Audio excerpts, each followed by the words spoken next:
Good morning, Antigua and Barbuda, and to the entire universe. Welcome to another edition of the Live and Louder production for Cricket West Indies in the West Indies 4-Day Championship. It's day 3 of this important game, and at the end of day 2, the Guyana Harpy Eagles, they closed on 257 for 9. We're looking now at the track here on day 3, and it's been contrasting in terms of the tails and what has happened. A total of 255 runs were scored on day 2, with a fall of some 9 wickets, 25 boundaries and 2 sixes, a required run rate of 2.98 as compared to the Windward Islands, who scored 286 on day 1 of 86.1 overs with a required run rate of 3.31. What has also been very contrasting is that when you look at the lineup of the Windward Islands Volcanoes, Alex Athens concentrated by using his seamers in John, Tyson, Ned, and those were the guys who really put in the work. And during that period of time, they would have bowled some 55 overs, especially Des Carter. He really put in a spell of 15 overs, 3 maidens, 51 runs, no wicket. That wouldn't indicate how well he was bowled. But the 4 seamers for the Windward Islands, they bowled 55 overs between them, 7 maidens, 177 runs and 6 wickets. While the spinning combination of Hodge and Denver bowled 30.2 overs, 10 maidens, 66 runs, 3 wickets, Denver picking up 3 for 48. Now let's match that up to the Guyana bowling attack. Their seamers in Thorne Paul Smith bowled 39 overs, and they also had a contrast of 9 maidens, 115 runs and 3 wickets.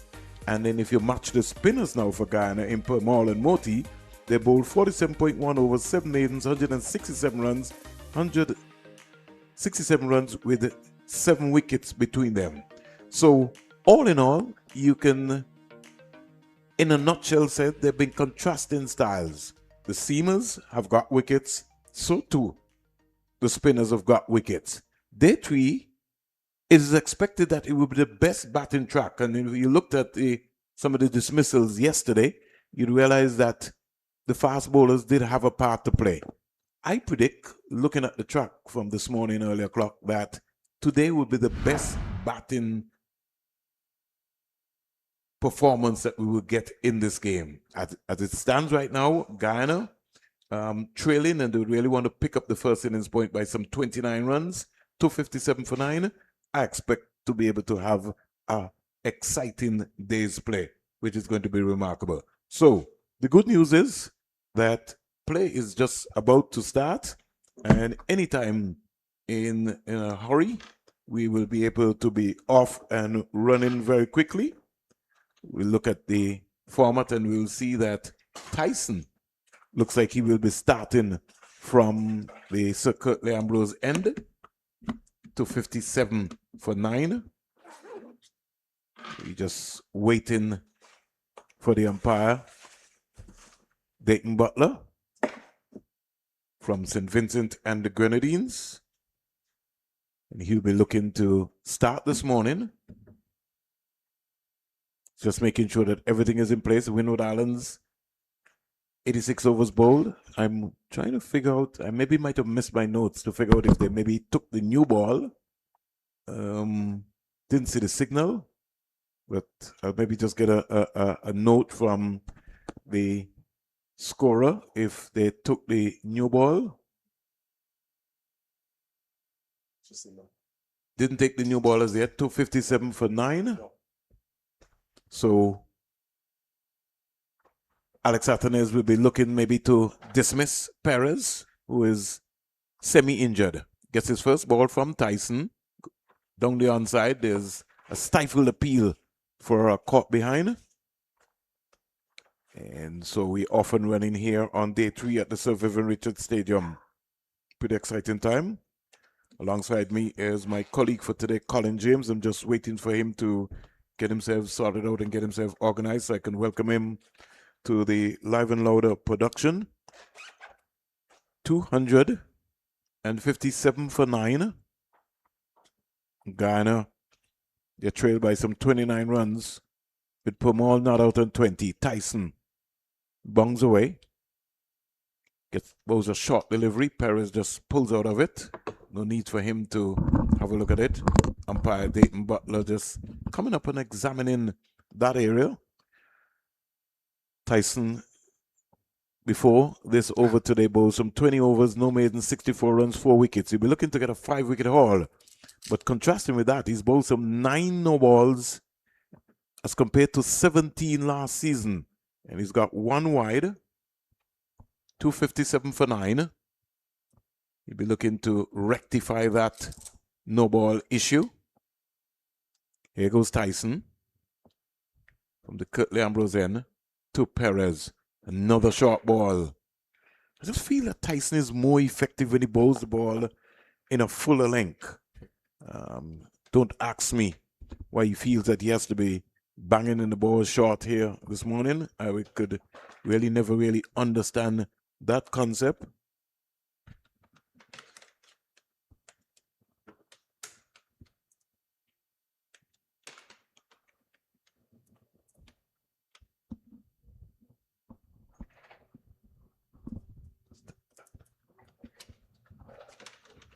Tyson to Perez. Perez, no ball. So Tyson troubles continue. His 10th no ball of this game. And he's really having a torrid time. Really having a torrid time. And it's just not like a small no ball. They're big no balls. Just waiting for Colin to let me know when he's ready so I can say good morning to him as soon as he sorted out himself. So in the meantime, score goes up to 258 for 9. Another wide delivery again. So the Eagles trail by some 28 runs. The defending champions, Tajan Shanda Paul, scoring a half century along with Kemal Savory, who scored 77 of 153 balls. He batted beautifully. 8 fours, 2 sixes, 209 minutes at the crease. Shanda Paul, you know the normal stance. 278 minutes, 179 balls. And I think he missed maybe 30 singles. He could have walked 30 singles extra and get 100 on this massive outfield hit of Viv Richards Stadium. Here's the delivery, which is pitched between wicket and wicket. And Tyson just keeping it up. Not Tyson, Perez. And although Perez is more or less in a handicap position, he was warming up this morning very casually, got injured, and so came out to bat at number 10 yesterday. Didn't expect him to come out, but he's here.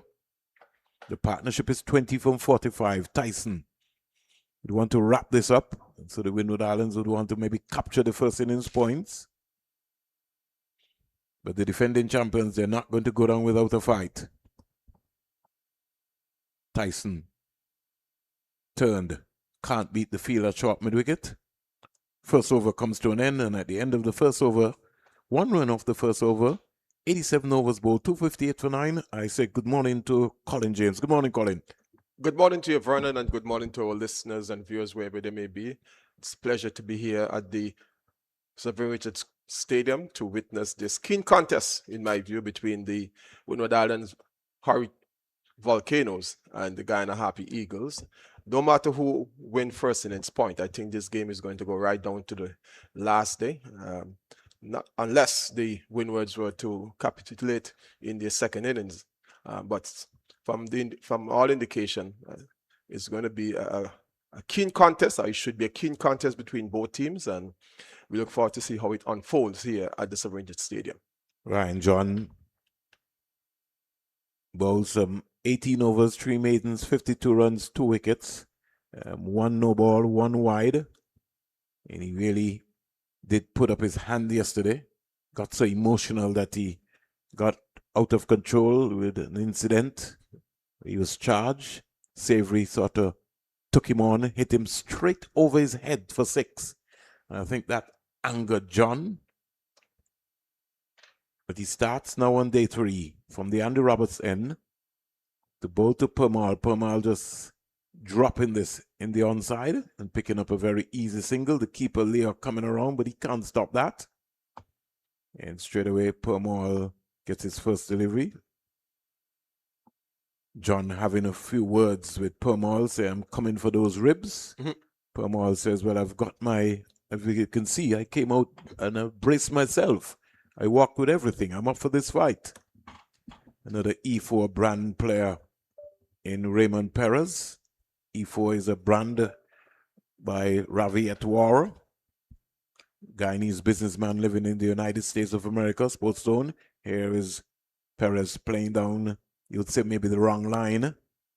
Lovely out swinger there. But the most important thing is that he covered the line of his stumps. Sean Devers, good morning to you. Greetings from Colin and myself here in Antigua and Barbuda. And all of the other commentators. Basil Butcher Jr., I know you're glued to your television as well. 2:59 for 9. Guyana, defending champions, putting up a fight. They're not going to go down fighting. Down the onside, Perez just turns that for a very easy single. His first run for the morning down to the fine leg feeler. The score in the meantime goes up to 260 for 9.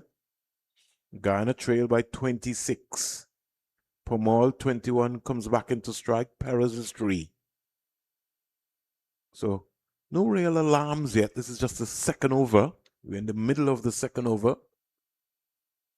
And if you're wondering what's happening on the West Indies YouTube channel, is a live and louder production for Cricket West Indies.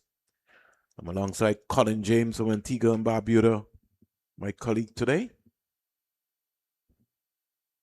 Good leave. Not much there from John. But this pitch, Colin, is played.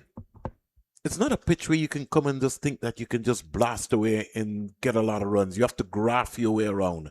The boundaries here are 70 meters, and on the outskirts of the boundary, they're pretty heavy. I think maybe it needs a cut. I'm surprised that the groundsman really didn't put the brush cutter on it, but we'll talk about that some more. Permal is in strike. John, delivery, stayed into the offside. Score remains on 260 for 9. If we look at 255 runs were scored yesterday, Colin, 25 boundaries, 2 sixes, as compared to the first innings on day 1 when Windward scored 286 all out, and they hit 32 boundaries. That's why I told you that I think that Chanderpaul could have walked 30 extra singles yesterday. John to Permal, scoring past him, but he's covering the line of the off stump. End of the second over of the day's play. 1 run out of it, 260 for 9, 88 overs bowled. A steady over there by John, keeping the batsman very watchful and quiet. And this is what the Windwards would want from the two opening bowlers this morning. Keep the batsmen honest, let them play, or let them attempt to play. Hopefully they will induce an edge or they'll play a false shot and give their wicket. But the Guyanese know that the closer they can get to the Windward's first innings total, the better it would be for them. Even if they were to lose first innings points, they won't be too bothered about that because they believe they have the bowling armory to really peg back the Windward Islands in their second innings. Tyson. That was a brute of a delivery. Yeah, it was. It really kind of kicked. It came from nowhere, and that's the line that Tyson should be bowling. The bowls are full of length. He's a lot more dangerous. Got Perez into a spot of trouble there. That ball just kicked on him. Good with him. The Guyanese bowlers would be encouraged by what they saw a while ago, because if they can get the ball just back of a good length and it could kick and rear as that one did a while ago, it could spell a lot of problems for the Windward's batsmen. Certainly. Batters, sorry. We look here. Tyson 4 for 65. We'll be looking to get a 5-wicket haul. He picked up 5 for 45 last year. And then he's driving airily down to the boundary for 4. He puts his hands on his hip to say, what is happening here? Well, no matter if the ball went in the air or it went all along the ground, the result is what mattered. 4 runs for the Guyanese total. And Tyson would know that. He may not want to be bowling at a full, that full length that he bowled a while ago. Maybe just get it back of a good length and entice the batsman to either play or not to play. Put him in 2 minds, and then something could happen. As a result, the gully has gone to what? Short third man? 264 for 9. Perez Bowled. is bowled. So finally, one just sneak into the defense of Raymond Perez. Tyson gets 5 wickets. He finishes with 5 for 69. Permaul comes up and just shakes Perez's hand to say thank you very much for a job well done. The opening batters will be thinking about getting off the pitch to get themselves organized. So the Windward Islands, inside the 3rd over, Tyson has delivered for the Windward Island Volcanoes, and Guyana Harpy Eagles, the defending champions, being bowled out for 264. So it means that the Windward Volcanoes will go in with a small lead of 22 runs. Small lead, just a small lead, nothing too much, but enough to be able to make sure that they can work on it. 264 all out, Guyana. Very interesting period of time. 264 all out in 86.3 overs. Their innings contributed of 26 boundaries and 2 sixes. Savory was the man who really showed some of his class with his 77. But the man of the moment, Gillen Tyson, he finishes with 5 for 69. He's asked the umpire for the ball, 21.3 overs. 21.3 overs, no maidens, 69 runs, 5 wickets, 10 no balls, and 1 wide. So he'll certainly have to get his self sorted out. Standby umpire Donald Shekels comes out.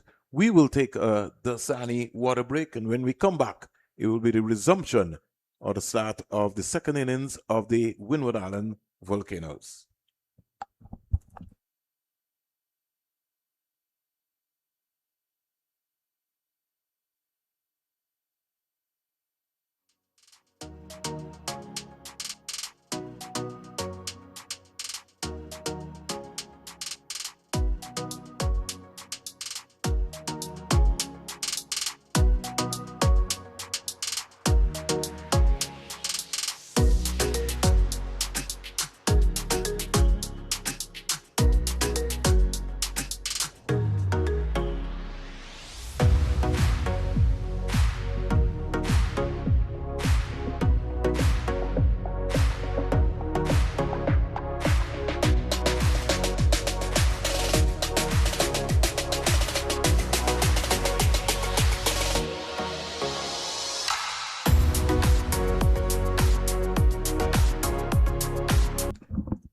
It's going to be the start of the Windward Island Volcanoes' 2nd innings. The opening batsman in Pascal wearing the number 7 and O'Geese the number 55.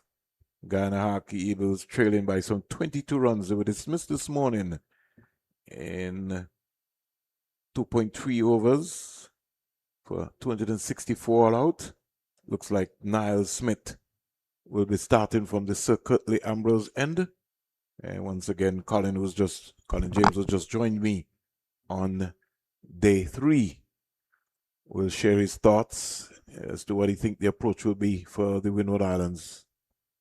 Well, they have to be positive. They can't just rely on the 22-run lead that they would have earned by virtue of bowling out Guyana below the 1st innings total. And both batsmen or batters will want to get a reasonably good score under their belt. And there's still a lot of cricket in this game. We're only within the 1st hour of the 3rd day, and we're into the 3rd inning. So if these 2 batters, opening batters for the Windwards, can bat until probably lunch and then take it from there, it will be very good for them. And this is what we want to see in regional cricket or West Indies cricket for that matter, that we have batsmen or batters who can go out, play long innings, deal with whatever the situation is coming from the opponent, the opposition side, and play good, sensible innings. On the other hand, the Guyana bowlers would want to take a quick wicket or two and put the Windwards on the defensive. So I think we're going to see a keen contest between bat and ball, and I'm looking forward to it. The live and louder roundup from the Coolidge Cricket Ground sees that Trinidad and Tobago are 395 for 5. Amir Django is on 140 not out, and Terrence Hines is on 60 not out. Joshua De Silva scored 62 yesterday. Evan Lewis 49. Cooper 22. Lewis 49. Goalie 14. Mohammed 17. But we're back with the action here, which is just about to kick off. Niall Smith starting around the wicket to Akeem Ogis, who scored an attractive 95 and then just lost it. Colin got caught on the mid-wicket boundary for 95 after he batted so beautifully.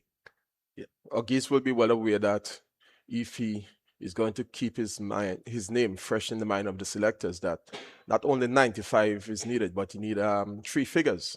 And a lot of us don't remember 95, but remember when you get past 3 figures. So he needs to improve there. He needs to go beyond 3 figures, and another big score to get past 3 figures will be doing a world of good.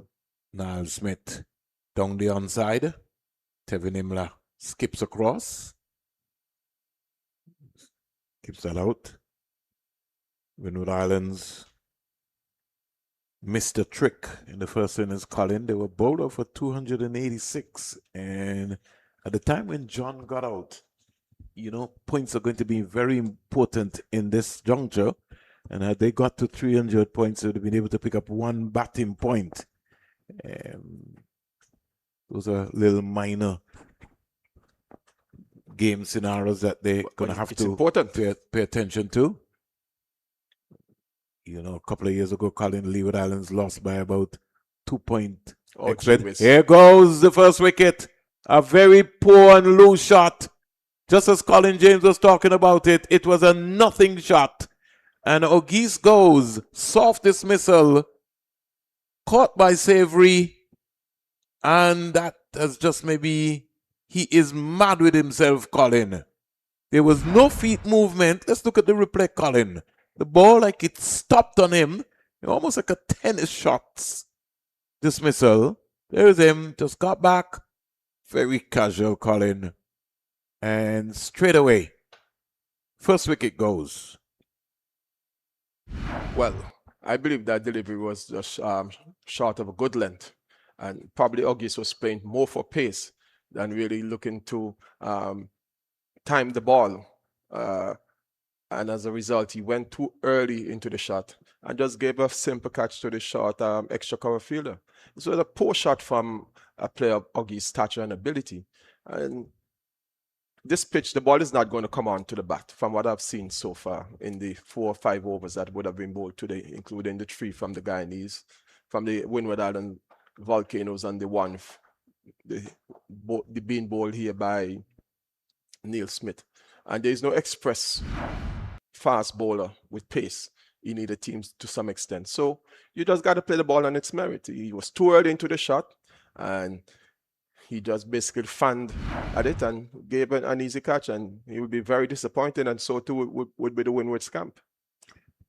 So out comes Kevin Hodge. And Hodge will have to maybe start a revival here. 3 slips go down. Hodge is standing up straight, quietly. Just as Colin has indicated, this track it's not a track where you could be able to look to play shots. And so it's a sort of track that you have to graph your way around. And Ogis demonstrated that in the first innings when he batted for 262 minutes. 177 balls that he faced.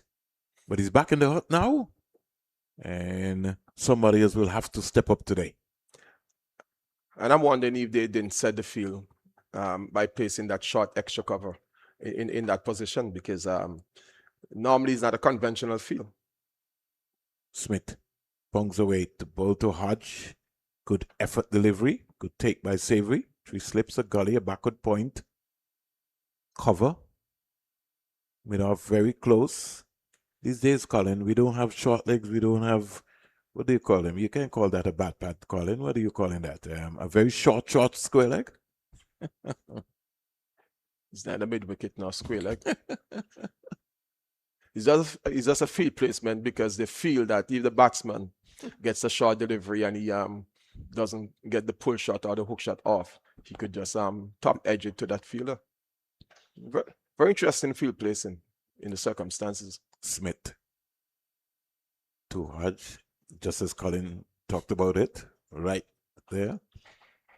It's traditionally, Colin, you're accustomed, you've come up in a time when over comes to an end, when you would have seen out and out fast bowlers, and you always had somebody in your ear, very, very, very close to short leg.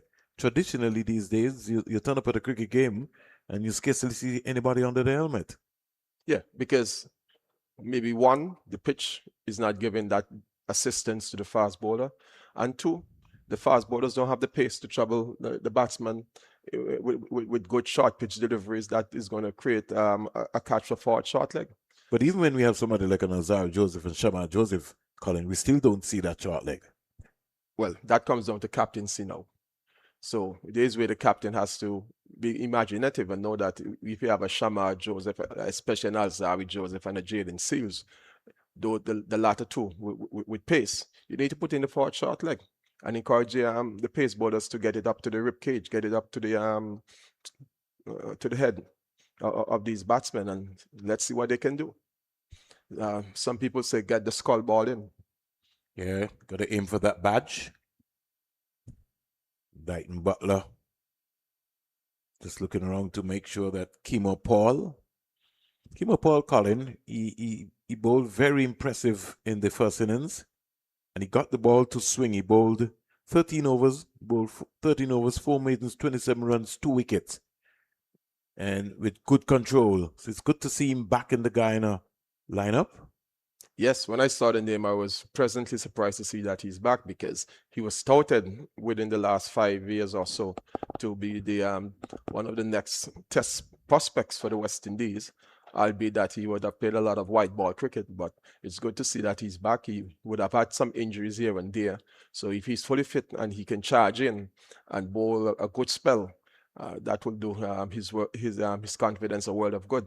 And maybe just keep his name just on around where the selectors would want to have a look at him. He did swing the ball. He had good control. He's that kind of player. Very slippery, as you can see there, Colin. That was short. He could surprise you. Not surprised that he tried a short delivery because the first one was more of a fuller length. And knowing the batsmen have a tendency to be looking to maybe come on the front foot, maybe looking for a full length delivery. He just said, okay, let me wake you up a little bit this morning if you haven't been fully awoken, and let me dig one in early and see what you do. Here goes Kimo Paul, bounding away. To bowl to young Pascal. Pascal, oh, that's what I was talking about, Colin. He got the ball to swing in the first innings. That was an in-swinger there. It just went over the top of the stump. Pascal will have to be very careful. Young 20-year-old Pascal made his debut in 2024. Played some 7 matches. This will be his 8th match to date. Seckles, and the ball turned him around. So Pascal is going to have to be careful. He's maybe just playing from the crease. He's a tall guy. He's got long levers. I think he'll be advised to lead with his head on his shoulders, get out very early. He's tentatively just playing from the crease. A lot of pressure on this young man. He just needs to play every ball on his merit. Paul on his way. And he's caught. Another soft dismissal, Colin. Pascal playing around his pads. Excellent catch there at second slip. And Paul strikes. Well, Nilan Pascal was neither forward nor back. Stefan. Pascal. I don't know where I get that from. He was neither forward nor back. And he was just caught at a cramp in his crease, playing a shot that he doesn't even know whether the ball is going to be bouncing or keeping low. He just came forward and almost said, look, I don't know what I'm doing here. Let me just give you a catching practice. And he was more slanted down the leg side than on an off stump, and he succeeded in steering the ball right into the hands of second slip. Poor shot, poor anticipation, and all the best to the Guyanese. Second wicket in the second over. They're in the ascendancy now. Yeah. Alex Athenes comes out, the captain. And sort of pressure situation, Colin. And you see that he's quite capable. Most people feel that he has maybe found his right position in the West Indies Test team.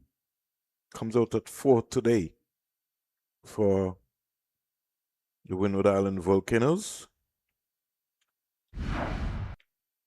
And he would want to spend some time at this crease. He's a shot maker, more or less, and I don't think this track is maybe set up nicely for him, so he maybe have to make some adjustments and maybe just decide, listen, I'm going to bat all day. Paul has got other ideas. He's coming over the wicket to bowl to Athenes, and straight away Athenes is getting a big stride out as compared to Pascal's stride. Maiden wicket over. Guyana on top, Colin, not for 2. Well, the good thing for the Windwards, if I can put it in that context, is that they have 2 test players at the crease. Both Hodge and the captain, Athenes, have been known to bat together as a pair for the West Indies.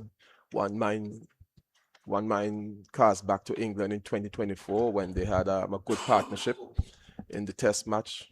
I think it was at Lord's. So they're not unaccustomed to be in a crisis situation.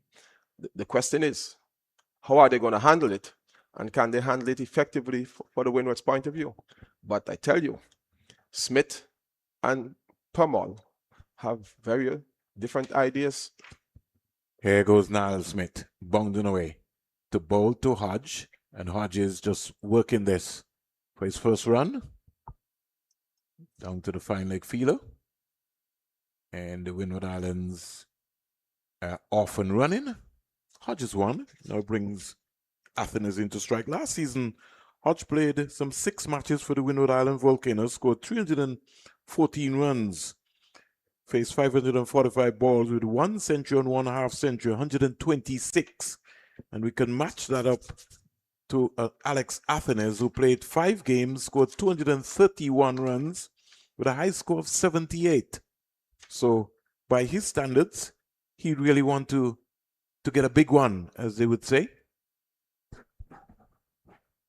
Got out cheaply in the first innings. Kimo Paul set him up. Smith around the wicket to Athenes. Athenes playing inside the line.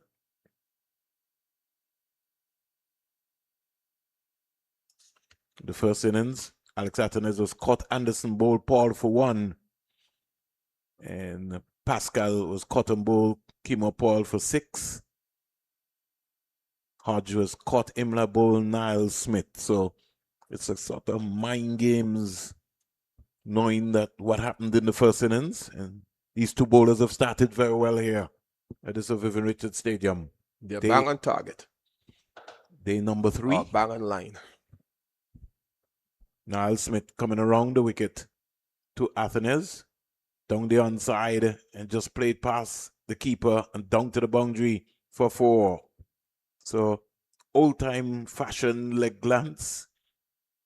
Imla diving away, but you'd have to say good placement of the gap there. As you look back at the replay, Colin, Imla was diving for all his worth. Don't think he would have got there. It was a deliberate shot there from Atenes to get a boundary to get off the mark. Just staring at one between the wicketkeeper and the leg slip and getting 4 runs, but could be could have been a shot fought with some danger because they're attacking. And they have a leg slip as well too, And Colin. they're attacking that his leg stump. Yeah, more bowling, more body line. Oh, we just said so. It goes, just as Colin called it.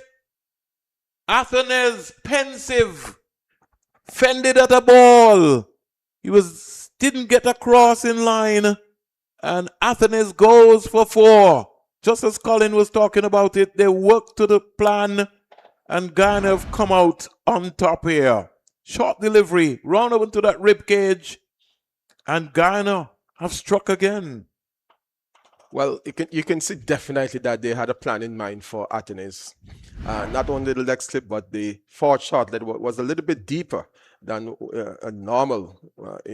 And they anticipated that Smith was going to go around the wicket and attack him on the leg stump. There's a noticeable weakness there, and they exploited to the full. And Athenes, disappointingly, going back to the pavilion for 4, having succumbed to what was a well-set trap by the Guyana Harpy Eagles team. And credit to Captain Tevin Imlach and his fielders, because they knew that there was some weakness with Athenes, especially with a fairly new ball, a fairly hard new ball still being in play. And he never negotiated that short lifting delivery. Not too high, just about the rip or hip height, I would think. And here was Athenes not keeping it down and playing it straight into the hands of the forward short leg fielder. Well done to the Guyanese. 5 for 3. Sonny Lambris walks out. Their most seasoned campaign player. You'd have to consider him. Sonny Lambris last season played 7 matches, scored 316 runs, 420 balls, 110. By his standards, you would feel that he would have maybe failed the Windward Island Volcanoes. 1 century and 1 half century. 3 slips waiting. A gully, a backward point, man at short leg, mid on, mid off, fine leg. Niall Smith, his tail is up. It's going to bowl to Ambrose. Pitched up. Oh, what a jaffer. You don't get a jaffer like that first ball, Colin. Wow. How he didn't get an edge to that, only the batter and maybe another coat of paint could explain that one. Ooh. That one ripped through him. And even before he could have attempted to play a shot, the ball was through him and rising as well to the wicketkeeper. So there's still some good bounce and carry in this pitch. And Neil Smith, who may be one of the most underrated seamers in the Caribbean, just know how to exploit a pitch of this nature. Yeah. He swings the ball. Right here is where I first saw Niall Smith, Colin. Again, turning Sonny Lambris right around. When you get a jaffer like that, Colin, you don't want to be thinking about coming forward. But the experience of Sonny Lambris is going to have to get forward. Maiden wicket over. Colin, 5 for 3. Windward Island Volcanoes in trouble. Yes.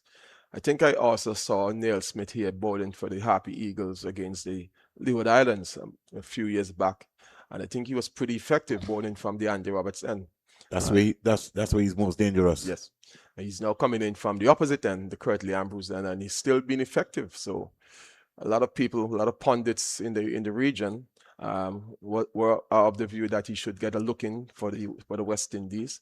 He doesn't have maybe the pace, but he swings the ball. But he does swing the ball, and for conditions sometimes in England and probably New Zealand, someone of his ability could be a useful hand for the West Indies.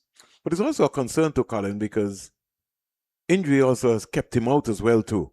And it's maybe something that we maybe need to inquire about as to why so many of our fast bowlers, Colin, seem to be coming down with injuries and the kind of injuries that are keeping them off of the park for some time. Kimo Paul has been guilty about that as well too. But he's back and forcing Hodge to just be pensive from the crease. Now, Colin, I know this is your first day here. The track here has tinges of slight grass, green grass. Yes. And when one of the things that I found in the Caribbean is that once the ball starts to swing around, Colin, Caribbean batsmen get very uncomfortable. Very much so. We saw a bit of that even yesterday over at the Coolidge Cricket Ground, where O'Shane Thomas was bowling a full length and getting the ball to go both ways. Beautiful delivery again here by Paul. This has been a magnificent opening spell so far by Paul and Smith. Yeah, this pitch here is almost a carbon copy of the one at the Coolidge Cricket Ground. I don't know if the ground staff at both venues have been under instructions from CWI to leave a fair bit of grass on both surfaces. So it will be interesting to see. And it has been a testing time for the batters, and this is good that the bowlers are really testing them. Hodge comes quietly forward. Just like to see him stay in that moment, Colin, when playing that forward defensive shot. He sort of just hustled out of it. Just pose for the camera. He's pensive. And again, those little green grass pitches area, the grass it's just like a mental side that worries most batsmen in the Caribbean. They come and they see a green pitch and they work out Colin is going to bounce us out today. When really Colin is going to get the ball to swing around. Again, ball seaming around here at the Survivor Stadium early. I know you're enjoying this, Colin. Oh yes, this delivery, swinging in to the batter, and Hodge electing to shoulder his arm. Very interesting period of play here, and this is good old-fashioned cricket we're watching. You're almost believing that you're watching the first day of a test match. Kimo Paul from the Andy Roberts end. Bongs into bowl to Kevin Hodge, who is pulling this one down to the fine leg boundary. Smith is very wide, and Hodge picks up his first boundary. Good control shot. Was just outside the line of his body, and he didn't try to hit it down, because it really didn't have the pace. And a boundary for Hodge. Yes, positive intent there from Hodge. He got a short delivery that was just about chest height, and he was onto it. And as you said, Vernon, rolling the wrists and keeping it down, as opposed to maybe trying to get it over the long leg fielder or deep backward square leg fielder for 6. He was quite content in getting a boundary. Now Paul is asking for some adjustments to his field. He's bringing a man into that catching position. And you know why you right, Colin? You call it silly mid-off? Yeah, it's because he's very pensive and he does not want to come forward. Yes. So he wants to bowl it. He wants to bowl him that length now where he has to look to grope to yeah. I'll bowl him another short one. Certainly. Paul working up some pace here. Is in out the ball to Hodge. This time now, as you can see, Colin, he had to get that stride out. Over comes to an end. And at the end of over number 4, the Windward Island Volcanoes are in serious trouble here. 9 for 3 already in the second innings. Pascal, Oggies, and Athenes all back in the Windward's hut. Well, if the Windwards did know that they were going to be in for a fight, a contest, a challenge before they started their second innings, well, they know now that the Guyanese would have worked out maybe some of the mistakes they made in the first innings. And they have now determined that under these conditions, it's bright sunshine, but there could be, not a hint, but from looking at the coconut tree in the distance, you could see that there's an easterly wind blowing across the Survivor Stadium, and they're using this kind of conditions to exploit the Windward Islands batters. Bang on delivery from Niall Smith. And even though we have I think today has been the slowest the breeze have been blowing, Colin. But the first 2 days, from Sunday to Monday, it was belting across here. Well, taking a look at the flags for the teams and the Antigua and Barbuda and the Cricket West Indies, you can see they're really fluttering. So, a fair bit of breeze blowing across Survivor Stadium coming from up the sea on the eastern side. 9 for 3. Hodge gets a delivery and is looking to play an uppercut there. It was never in position. Sorry, Sonny Lambris. And Hodge calls him down. But the issue here now is that Ambris is an attacking player. And I don't know if he's disciplined enough, Colin, to come and readjust his game here. Because he has to see off Paul and Smith, based on what is happening? Well, there's another school of thought to your view there, Vernon, is whether or not Ambrose has decided that fortunes follow the brave. I'm going to take it to the bowlers.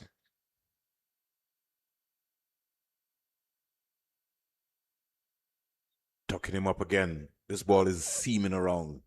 It's going to be a tough time. Windward Islands, they're going to have to take some knocks, grind their teeth out. 9 for 3.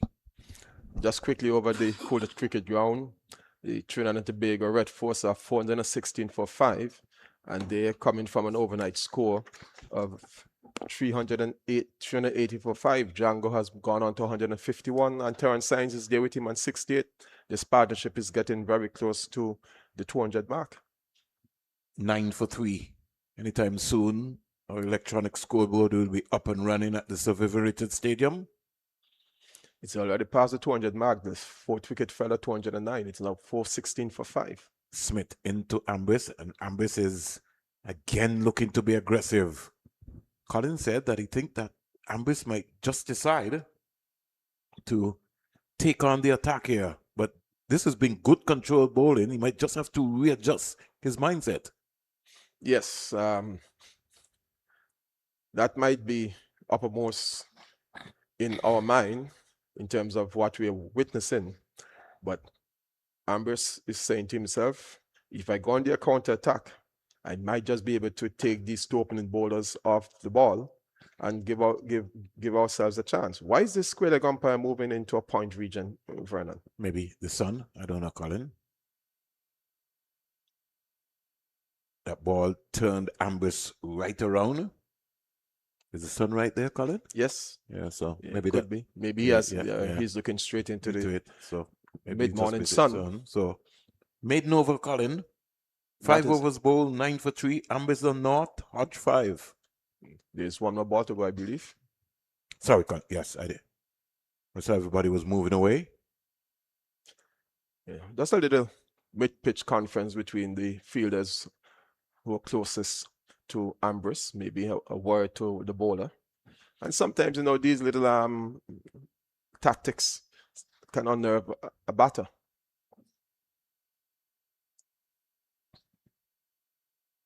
Here is Ambrose getting his first run. Get a couple.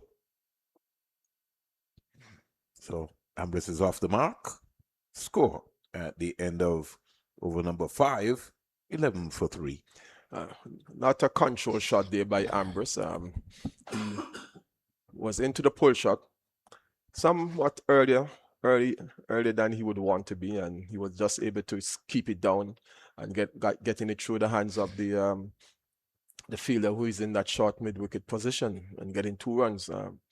That could do his confidence some good, while on the other hand, it could say to Smith could say to himself, well, I'm going to test you with these short deliveries next over if I'm bowling against you. But the point is, these two Windward Island batters have to try to ensure that they're there come lunchtime. Paul to Hodge. It's maybe not playing a shot there. It's racing away down to the boundary. 4 runs, I think. Nando. He wants to say he saved that, Colin? That's what he has indicated to the umpires. It's two leg buys, but I think in keeping the ball away from the ropes, his feet would have touched the rope in the process. But we don't have the benefit of the replay for the umpires to ask the TV umpire. They're showing us here now, Colin. I think it might have been a good save from that angle. Oh, beautiful Yorker there from Paul. And Hodge had to be coming down on that. I don't know if Kimo Paul saw the dismissal of Joel Andrew in the Windward Islands first innings when a similar delivery bowled by Jaden Seals. Although Andrew got sufficient bat onto it, the ball still crept onto the stump, and that almost happened to Hodge on this occasion. And these in-swinging Yorkers can be very effective. Paul Hodges looking to drive. Can't beat Permal at mid-on.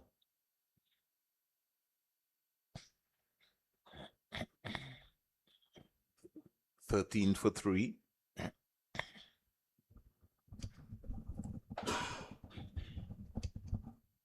It's all happening here at the Sir Vivian Richards Stadium. Exhibition of real swing bowling. Hodge driving again. Fuller length delivery from Kimo Paul.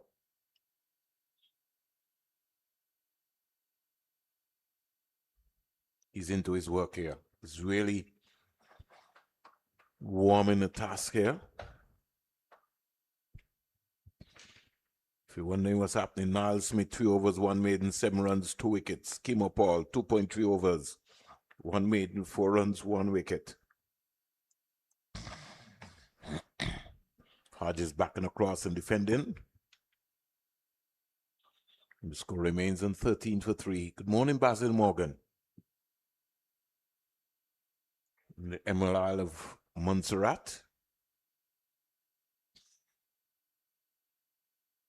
Let me also say good morning to Basil. Haven't seen him in a while. Maybe you need to come and pay us a visit over here in Antigua, where all the cricket action is. And he's got his... We'll take care of you, Basil. Don't worry. He's got his television screwed on because he's watching all of the games. On the money. Over comes to an end. And at the end of over number 6, the Windward Island Volcanoes are in serious trouble. They are 13 for 3, 1 for naught, 2 for naught, 3 for 5. Ogis, Pascal, Athenes. Well, they have 2 experienced heads out there to negotiate with whatever the Guyana seamers, and afterwards the spinners would be tossing up to them. So it's just a matter of being patient, and we know that's not a trait that most Caribbean batters like to display, especially when they're in a tight situation, when they're being challenged, when they're being confronted with good bowling. So let's see the mettle, let's see the character of these 2 batters for the Windward Islands. 3 slips go down. A gully, backward point, short leg, mid-on, mid-off. Very close. On the money again is Niall Smith. Sonny Lambert standing up straight and just playing it right up to Moti. This has been a very magnificent start here by the opening attack of Paul and Smith. Lovely exhibition of swing bowling. And the use of almost using that new ball. Very early, bowling wicket to wicket. Ambrose could do no more but just defend.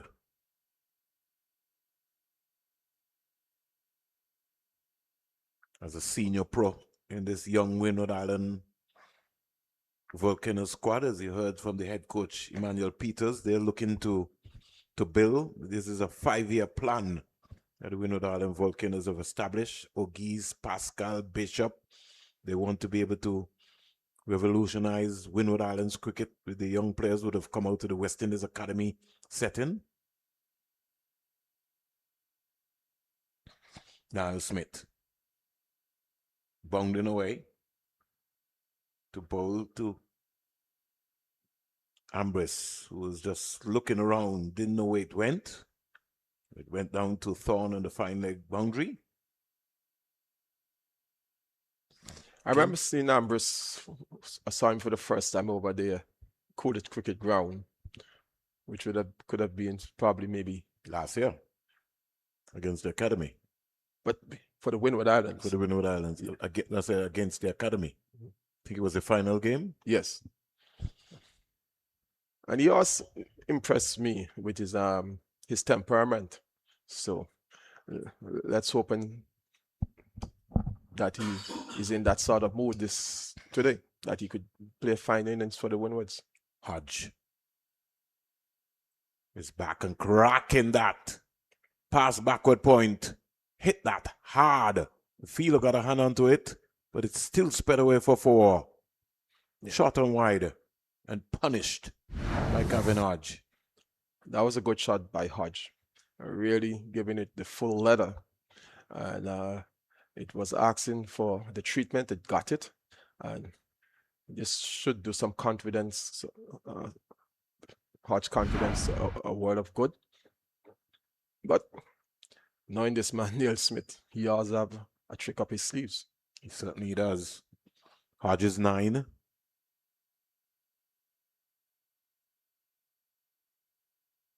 Looking to steer that. Can't beat Anderson in the slip cordon.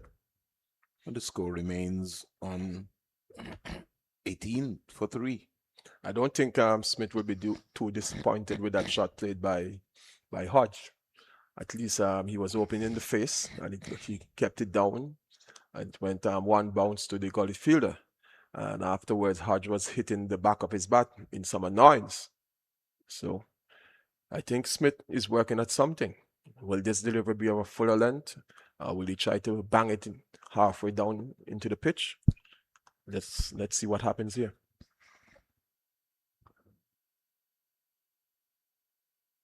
Well, for this delivery, he's striding out and playing it easily into the offside and brings up the end of the over. The Windward Islands 18 for 3. So last season, Smith played 6 games, bowled 101 overs, 13 maidens, 377 runs with 15 wickets. Best bowling figures of 4 for 21 last season. Like I said, Gillen Tyson, he got 16 wickets last season, 120.3 overs, 472 runs.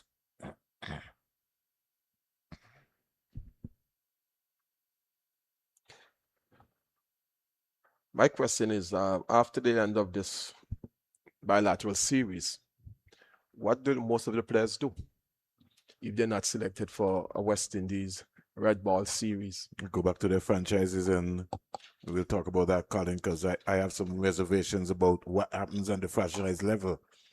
And we'll come back to that as Paul bounding away from the Sir Andy Roberts end. Ambris is automatically turned Ambris right around. Ambris has got to be very careful. Paul last season only played 3 games, bowled 55 overs, 7 maidens, 5 wickets for 189 runs, 3 for 45 last season. So I know he had some injury problems last season, but he looks ready and ready to go this season. And so far, compared to the first innings, he's now up the ante. Oh, beautiful delivery. I first saw Kimmer Paul Colin. It was a Super 50 championship when we had the West Indies under 19 participating right here in Antigua and Barbuda, and along with the USA team. That team, I think, would have also had in the likes of a Shamar Springer, Kimmer Paul, a couple of guys on the 19 team that played. I think they were preparing for the World Cup in that same year. Come back to that. Paul into bowl to Ambris. Ambris again cramped for room. This is going to be a tricky period for Sunil Ambris because he doesn't normally, he's not a player who grafts away. He's a player who really will, as you rightly said early, Colin, will look to counter-attack.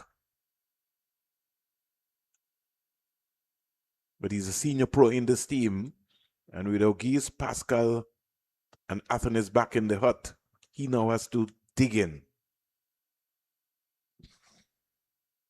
Striving again, can't beat the fielder on the offside. Ambris remains on 3. His mental fortitude will be tested in this spell. He'll have to curve his aggression. 18 for 3. By Dayton Butler from St. Vincent and the Grenadines just looking around. And now Ambris pulls away.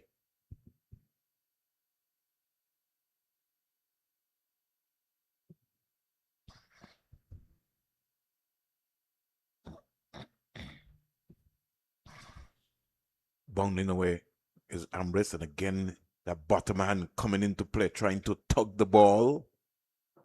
Really, Paul not giving him any room to be able to try to execute, or give him any free room to do anything. Imla just coming up just make sure all of the angles are sorted out. 2 slips go down. Again, tucking him up again. Hodge looking for a single, but there's no run. Maiden over again by Kimo Paul. Windward Island Volcanoes at the end of 8. They're 18 for 3. Hodge is 9. And Ambrose is just have to be curb his temperament here today. Yes, and in the face of some good containing swing and seam bowling from the Guyanese opening pair of bowlers. 2 experienced bowlers in Smith and Kima Paul, and they're really doing the job that their captain Tevin Imlach has asked them to do. And there we see Imlach coming down to have a quick word with Smith as he gets ready to start his next over. Imlach seems to be the captain who gets involved and always talking to his bowlers, his fielders, keeping them on their toes, so to speak. He's done an excellent job with this unit. You look at the matchups, Colin, of the franchise teams. You can't say that Guyana have a lot of superstars, but what they have is leadership. They look like they play for each other. Yes. There's a certain level of commitment to the flag, to the Guyanese flag from the players. And even at one time, I think 3 to 4 seasons ago, when the Leewards were on top of Guyana in what was the final then, they came back in the second innings and completely turned the match around in Guyana to win the championship when everyone thought that Leewards would have gone on to win. So they played a lot of pride, a lot of commitment, a lot of heart, a lot of determination. That was when Leon Johnson was still the captain. Smith, again, good delivery. I think it was the last match of his first-class career. First-class season. Yeah. And we were talking about it yesterday with Sir Clement Joseph. And I was saying, Colin, that Leon Johnson would have to be rated as one of the top regional captains. And I'd have to match him with a Tamar Lambert from Jamaica.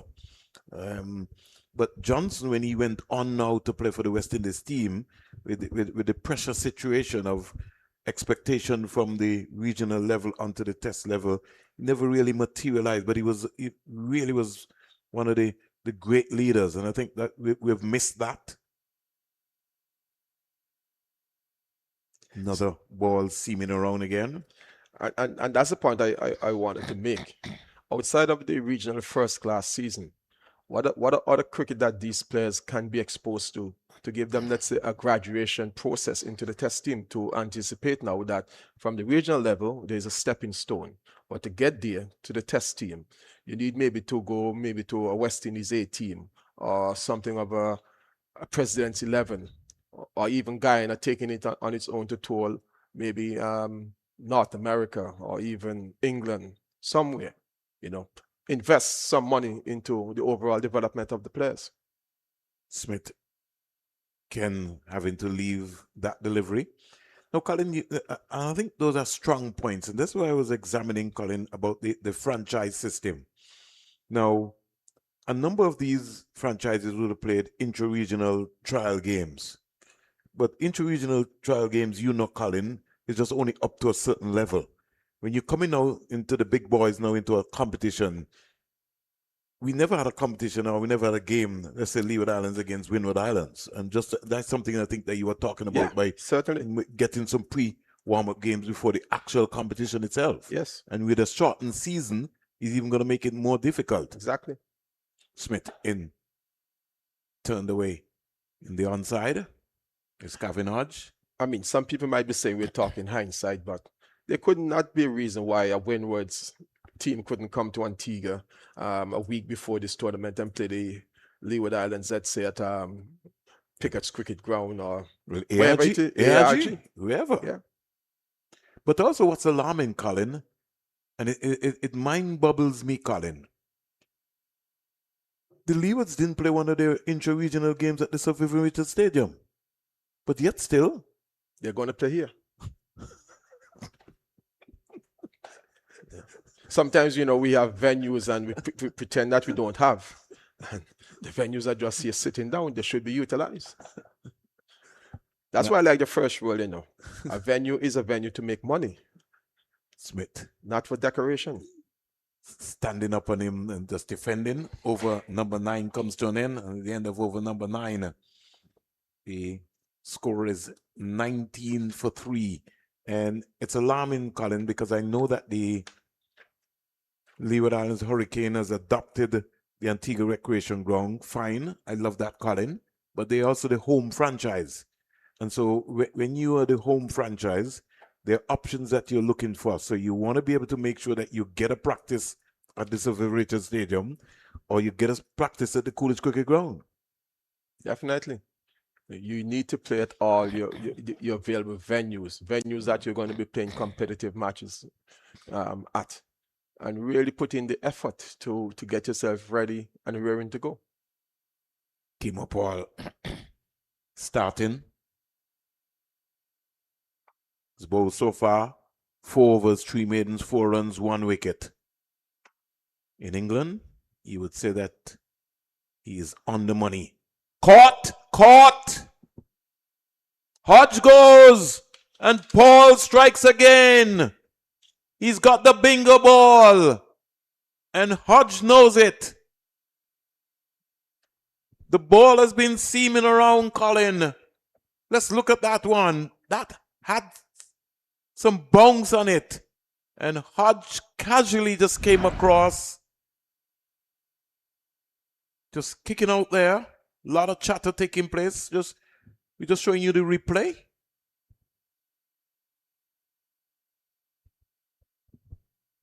Here is it, Colin.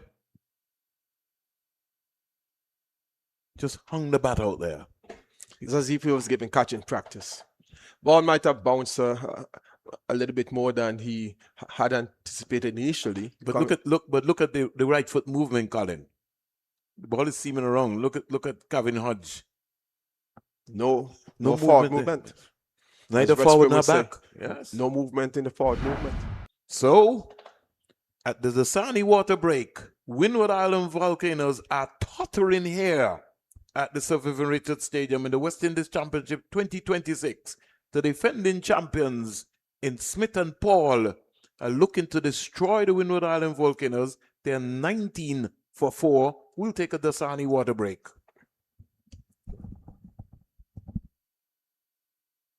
Let me get on.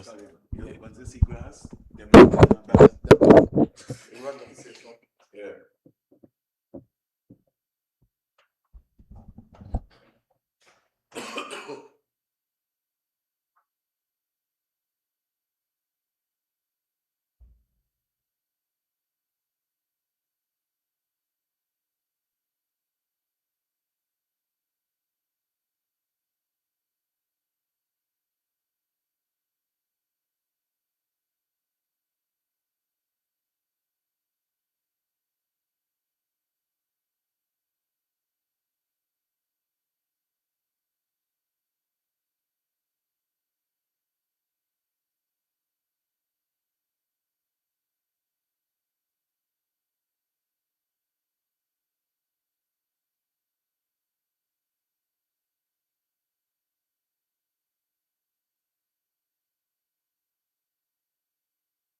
Welcome back to the Sir Vivian Richards Stadium. And just to give you the live and louder roundup from around the region at the Coolidge Cricket Ground, Trinidad and Tobago Red Force, 436 for 5. Amir Django is on 169 not out, 253 balls. He's hit 15 boundaries and 5 sixes. And Terrence Hines is on 69 not out. He's faced 144 balls with 4 fours and 3 sixes. Descartes comes out. Windward Islands tottering, 19 for 4. We go over to Jamaica and we give you an update just to let you know in terms of what's happening with the Barbados Pride and the Jamaica Scorpions. Jamaica at the moment 292 for 7, 292 for 7, 3 slips and a gully go down here at the Sir Vivian Richards Stadium. Descartes has just come out. He's on naught. And Paul over the wicket to Descartes. Ooh, what is happening here? These guys are getting this ball to dart around here. It's really exhibition of seam bowling from Niall Smith and Kimo Paul. This is real exhibition at the highest level.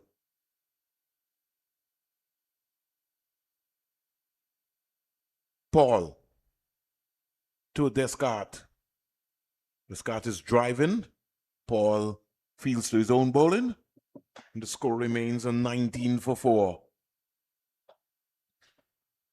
It's all happening here. The lead is 41. So we'll maybe have to consider it to be 41 for 4. But I don't think the Windward Islands is worrying about the lead right now. We look over on the eastern side. We know there's some training taking place in Antigua and Barbuda, the Antigua and Barbuda Defense Force. Oh, what a delivery. That has gone past Descartes. Antigua and Barbuda Defense Force maybe might be having an exercise today here at the Sir Vivian Richards Stadium. 19 for 4. It's all good. At least we've got some spectators in the Defense Force who've come to look at the cricket. Descartes is not. Kimo Paul over the wicket. The ball to the left-hander. And Descartes is driving pleasantly down the ground. Paul will have some running to do. And a little hesitation there from Ambrose. Ball watching. And Descartes was willing to come back for the second. Got some time for this young man, Descartes.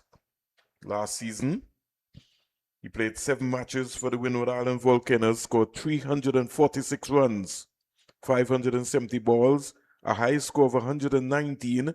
He had 1 half century and 1 century.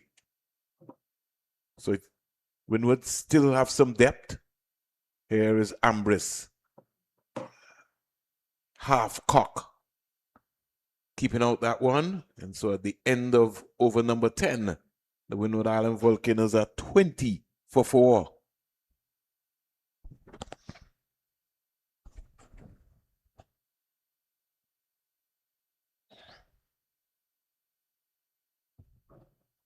Niall Smith. These 2 bowlers, as we can see, the Defense Force, they look like they have a training exercise here. I know they have some regional officers who are also in Antigua and Barbuda as well. At least they will have a wonderful time to be able to look at some cricket. Descartes is on 1. Ambrose is on 3. Testing time here for the Windward Islands batsmen.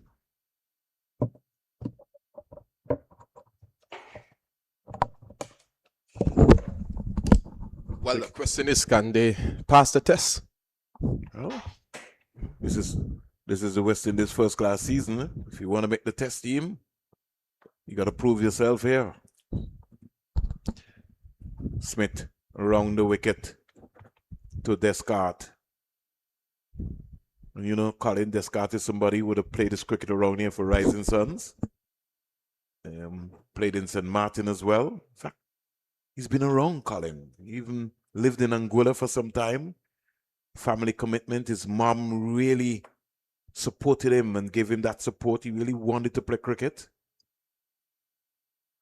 Played for the St. Lucia Kings last season in the CPL. And which island is he originally from? St. Lucia. Pull up your microphone, Colin. 20 for 4. He's on 1 as we speak. Comes quietly forward, plays it right up to Moti. I think I'm not certain, but I seem to be missing someone from the Windward's team this season. There was a player who played a very attractive innings against the Windward Islands last season. Got a century after the Windwards were in somebody. Was it John? Yeah, Ryan John is still there, so he's still to come. He scored a century last season. Against the Leewards. Ryan John, Yes. Really upstaged the uppercut, his first class 100.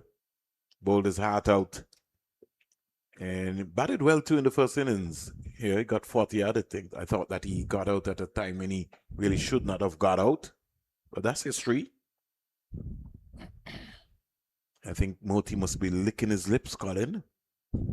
He can't wait for the ball to be thrown to him. But he's going to have to wait because he might not get a ball. He may not get a ball. Smith and Kimapal are saying, we are not going to give you that opportunity.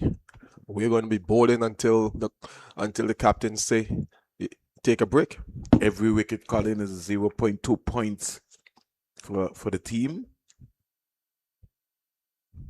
Here goes Smith. Oh. Did you feel that one, Colin? Yes, I can identify with that one. That was in the rib cage. Yes. The Fizzers have been having a busy time, Colin, in this game. Well, they're earning their pay. Are you saying that they... Most times they have nothing to do? They don't have anything to do. Most times. Both Fizzers have been busy, Colin. Out comes the Windward Island Physio. It's a female, so... We've got 2 females here. Oh, really? Yeah. Guyana. I think the Leewards has one too. I think the Leewards also has one. So it's good to see the physios. I was remarking to Dave Joseph yesterday in the commentary at the Coolidge Cricket Ground that female scorers are dominating as well. Yes. What happened to the boys? They're no longer interested in scoring. Back in the day, we had Hiram Ford, Derek Nicholas, the late Edgar Davis. And now it's all women. Cathy and Baltimore, since she came on the scene, she seemed to have encouraged a lot of women to follow her. Yeah. But I still traditionally would like to see the book scoring, Colin. It's a tradition. They're all on their computers.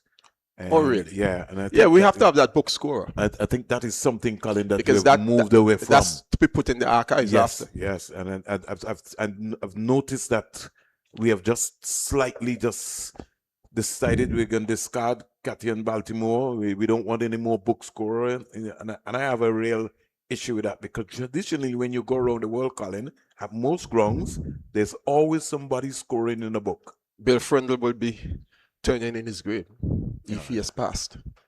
You must have a book scorer, Fernand, especially for the Raider commentary. It is required, Colin. Yes. 20 for 4. You were up at Coolidge yesterday. Did you have a book scorer? No, everyone was scoring for Crick Heroes, CWI, ESPN Crick Info, and it was all electronic. I even asked for some bowling figures of a particular bowler for his first spell, and they told me that they had gone too far electronically to turn back. No, back in the day, there would have been some sort of red indentation, red mark to show the bowling figures at the end of your first spell. But even that happens, Colin, still at the international level. At Australia and England, you see the commentary, Colin, you see somebody there giving you that detail, especially when you have him ball by ball. Because it's important. You want to make an analysis. Yes, a comparison. Yeah. Well, maybe they're telling us now, we the commentators have to do our own statistics. Well, I always do that, Colin, so I really don't wait. But I just think that there's need for that historical perspective of having that book scorer. People like Basil Morgan and so who keep stats, you know, they want that information. He sends good morning to you, Colin. Oh, thank you, Basil. I need to pay your visit as well, as much as I would love to see you in Antigua. 20 for 4, Niall Smith to Descartes. Guyana looking for more wickets. Down the onside is gone past Imla. Did he get a bat onto that? No, it's buys. So the end of the over, 24 for 4 at the end of the 11th over. And if you're wondering what's happening on the West Indies YouTube channel, is a live and louder production. And want to maybe get into Colin's head to just find out about the Leeward Islands Hurricanes bowling attack. Yes. What's his thoughts on the first 2 days? Because the bowling does look flat, Colin. Yes, especially on the first day. Well, more so on the second day, except for O'Shane Thomas, who bowled like a man transform on yesterday's second day. Cornwall was still his nagging best, but without much support from the other three bowlers. And there's where the Leewards really have to go back into their think tank. Do we need another? Do we need a left-arm spinner, or do we need someone who can maybe generate a little bit more pace to support O'Shane Thomas? Well, you got options, Colin. We maybe should have been invested in somebody like a Mackenzie. Young yes, Mackay Mackenzie. Yes. Right? And a Kelvin Pittman, who last season, and I'll come back to that, Colin, Paul, another line delivery. We have to set up for a transition of Rakeem Cornwall. And you had somebody like an Onaji Amri from Nevis, who's 22 years old, and a Mackay Mackenzie. You don't have a Hayden Walsh around the setup. But when by the time you bring Mackenzie or Amri, they're just going to be just thrown into the deep end. Yes. So no experience around to help them. No Hayden Walsh already. Maybe Rakeem Cornwall after a season or two. It's back on the course and defending. But I'm going to tell you my option, Colin. I really would. The Leewards have to make a decision on Cornwall. Are you going to continue to tire Cornwall at the 4-day level, or you're going to use Cornwall for your 50 over format? That's a decision that they're going to have to make. And you ask a very important point. Do you need Durham on those tracks at Coolidge Cricket Ground? Maybe it might have been ideal to go in with another seamer. Yeah. In somebody like a Pittman. Agreed 100%. And then I know we are focusing on the borders, but when you look at the batting selection, how come a Kareem McGo could not make it into the final 11? But who are you getting ahead of, Colin? In terms of the batting? Yeah. Well, my choice would have been Karima for a Durham, and also I would have gone for Pittman ahead of Edward. Good thinking, Colin. Good analysis. 24 for 4. I'll come back to that, Colin. But it's based on the batting, Colin. There's no way our quality we should drop below 138. No, not at all. Not at all. I'm not making an excuse at all for that paltry score, because that certainly was down to the batters not applying themselves, and especially in the first hour or so. You know that you have two experienced bowlers in Seals and Anderson Phillip play Test cricket. You need to be more circumspect. Here is a slap to a wide delivery. Paul is upset with himself. And that's the sort of room that Sonny Lambris wants. And he leaned into it, as you would say, climbed into that one and slapped it down to the vacant backward point area. And a boundary to Lambris. He'll now feel his way. Score goes up now to 28 for 4. Let's look at that wide delivery. Don't know if he's tiring, more or less. But he was upset with himself because he's played so much cricket against Ambrose that he knows that is his strength. So the end of over number 12, 28 for 4.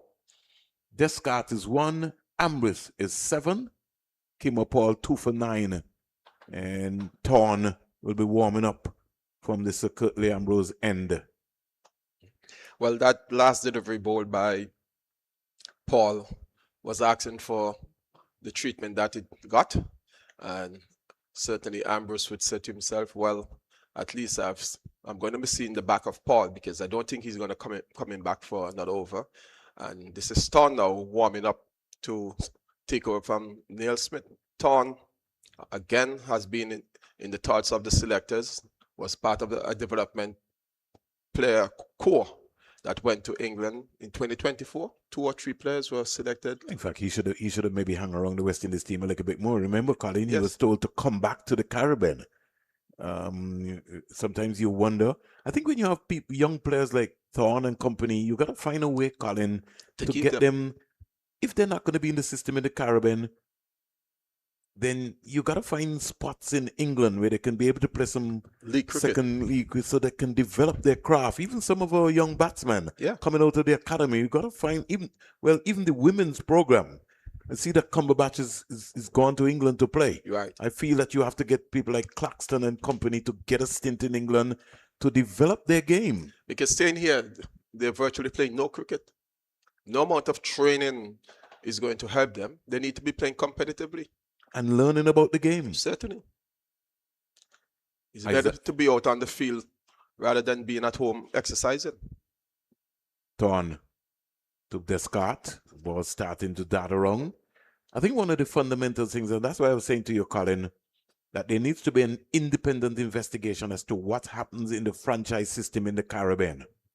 And my view, Colin, is that we need more technical coaches to be able to help with the franchise setup. And I say that because you have to look at the fast bowling, you have to look at the batting, you have to look at the spin bowling. We've got Vital Laws, who was just touted and spoken about in the Under-19 World Cup. But he's not part of Jamaica's setup. You got somebody like a Mackay McKenzie who can't find his way in this unit. I'll come back to that. Again, on the money, looking for a single turtleneck on. Let's look at Joshua Dawn, one of the young, bright, potential leaders for West Indies cricket. He's come back from the Under-19 World Cup, and he can't find himself even as a reserve player in the Barbados Pride setup. And this is a potential guy. You got somebody like a Jakeem Pollard, who showed some great potential. I'm saying, what are we executing? What is our execution plan for these young players? Colin Boyne Tuckett has got to sit out for a whole season. Possibly, based on what's happening. On the money, worked away into the onside, Thorne searching for the pads. So Niall Smith, very impressive spell. Can't overemphasize that spell. Over in Jamaica, Scorpions fighting back 303 for 8. They trail by 45 runs. Here at the Sir Vivian Richards Stadium, Windward Island Volcanoes, 29 for 4. And if in case you just joined us via the West Indies YouTube channel, Smith, 6 overs, 2 maidens, 13 runs, 2 wickets. Paul, 6 overs, 3 maidens, 9 runs, 2 wickets. And Thorne bowling now his 4th delivery on the money. Getting another easy single quietly into the offside as Ambrose. Goes up to 8. And Descartes is on 2. We have a lot of work to do. Ogis 1 for North. Pascal 2 for North. Then Athenes 3 for 5. And then Hodge 4 for 19. Those are the batsmen that are back in the Windward Island Volcanoes hut. Good morning to Lockhart Sebastian. Down in Dominica. Yeah. Trevor Shillingford, my friend for life. Thomas Kentish. Phoenix Thomas. All of the folks in Dominica, they're glued to their sets or their phones. They start losing his shape there. He wasn't leading. Had he been leading into it, he'd have been able to find the gap. They're getting an overthrow. That was poor backing unnecessary. Poor throw, poor backing up. Poor cricket all round by the Guyanese in the field on that occasion. Was that Moti? Yes. Yeah. He knows he sets high standards. He quickly apologized. 13 overs bowled, 31 for 4. And Windward Islands tottering here.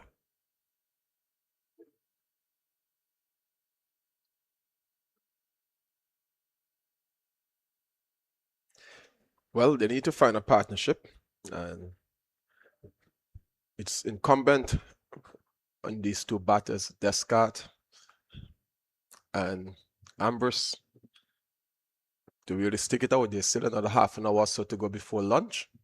So Kima Paul is interested even another over. Yeah, Probably good thinking on the part of the captain. certainly keeping that pressure on from that end. 3 slips in a gully, a backward point, short leg, mid-off, fine leg, go down. Descartes is playing around his pads. Gonna have to be very careful because one thing that Kimo Paul is searching for is those pads. Maybe have to just maybe make a slight adjustment in his stance. Maybe just getting that left foot just to bring that shoulder around, bring that right shoulder around. So more so that he can see. He's automatically looking out of his weak eye right now. Yeah, he's got to be careful. He's playing around that pad there. Just needs to make that slight adjustment. Just get it just slightly square so he could be able to see the ball going across him.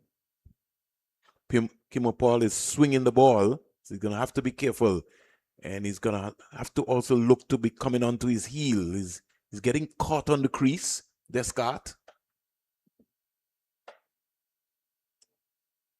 Kimo Paul looking to make some adjustment.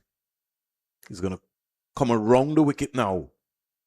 Okay, he wants to get that ball to induct to Descartes. Here goes Paul into Descartes. And again, Descartes playing around his pads. He needs to allow the ball to come to him. He's searching. He's going searching for the ball. That stride, that right foot, he has to get out. It's a movement. It's almost like you're in England. So he's got to get that big stride, get onto that front foot, and get that bat in front of his pad. He needs to get into line as well. Here goes Kimo Paul, round the wicket to Descartes, and again squaring him up completely. Yeah. He's having a torrid time, Descartes. Yeah, because once the ball is swinging around, Colin, Caribbean batsmen don't want to hang around. They don't want to fight. An England team coming to the Caribbean would have loved these conditions. Jimmy Anderson would be licking his lips, especially the fair bit of grass on the pitch. Really top-class seam bowling here by Paul and Smith, who started first. Isaiah Thorne is going to be out-and-out fast bowler, really. But he too could be a handful. There's a contingent of officers from the Antigua Barbuda Defense Force, and I think they have some regional officers as well Royal here too. Antigua Barbuda Police Force. It's a trade winds exercise. Yeah, they have some. Yeah, they have some people here. Probably is a simulation for stadium evacuation. Played much better there by Descartes. Yeah. At least he's coming forward and staying in line. Yeah, but he's not really coming right forward, Colin. So if he's still tentative, something again because of the surface. Over number 14 is completed. The Windward Island Volcanoes are 31 for 4. You're listening to the live and louder production. Colin James is next to me today. And we're bringing the good news to you from the Sir Vivian Richards Stadium.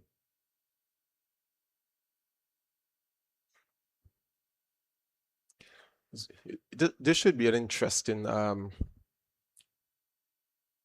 35 minutes of bowling or 25 minutes of bowling for Isaiah Thorne, because he has everything now in his favor.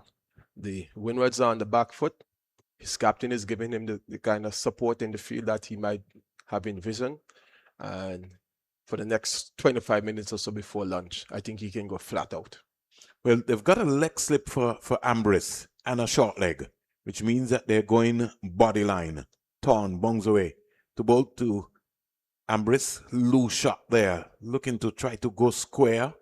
Maybe just needs to just leave for some time. But his mindset is that he's an attacking player. He's going to go hard. 31 for 4. Pressure mounting all around here. And as Colin said, the next 34 minutes, if Guyana could just sneak away and get a couple of wickets, it could be a different conversation. It's back and punching that. That's a much better shot by Ambrose. Just placed it into the offside. If they want, they can come back for 3. Now, this is what I was talking about yesterday, Colin. The ball is hit. The boundaries here at the Survivor Stadium are 70 meters. You got to be looking to turn 2s into 3s, Colin. That's right. Yeah, you got to keep the fielders under some pressure. Let them work hard, honestly, in the field. And as you indicated, that could have easily been 3 runs. Look where that fielder had to run from, Colin. Yeah, actually had to run at least 50, 60 yards to his right. Ambrose is 10. It's now top scored with Kavanagh on 10. Torn, bunged away into ball to Ambrose.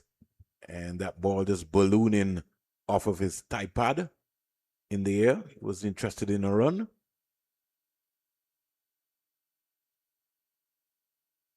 I think you will have to say, Colin, these two will be the last recognized batsmen for this partnership. Even though Ryan John has got a half century. Not a half century, a first-class century. Yeah. But you wouldn't want to come and put him under that sort of pressure today. No. He will have to. He'll have to at some stage, but you would prefer that stage being after tea.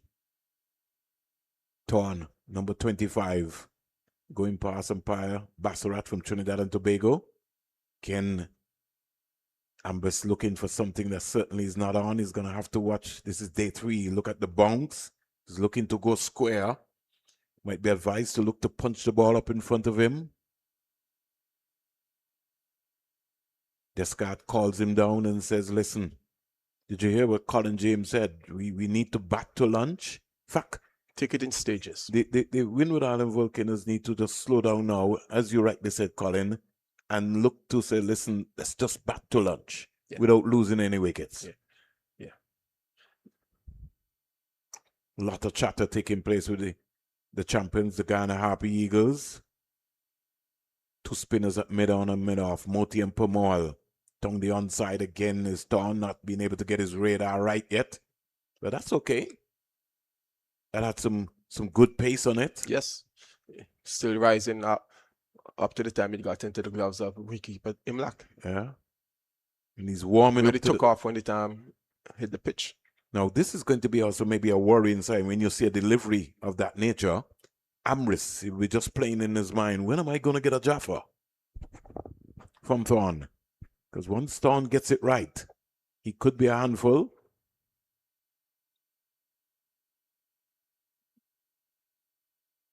His mentor is Dr. Sir Andy Roberts.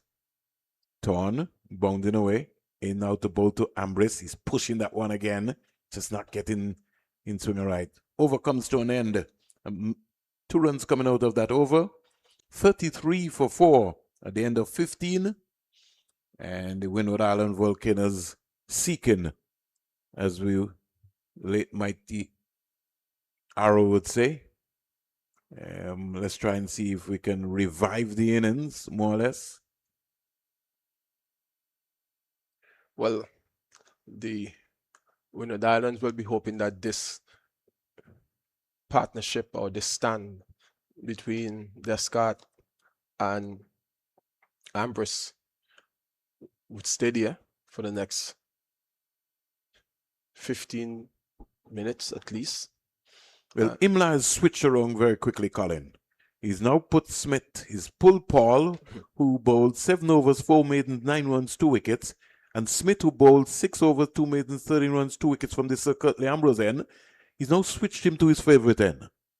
Well, that's good thinking and good captaincy, because there sometimes we see captains only use bowlers in spells and then forget about them after a while. Wrong the wicket to Descartes. And straight away he starts on the money.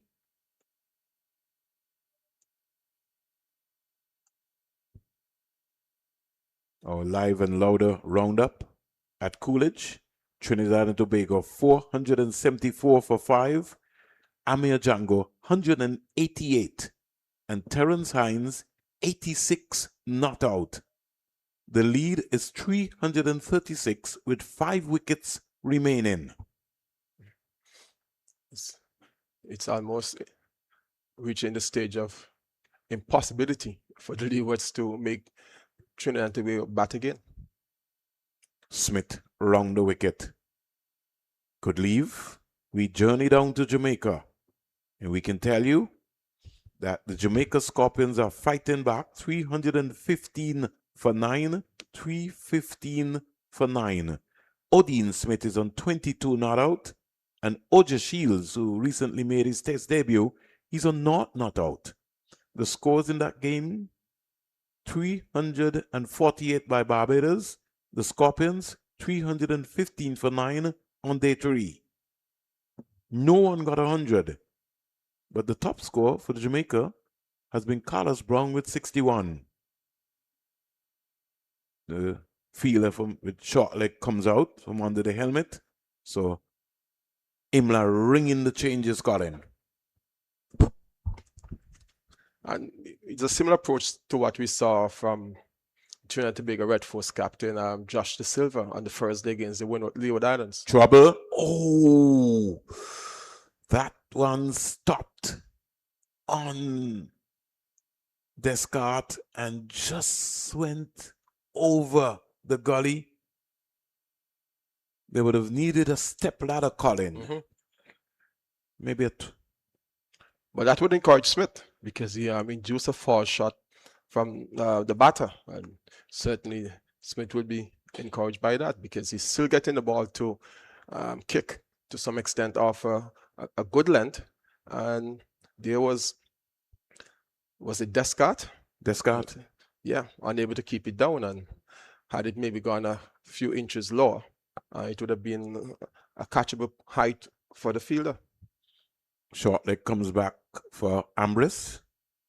Meantime, they have minimized the slip cordon. I still would maybe trying to get 3 slips in for Smith with Ambrose. But they've got a deep backward point because they know he likes to cut. Maybe Smith wants to set him up. Just as I talked about, that is a loose shot again. There was no feet movement there from Ambrose. A little change of pace there from Niall Smith.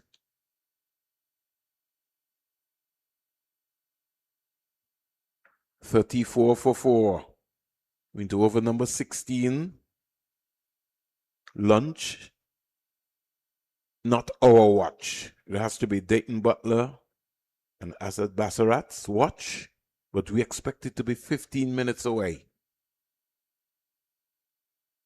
On the manual scoreboard, Mr. Black and his colleague is punching away. And Smith is running in to bowl to Ambrose, who is pulling this one, the short leg. He ducked for cover. I think when you're feeling in that position, Colin, you need an insurance, life insurance. Yeah, you need a policy on your life. But he took evasive action very quickly, so he was out of harm's way in a flash. But good shot from Ambrose. Only getting a single, but rotation of the strike is also important for the Windward Islands batters, as you know, any change from a left-hander to a right-hand, vice versa, is always going to necessitate a change of line, a change of direction from the bowler. But Smith won't be too mind. He comes around the wicket, 3 slips in a gully and a backward point go down. So too is the cover, mid-on, mid-off. And that ball just darting around there. Didn't get his radar right in that over. It only cost him a single. At the end of over number 15, the Windward Island Volcanoes, 35 for 4 in their second innings. So from 19 for 4, they have added another 16 runs. Yeah, but more importantly, its partnership has come out 42 balls. Yeah, but more importantly is the occupation of the crease, because another wicket before lunch, I think we'll be looking for an early end to this game, except for some fireworks from John and the law order, should that happen. But Guyana definitely in the ascendancy, and I guess the captain, Imlak, will be looking to push home the advantage. He has his hands on the neck of the Windward Volcanoes. And he just has to maybe squeeze it a little bit more with the help of his bowlers. And one of those is Isaiah Thorne, who moves in from the commentary box end. He's up now to bowl to Ambrose, and that's what we were talking about, Colin. That's the Jaffa that we were talking about. Definitely. Ambrose caught on the crease there. That was a beautiful delivery. Now Thorne has got it going for him. How did that miss? Can I see that again? Get my crew to pull up that delivery. 35 for 4.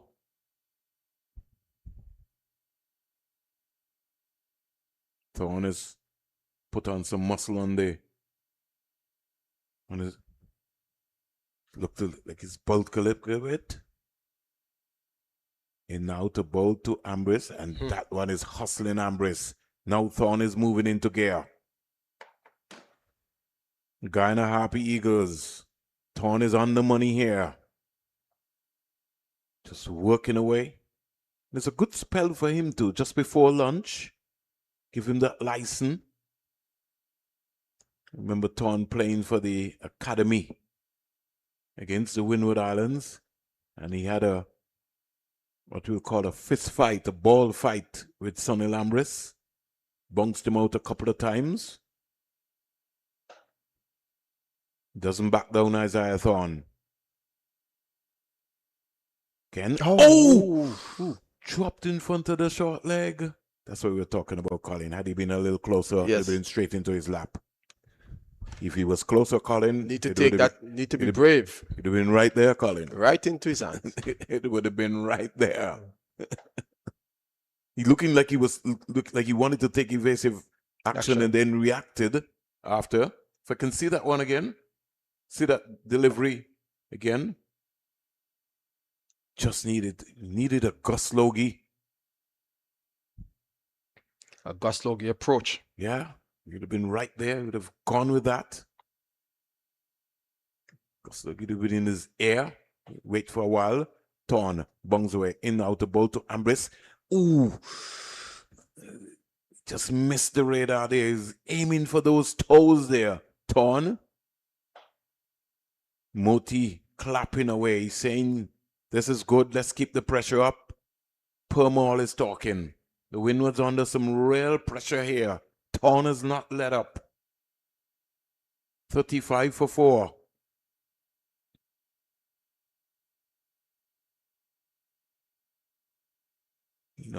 Waits. Moti, the test player, just flicks the ball back to him. 2 senior players keeping the company of Isaiah Thorne. Bungs away. In out the ball to Ambrose. And that is ball darting around here. Ambrose played that ball late. Got a very easy single. This has been an impressive spell here so far by Thorne. And I'm very pleased to see the young man bowling with pace and also a bit of guile as well, getting the ball to move both ways, and that's good. And he's having a little chat. Is it Permall? No, Savory. Savory, yeah. Yeah. No, not Savory. Permall. Paul Kimo Paul came all the way down. That's good. That's good. That's good thinking on the part of Kimo Paul to, give the youngster some encouragement. So vital for his development. Kimo Paul would know what it's like to be a mentor. He's gone back to his second slip position. Thorne comes around the wicket to Descartes. He's looking for a wicket before lunch. That ball is darting around. Over comes to an end, completed. 1 run out of that over. 36 for 4. 17 overs bowled.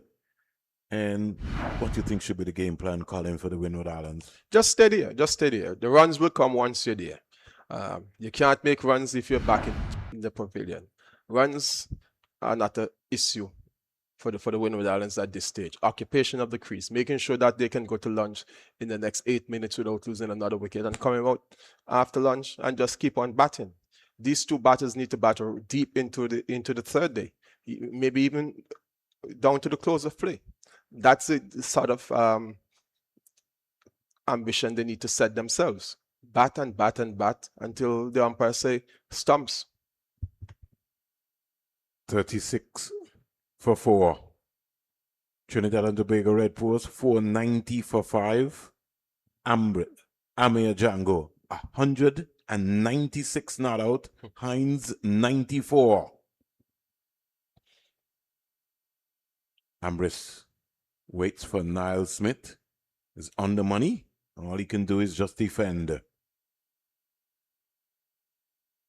We journey back to Jamaica, and to let you know that in Jamaica are 329 for 9. 399 for 9? 329, sorry. 329. Yeah, for 9. Let me just check something here. I see something about an injury concussion check. Where did that come from? Gotta check something out here, Colin. Well, Smith continues. Yeah. And Ambrose is turning this one down to long leg. At least a second may be thought of, but they decided against it. And that throw straight, well, on the bounce to wicketkeeper Imlach. And good effort in the field here. So, limiting the batsman just to a single. And Descartes, the left-hander, strongly built. Doing some gardening in the process.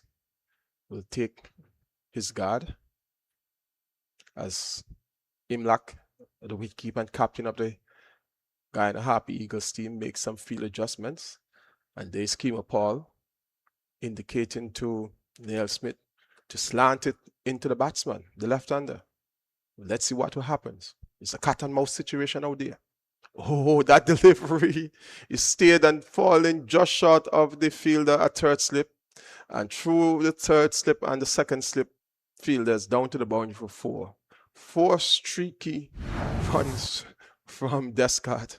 And he must have had his heart in his mouth a while ago, because that certainly was not in control. And the only thing that maybe would have saved him, it went low to the left of the third slip fielder, and also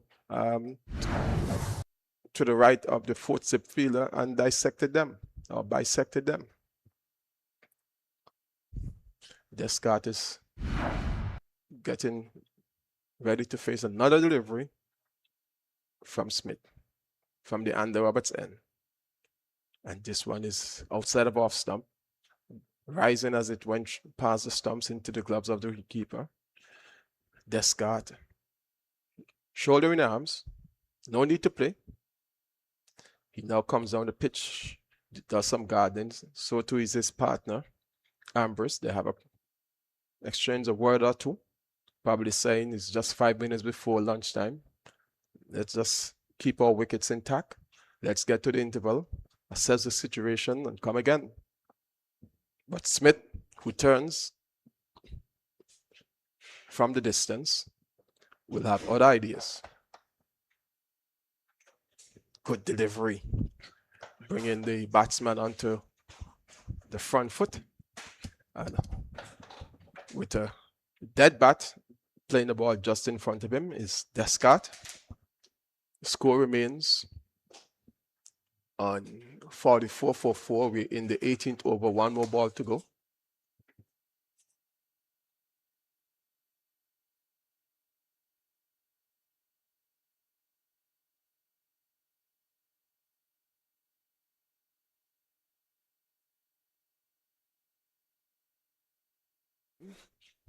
And are looking to tighten the screws on the Windwards.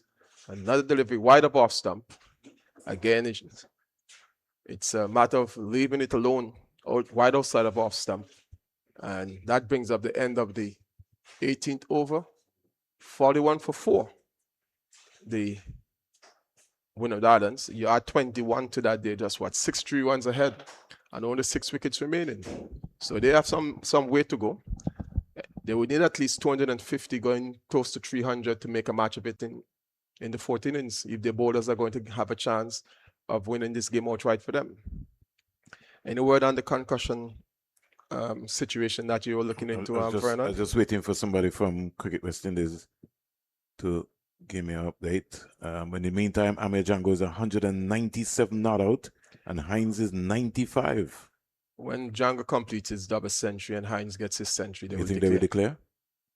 Colin, that's a flat batting track up there, Yes, but you still have to give yourself some time. Yeah, but they're playing for the most points, Colin. Don't forget that. Got two. You still have another day to go, Colin. Yes, and you're saying it's a flat track, so you believe it's get stuck in. You're gonna need time to bowl them out. Bowl them out. So you damn if you do. You damn if you don't. You damn if you don't. So it's better you do. A single, I think, from the first ball of this over, which could likely be the last over before lunch. Ambrose getting a single, takes the score up to 42, or steering into the offside. Taunt continues. 337 for 9, Colin. So in Jamaica. They're inching closer to 348. Yeah. And that's what I like to see, that the Jamaicans have not given the Barbados bowlers a free hand. A wide off stump, not encouraging the batsman or the batter in Descartes to play. He leaves it to go through to the wicket keeper. 4 more deliveries left in this over. And if every delivery takes 30 seconds, it means that we have another minute and a half to go before lunch, and it's already 11:59 according to my watch. But as Vernon would have said, it's the watch or clock of the umpires that's important. Delivery closer this time to the off stump by Isaiah Thorne, but Descartes, who has been in now for at least an hour, is able to judge the line and let it go through to the wicket keeper. So his judgment has been fairly good outside of off stump, and he let that one go through. As Thorne looking to get among the wickets.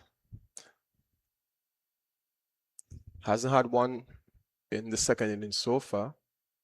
In the first innings, Thorne would have bowled 10 overs for 23 runs without taking a wicket. He's not going to get one on this occasion because that one is wide off stump, and leaving it to go through again is Descartes. And in the second innings so far, Thorne, this is his 4th over, 9 for 7.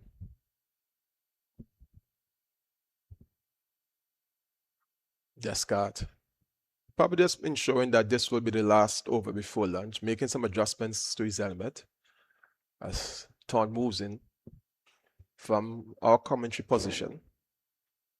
And this one is attempted to flick it down the onside, and the ball rising even after it's past the bat and stumps of the bat of Descartes and the stumps. And Imlach having to take that one just above head height. So it just goes to show that there's still some pace, still some bounce, still some movement in this pitch. So as a batter, you have to grind it out, and as a bowler, you have to put the ball in the right areas. But I think you got to bowl a hard length, Colin, here. You can't just come and just rest the ball down. You got to really hit the deck. And you've seen that being demonstrated so far by the Guyana seamers so far. Oh, this is the root of the delivery. And how Descartes didn't get an edge onto that one. Only the laws of nature will explain that one to us. But it's the last ball of the morning session. It's lunch on the second day of this 4-day West Indies Championship bilateral series game between the Windward Islands Volcanoes and the Guyana Harpy Eagles. The Windward Island Volcanoes are a lead of 64, adding 22 to their first innings total, to their first innings lead. The Guyana team were bowled out for 264 in their first innings. In 2.3 overs this morning. And in the context, Colin, Ryan John ended with 19 overs, 3 maidens, 54 runs, 2 wickets.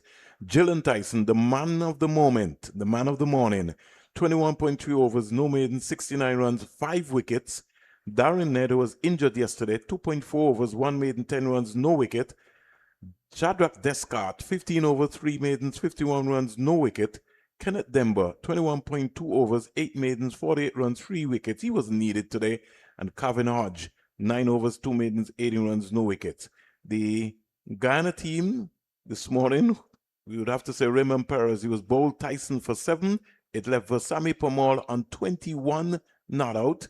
And earlier, Savory were the top scorer at 77, Tejan Chandapal 70. Then, Colin, the party started here at the Sir Vivian Richards Stadium. We had the first wicket going down in O'Geese, who really would be very upset with himself. He was caught by the substitute fielder, Ramsamy, of Niles Smith without scoring. Then we had Calvin Hodge, who was caught brilliantly by Tejan Chandapal of Kimo Paul without scoring. Calvin Hodge, he's also back in the hut. Caught Chandapal, bowled Kimo Paul for 10. And the captain, Alex Athenes, he was caught by the substitute Ramsamy of Niles Smith for 4. It is left Ambrose not out on 14, Descartes not out on 8. But let's go to the bowling figures, Colin, for the Guyana Happy Eagles, the defending champions. Niles Smith, 8 overs, 2 maidens, 20 runs, 2 wickets. Kimo Paul, 7 overs, 4 maidens, 9 runs, 2 wickets. Let me read that again. Kimo Paul, 7 overs, 4 maidens, 9 runs, 2 wickets, and Isaiah Thorne, 4 overs, no maidens, 7 runs, no wicket. Between the seamers, Colin, they have bowled 19 overs, and so far it has been a hostile and very considerate seam bowling attack that we've seen so far, Colin. Yes, very.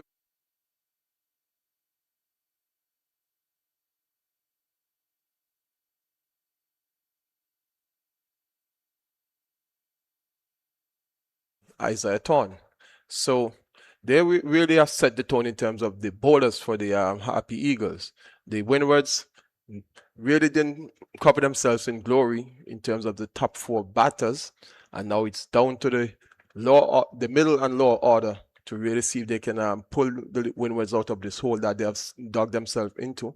And it's all to play for after lunch, and we look forward to it after refreshing ourselves and making sure that we are in good voice and spirits come the next 45 minutes. So just a final wrap on the live and louder roundup from around the Caribbean. At Coolidge, Trinidad and Tobago at lunch are 493 for 5 at lunch. Here at the Sir Vivian Richards Stadium, the Windward Island Volcanoes are 42 for 4 at lunch. And in Jamaica, it's not lunch yet. They're still playing.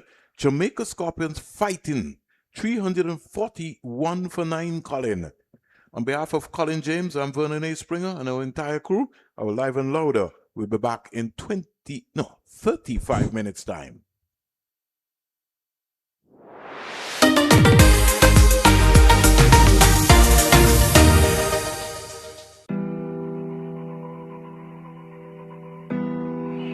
Deep expressions. He's got it. Nearly. Jimmy Adams finally gets 100. It's been a long, epic struggle for the West Indies captain. This is the only cricket club I've ever represented. I started here 13, so I was in second year high school. As a young teenager, I was made to feel very welcome by some of the old stalwarts of my time. We're here, Alan Ray, Jackie Hendricks, so Jeffrey Dujon, Maurice Foster, just to name a couple. It's a club that had a rich sort of history of producing cricketers, but they really made a young teenager feel really welcome, and that was it really. Well, the first thing that you became very much aware of were the 2 boards that were in the bar, and one had the batting and bowling averages for the club going back to the 1930s. There were 3 boards. One had the international representatives, and one had the international representatives who were captains. After, 25 years, 30 years at the club, to have ticked all those boxes, I think, and the memories that came with it, mean a lot.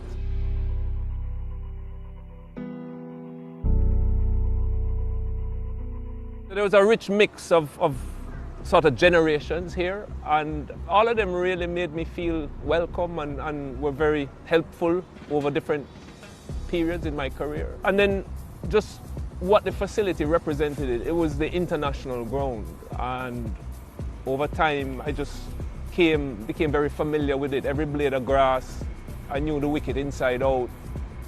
The atmosphere here, even before these stands were built, was something that I was very much aware of, and it became part of the whole experience. A full house was just very loud, as any Caribbean full house can be.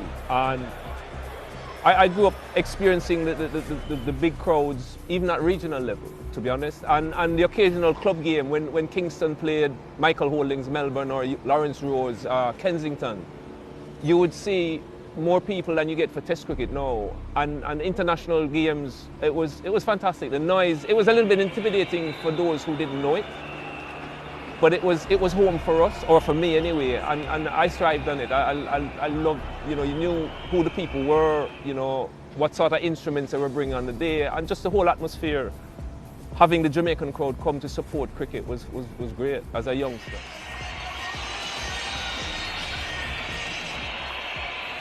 I guess the first Test match here would have been, that I played, would have been against England.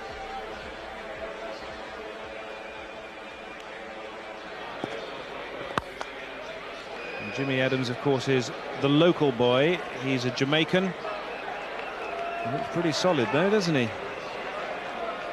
Once again, it's another West Indian batsman who set out his stall to get onto the front foot wherever possible. It was a really good occasion for me. You got performances in. I only got in because Hooper was injured, which was sort of like the story behind my first 9 or 10 Test matches. So thanks, Carl, I appreciate it. It was very late the night before the game that Hooper said he wasn't going to make it. So maybe that helped to control some of the nerves.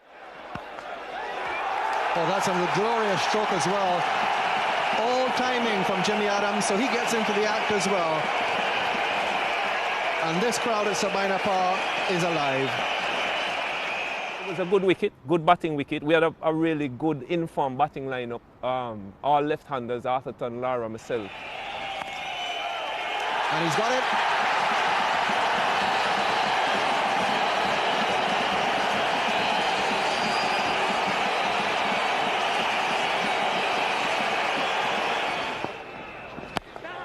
He's got it this time. Murray's out of the blocks, and an excellent and invaluable 50 for Jimmy Adams and the West Indies. You do it in front of your home crowd, to lift your bat for a Test 50 here. It was really, really special. I managed to get a 90-something. Disappointed I didn't get 100, but really happy to have gotten a score. Well, this is the time when if you're Jimmy Adams at the non-strikers end, your heart's in your mouth for a couple of balls, while Courtney Walsh has all the pressure. If you get out, you really have let your partner down. Oh, that's close too. And out, yes! Steve Buckner confirms that Courtney Walsh has gone. It's the last West Indies wicket to fall. Jimmy Adams will have to trudge his way off this field. Satisfied he's done a fantastic job for the West Indies. I hadn't played a Test for 2 years. So, in those days, the competition for places was really, really tough. So whenever you got the opportunity, you wanted to just keep reminding the selectors, if there's a slot available, give it to me and don't pass it on to other guys who were, to be fair to them, Roland Hall, Shiv, all of them were scoring runs. So it was important from that point of view to get runs as well. Would have been better if I got 100, but yeah, I'll take the 90. It could have been worse, You hadn't scored a Test century up until then, but you went straight from Jamaica and you did get that first Test 100. Yeah, I got it in the second Test in Guyana. Batted with Shiv for a good while in that. I think that was Shiv's first Test match, and for me it was good to finally get that load off my shoulders. I knew what it felt like to wait a lot of years for the first class 100, and yeah, you'd been knocking around, you still weren't too sure about your spot in the team. So to get that 100, I was thinking, oh, well, even if Hooper came back, maybe there might be a place for both of us, which was significant for me. He's never made a Test 100, that's the key. He'll learn to relax. If he makes one, his second one will come easier. That's it this time. Full toss from Salisbury. Adams puts it away. The first thing he acknowledges are his teammates in the dressing room. And a brilliant moment for Jimmy Adams. His first Test match 100, and it couldn't be more well deserved. Let's fast forward some years now. You came back to Sabina in 1999 against a powerful Australia team. That turned out to be an historic victory. Talk to us about that match. Well, first of all, context. We got skittled for 50 in Trinidad. Lara's neck is on the chopping block with the selectors on the board, and yeah, things weren't as great as they could have been. And I remember walking to the wicket, and the usual chit-chat with me and Brian. We've been batted together for years, and so Pedro Collins had just got hit in his nuts, and he retired hurt, and it was in the morning, so we probably had maybe 80 overs left. And we literally just started counting down overs. So at the end of the over, Brian would say, right, Jimmy, we've got 79 left. And I would say, okay, we've got 62 left. I guess the underlying theme for both of us, you know, we're going into lunch, we've got 2 overs to lunch, and we just kept going. And I think both of us by then were old enough to realize when momentum was shifting. And yeah, pretty much between lunch and tea, we knew, we kept saying, you know, if we are here in 8 overs time, we'd have really taken this game away, and we kept going and we kept going. No ball, smacked down to the long on boundary for 4 runs. Lovely shot. Found the gap between mid-mid and mid-on. Nice placement. And they'll come back 4-3. Good 15 for Jimmy Adams. A claim for him now on his home ground here at Sabina Park. Lovely shot. Beautifully played by Lara. He's hoisted up, down towards Lawan, into the mound stand. That'll go for another 4. Brian Lara in full flow, moves into the 90s. What Brian did was special, to be honest. I don't think anybody can understand or appreciate the kind of pressure he was under, just generally going into that series, first of all, and then that game. Selfishly, to have gotten the bird's eye view of the innings at the other end was just the best seat in the house. I mean, I've seen Brian play some magnificent innings, right? But some of them, I didn't spend as much time with him in the middle as I did on that one. So to have been 22 yards or 20 yards away and sort of been a part of it. 150 not out. Well played by the West Indian captain. It was a huge day for West Indies cricket. We desperately needed something coming off the South Africa series and then that first Test loss in Trinidad. So, yeah, I mean, the greatness of Brian, what can I say? And yeah, to be there and then to get that view of the innings was superb.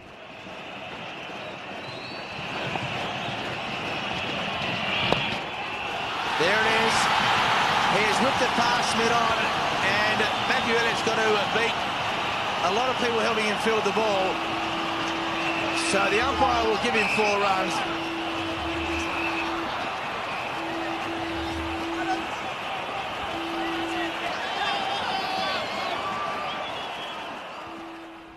The 200, for where we and he was at that point in time, that week, he had momentum going to Barbados. He had nothing coming into Jamaica. And for anybody under that kind of strain to produce what he produced in the way in which he did it, like, he just dominated and from the whole day.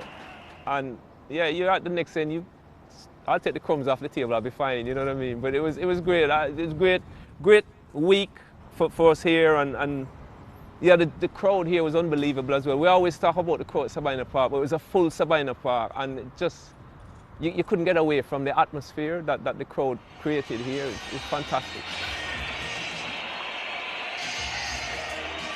Coming back to Sabina Park a year after that as captain was very special for many reasons. One, to captain the West Indies obviously was a great honor for me, but to get the chance to do it here at home where I'd played, I'd learned the game at Sabina Park, which was my own club, and you literally could pick out hundreds of faces in the crowd that you knew personally going back many years. And I remember batting, friends of mine saying, Jimmy, you must have set some world record to bat 3 days for 100. He's got it. Barely. Jimmy Adams finally gets 100. It's been a long, epic struggle for the West Indies captain.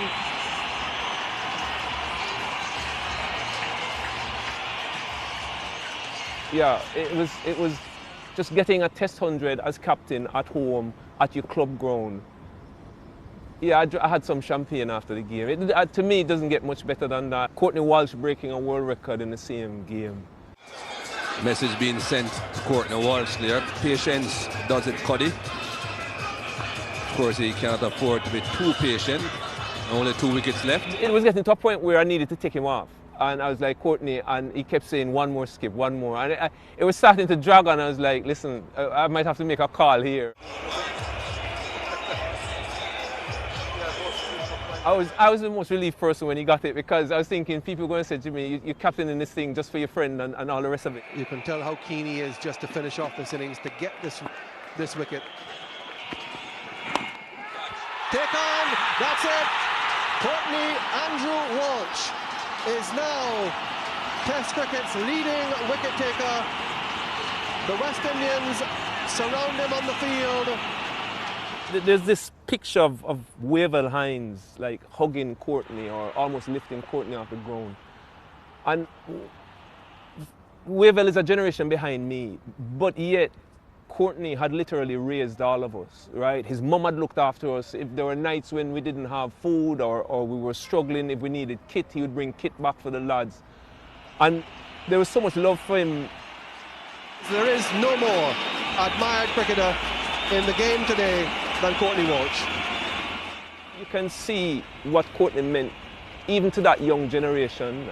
Some of them from Jamaica, some of them weren't, but he's always had that effect on people because he's a giver, and he gives of himself, and he loves people, and yeah, it was great feeling, and great to be involved in it as well. So much happened in that game.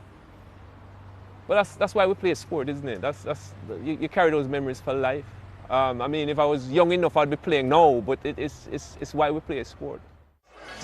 West Indies captain Jimmy Adams, who himself will remember this day for a long time for his personal achievement early in the day in scoring his 6th Test 100.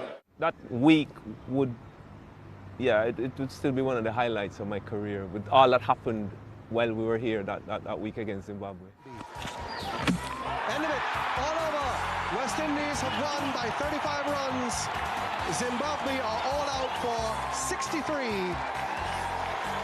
And Jimmy Adams, in his first Test match as West Indies captain, has led his team, which has pulled off a quite astonishing victory. The funniest moments here at Sabina Park, Franklin Rose getting upset in a first-class game, kicking a chair and breaking his toe, couldn't bowl for the rest of the game. It was like really rosy. Like, you know, in a Jamaica team where stuff like that, you don't get away with it. Lashed out this great kick, the chair went flying, and then in 2-2s we see the foot in a cast. And at Test level, I can't go into detail, but let's just say, funny, Curtly Ambrose, enough said.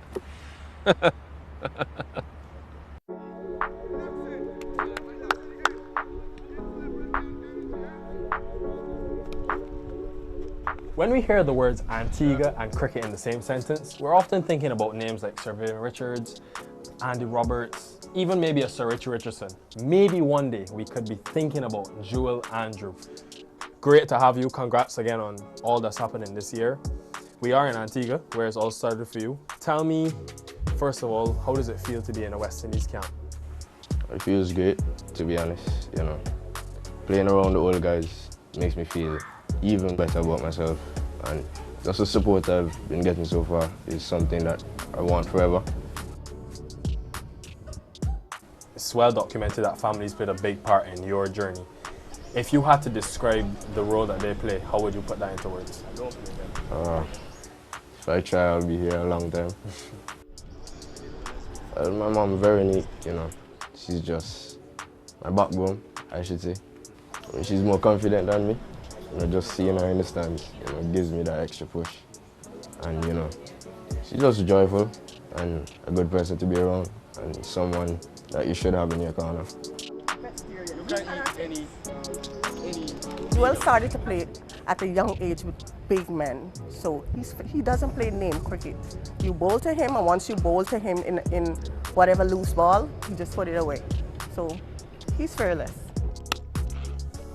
Joel and I have a connection. We talk about everything, every single thing, and if he knows that I'm here, he's going to do his best to make me happy. What he normally says is that, Mom, I'll give you something to watch, because I watch all of his videos over and over again. Once it's on YouTube, I don't watch anything else. So, you know, that's how it goes with us.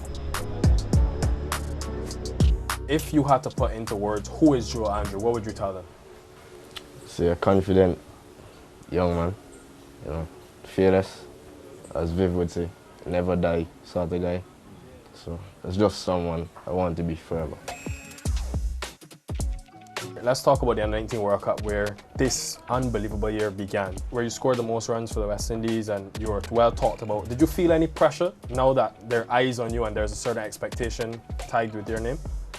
At that time, I was feeling extra pressured because, you know, everyone expects me to, you know, score every game, and that's not realistic, but that's what I try to do.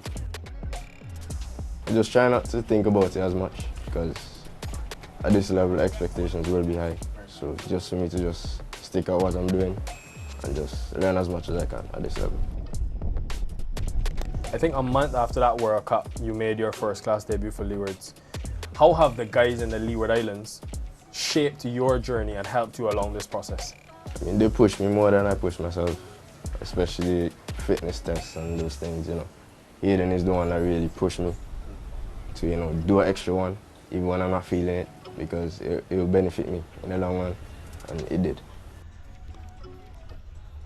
I really, you know, see him as a little brother, and I really try to encourage him in, you know, doing the right things to stay at the highest level. So, you know, the only thing I can do is just give him my knowledge and, you know, encourage him a little harder. He just reminds me of myself when I was a kid, you know, just always laughing. Sometimes you'll see him sleeping on a chair. So, you know, he's just, at the end of the day, he's just a kid, and, you know, I really, you know, love having him around. And what about Casey? He's more, you know, my idol off the field more than on the field, because I like the way he carries himself off the field. So what about on the field? What's wrong with that? Nothing is wrong with that, but I just... You think you could bat better than him? Yeah. So much has happened for you in this year. So you get that first-class experience, went to Ireland with the West Indies Academy. Whilst all these things are happening, what is keeping you grounded to remembering sort of where you've come from? I actually look at old Snapchat videos that my sister sent me when I just started playing. I'm like, look at this to now, you know. It feels like a big achievement, but I just feel it's just the beginning for me. June 2024, CPL draft is around, and Joel Andrew gets picked. Not only does he get picked, he's going to play for the Antigua Falcons. Playing for your home is always something you love to do. And I know it's a franchise team, but it feels more like home to me. Receiving, you know, that call was something that I always wanted, to just be in a part of the CPL, because, you know, this is the biggest part in sport, so I always wanted to experience it for myself.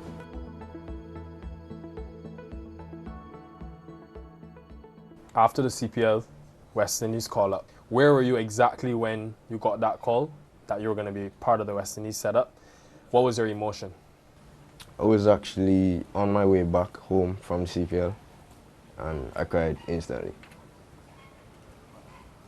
Because, you know, just receiving that from the coach, that I would be a part of the team, it made me feel good about myself, and it's something I always wanted. That squad was captained by Shea Hope, who you've always said is your biggest idol. Why Shea Hope? I mean, he's just cut above the rest in my eyes. Averaging 15 ODIs is never an easy task, so that's something that I want for myself. So if I see it in someone else, you know, I could just always emulate it, try to bring it into my game. So third ODI comes around, getting your cap from Alzari, who is obviously working his way to be one of the great Antiguan cricketers. What did that moment feel like? I mean, he's more of a brother to me than a teammate. We go way back in terms of Antigua and club cricket. So receiving my cap from him was a special moment that, you know, I would cherish forever. If you are to play in Antigua, to hear the rally around the West Indies, to be part of cricket with Antiguans all around you, what would that mean to you? I mean, every time I hear that anthem, I get emotional because, you know, that's something that stands out and it's something that means a lot to everyone in the region. If I get the opportunity, I want to score my first 50 in front of the home crowd. That will make me feel good. And just still learn as much as I can because I'm still here to learn. 17 years old, we could be hearing Joel Andrew for the next 10 to 15 years. The guy makes me feel old, but brother, I hope you enjoy this. This is an invaluable experience that you will get on this series, and we can't wait to see what the limit will be for you. So, all the best. Thanks.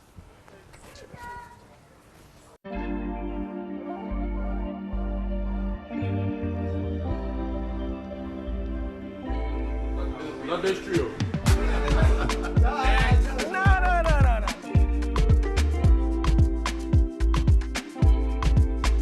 Between the three of you, who is the funniest? Between you and Jaden. Yeah, funny at all. Yeah. Between Andy and I for sure. Yeah. And who take the longest to get ready? Me. Always waiting on this man to go for dinner. Always. Who is most likely to be late? No one really. Jaden got Me. Important things. Important things, nobody late. But like if it's dinner, casual, I think me, for sure. Jaden cuts it Yeah, close. Who lifts the most in the gym? Then between Andy and I.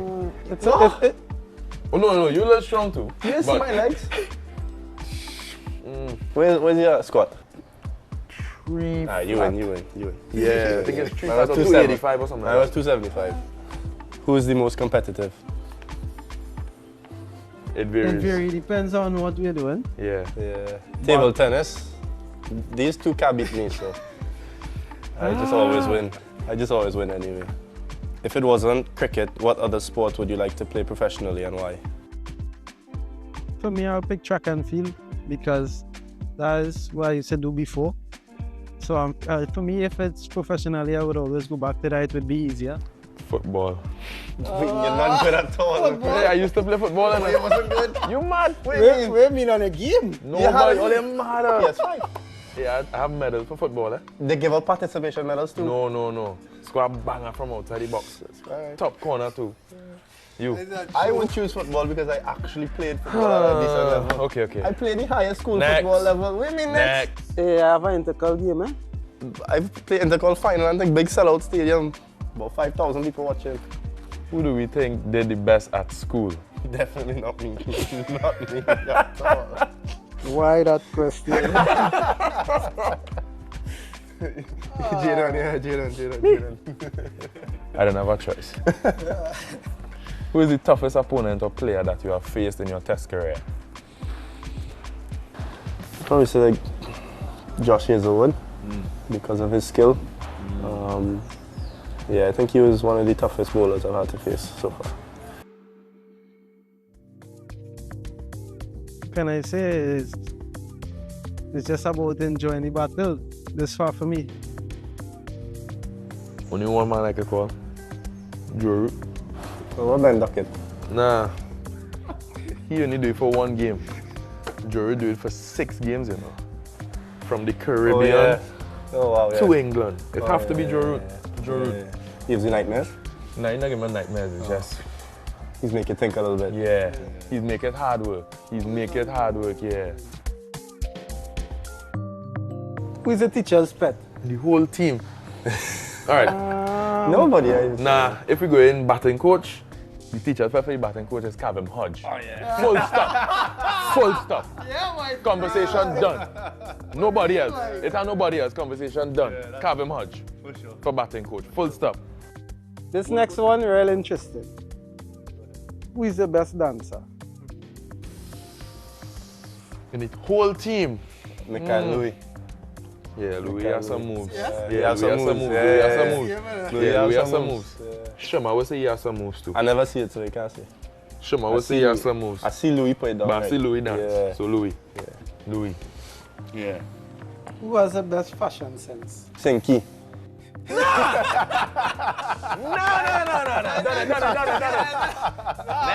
Scott. Nah, you're doing that for spite. You're doing that for spite. Casey has the best Yeah, Casey fresh when Casey always fresh, yeah. Alright, this one you can probably say Sinky. Who is the loudest?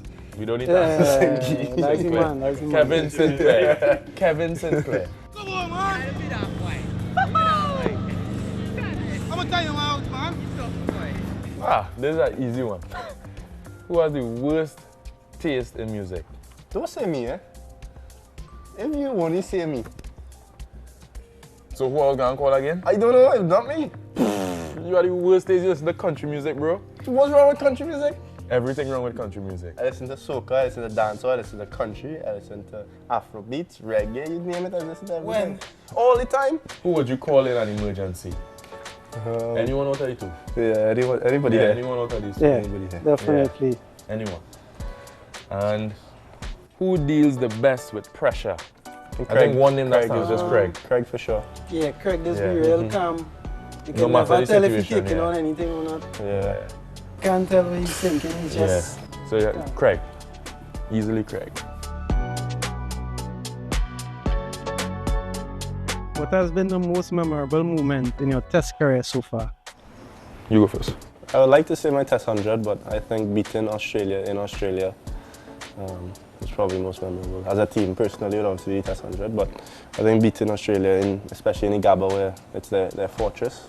For me, it had to be my first 5-wicket haul. And not even the 5-wicket haul, it's just the fact that we win the game. And how we win the game was close. That is the most memorable thing for me. Yeah, I remember watching you jumping.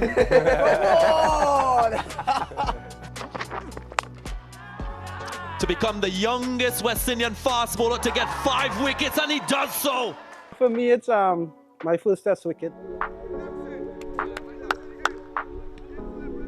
It came off my second ball. When we hear the words Antigua and cricket in the same sentence, we're often thinking about names like Sir Vivian Richards, Andy Roberts, even maybe a Sir Richie Richardson, maybe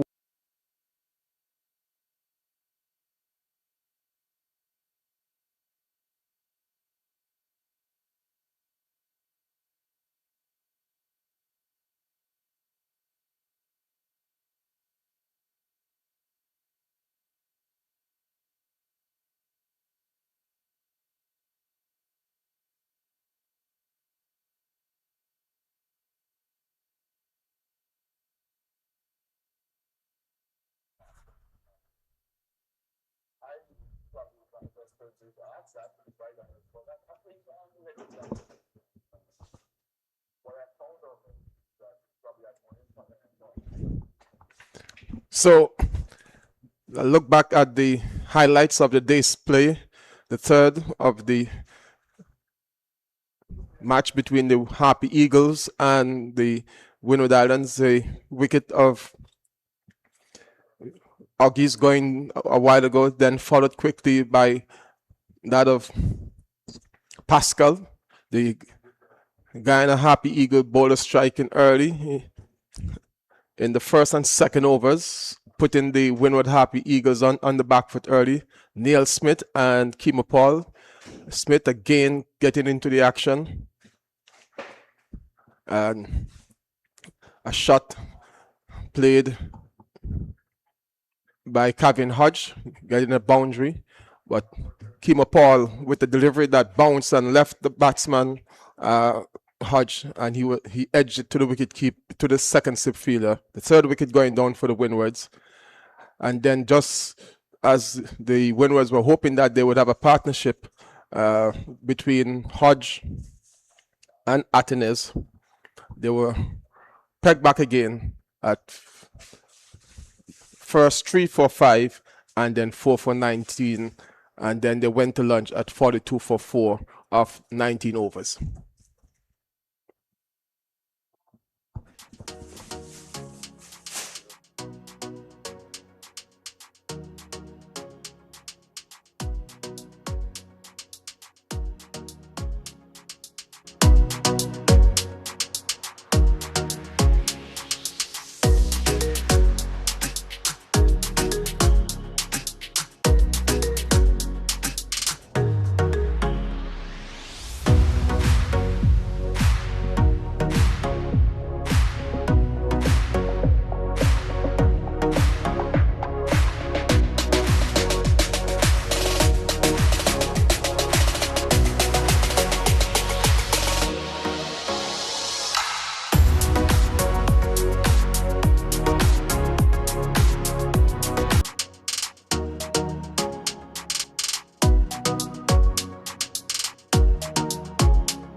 Welcome back to the Sir Vivian Richards Stadium right after lunch.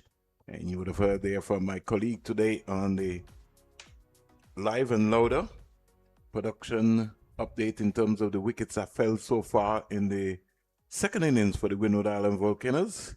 Shaduk Scott and Sonny Lamris will soon be appearing anytime. The Guyana Harpy Eagles just on the edge of the boundary, just going through their final rituals.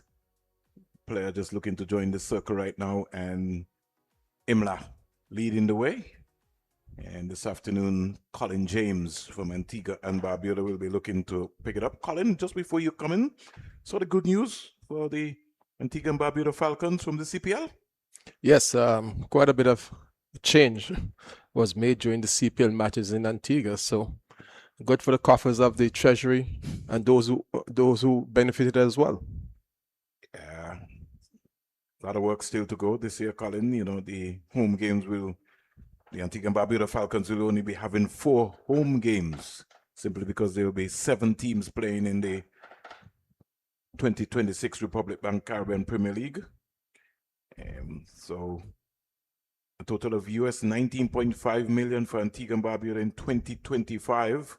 And that's just an independent economic assessment conducted by some folks who CPL would have been able to put in place. And as you heard from us, what Colin said, the 5 matches were delivered at the stadium. A total of over 23,000 fans attended the CPL matches, including over 1,733 international visitors. Visiting supporters stayed an average of 4.5 nights and spent an average of US $3,100 per trip. So the investment by the government of Antigua and Barbuda into the Antigua and Barbuda Falcons, second time around. Still early days in bearing fruit. And I think Antigua and Barbuda is positioning itself, Colin, in terms of having the Leeward Island Hurricane franchise, the West Indies Academy, Antigua and Barbuda Falcons. Is now for us to be able to, everybody to now come together with one conclusion as to how we're going to look to build the game in Antigua and Barbuda. And the Falcons are very much concerned about the women's aspect of the game. And so you'll hear some more plans going forward in terms of how we plan to improve that aspect, because we had an opportunity to have a 4 team, but we don't have enough girls, especially from this neck of the woods, in terms of the quality. So Colin is not going to invest something in money in something where it doesn't have quality. So they might be looking to get in a few invited players. Well, you will have the invited players, but you still need to develop your local content. You have the Shanisha, Hector, and company, because most of the times you want to be able to make sure that you can showcase what talent you have in the Caribbean. Right now, the structure for women's cricket in the Caribbean needs to be reignited. It needs a new energy going forward. More players, least among the options. You need more players to be playing, and that has to start at the school level. You got to start something at the school level, even if it's six aside, 7 aside, whatever it is. Get the young ladies at the school level involved. A time ago, they were telling me that the Antigua Girls High School didn't have enough players to play netball. In this school program that finished maybe last month, there were 5 to 7 teams from the Antigua Girls High School alone. Over 60 players. So once you plant the seeds, it will grow. First ball after lunch, ball by Neil Smith and the batsman in Hodge, leaving that one to go through to the wicketkeeper. You want Hodge to come back and bat? That's Ambrose. Ambrose, sorry. Yes. Hodge is already back into the pavilion. He had stayed a catch to second step off ball when the score was 19. It was 4 down then for 19. But since then, has been a little bit of a recovery. A stand of 23 so far between Ambrose, who is on 14, and Descartes on 8, 42 for fourth lunch. Second delivery after the interval. And Descartes is steering this one down the onside and getting 4 runs down to long leg. Ball line on the leg stump and typical leg glance. We haven't seen that shot. That's actually to have gone out of the art of batsmanship, Colin, for a long time. You don't see people really leg glance these days, but Ambrose brought back the art form. He waits for the bowler Smith to get to the top of his crease, top of his mark, and Ambrose waits in his crease. Can't even say there's a semblance of spectators here to watch this game. Which I ask the question, why start the matches on a Sunday? Maybe Vernon, you have the answer to that one. This is a good delivery from Smith. Rising sharply at the batsman, maybe taking it on his fingers and quickly asking for some assistance from the physio. Out comes the physio again. The live and louder roundup, just to give you an idea what's happening in Jamaica, Colin. Jamaica Scorpions were dismissed for 342. Barbados in the second innings, they're 18 without loss. So all to play for. And we journey up to the Coolidge Cricket Ground. And Trinidad and Tobago, most likely, Django will be looking to get to 200, and Hines will be looking. He needs 5 for his 100, and Django needs 2 for 200. You're already taking their time about getting to the individual milestones. There's certainly no hurry, and who could blame them? As you indicated before lunch, there's still a lot to play for, as we watch Ambrose receiving the treatment from the physio. He's all right. He's a very strong individual, and a knock on the finger, although painful, he won't retire. He certainly will get back and be ready to face the next delivery. Cornwall has bowled some 40 overs, 7 made, 103 runs, 1 wicket, Colin. That's a lot of overs. That is a lot of overs, Colin. A lot of overs. In 140 overs that they've bowled, Cornwall bowled 40. Next man is Durham with 27. Ambrose is on the defensive to this delivery from Smith. Still, the score remains on 42 for 1. Has Graves bowled for the day? Well, I don't know about the day, but he's bowled 17, Colin. 2 made and 64 runs, 1 wicket. Yeah, you would have bowled maybe a four overs or so for the day, because I think up to yesterday, he was somewhere between 10 and 11 overs. Edwards has bowled 17, 17-5, 59 naught.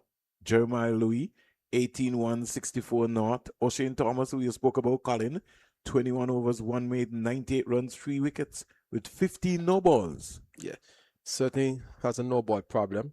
Something he needs to work on and work on it urgently. Delivery wide up off stump and getting the full treatment of the bat from Ambrose, just steering it high over the slip cordon and away from the fielder at the deep backward point position into the boundary for 4. So that takes the score up to at 50. The 50 has come up now. According to my reckoning, there was a 4 down the leg side of the second ball after lunch, and then this boundary should take the score up to 50 for 4. Yeah. In 19.5 overs. And the partnership has yielded 31 so far, Colin. It's building, but it's not the partnership. It's not the runs in the partnership they would be concerned about. It's the occupation of the crease they would be more concerned about, and that's will be key for them. Certainly, Colin. A delivery that is driven on the onside, and we'll get at least 4 runs to this one. Another boundary. Another boundary. So 12 runs of the over, 12 runs that were well needed and welcomed by the Windwards. Has been the most productive over of their second innings so far. Neil Smith maybe not warming up to the task after the intervals, spraying the ball around, either too wide off stump and slanting down leg side and giving the batsman the width on this occasion to play this on drive back pass him for 4. 4 good looking runs for Ambrose. Lovely 54. Lovely on drive, Colin, from Ambrose. You like to see batsmen playing down the V for the young batsmen who want to understand the art of batsmanship in terms of when you're going to play on drive, you got to be able to turn your hips with a nice straight bat. He's just rehearsing on the non-strikers and having a conversation there with Moti. He's maybe telling him, I can't wait for you to come on so I can deal with you. Thorne will start, Colin, from the Circuit Lambrose end. Well, Thorne definitely has an opportunity, as I would have been saying before lunch, to make a mark for himself. So he has the platform in terms of the Windwards still on the back foot, on the 54 for 4. And he, who has been touted as a future prospect for the West Indies Test team, has to show that he can take wickets. And that's the hallmark of being a good bowler. You must be able to take wickets. Let's see what he does with his delivery. He's bringing Descartes forward. And Descartes, who was initially, when he started his innings, somewhat uncertain as to whether to come fully forward or stay in his crease, seemed to have worked out that on this pitch, if you get forward and you get to the pitch of the delivery, you have a better chance of negating any danger in the delivery, and you also have a chance to play your shots and get runs. But first, you got to get to the pitch of the delivery. You also have to be balanced, Colin. Your head position is key, and your eyes, you got to be able to focus on the ball. The release of the ball from the bowler is also key. Making your mind up that stride, you have to get forward. You want to get forward, especially on the length. Yeah, just there. Anytime he comes there, Colin, he just hangs around. Yeah. He was somewhat uncertain as to whether or not to commit himself to push forward a little bit more or hang back in the crease. And if you're uncertain, if you have that level of uncertainty, that's a danger. You are either going to be playing a fall shot or you're going to be getting an edge. But you got to make up your mind as to what you want to do. Can't be searching for the delivery just about the corridor of uncertainty outside off stump. Good line there by Thorne. If he could it's about repetitions. Just that channel is important. Good delivery to Descartes, and Descartes is to the measure of it. Toying with the fielders and the bowler. Just saying, hey, look, I'm going to take a quick single and keeping the fielders on their toes. And no doubt, trying to get his energy levels up. It's always good to be moving around when you're batting, not necessarily in the crease when the bowler is bowling, but get your muscles moving, get your adrenaline pumping, so at least you are not cold, you're not caught flat-footed whenever the situation arises. Always be on the toes, be there, be on the ready. Good delivery. This one is most on middle and leg, and Descartes is getting on top of it. That Descartes may not have the best technique, but he certainly he can be effective, and that's what the rest of the Windward's team would be banking on, that he stays there and stays there with Ambrose, and see how much they can take the Windwards into a position that they can have a chance to bowl at the guy in the team in the second innings with a total to defend. But they have to take it in stages. This delivery is getting the batsman somewhat in an uncomfortable position, trying to play maybe the one jab to the onside and then pulling back the shot, taking it somewhere on the tie or high up on the pads, and the ball dying on the pitch. So no run resulting. So one thing, Colin, which I think is hampering Descartes, is that his left foot. With torn space, you've got to get deep into your crease. So you've got to look to have an early movement to get back so that you can be able to work that ball. He was hustled there with the pace of Thorn, simply because he didn't use the depth of the crease. The vast acres of land on the leg side, he must be able to get a single. There's real estate out there. Thorn. And this delivery is pulling it away effectively so. Ball going down the onside, and there was Descartes getting on top of the bounce and just pulling between the wicket keeper and the long leg fielder. No danger whatsoever, and 4 runs for him. And that's the fourth boundary in 12 balls since lunch. Yeah. So they've come out in a quick fashion action, as you say, T10 style. Thorn there just strained down the leg side, and as you correctly called it, Colin, put away nicely by Descartes for a boundary. Guyana feeling at the moment that they're on top. The Windward Islands leading by some 80 runs so far. 80. 58 for 4 at 22. The maths will tell it's 80. But they need maybe 80 by 3, so to speak. Oh, this delivery is causing a little bit of bother for Ambrose. I wonder if rain is falling at Coolidge, Colin. Because oh, really? I'm wondering, because play look like it's not resumed for a good while. Haven't seen any update on anything. I don't know if the system is down. Maybe you can tell me from maybe reach Denmo and find out if everything is okay, because I don't see any action moving on the scoreboard area, so I don't know if the system is down. We'll make a check. Yeah, after this delivery. 58 for 4 from Smith, wide of the crease, and this is Ambrose pulling this one down and getting a boundary.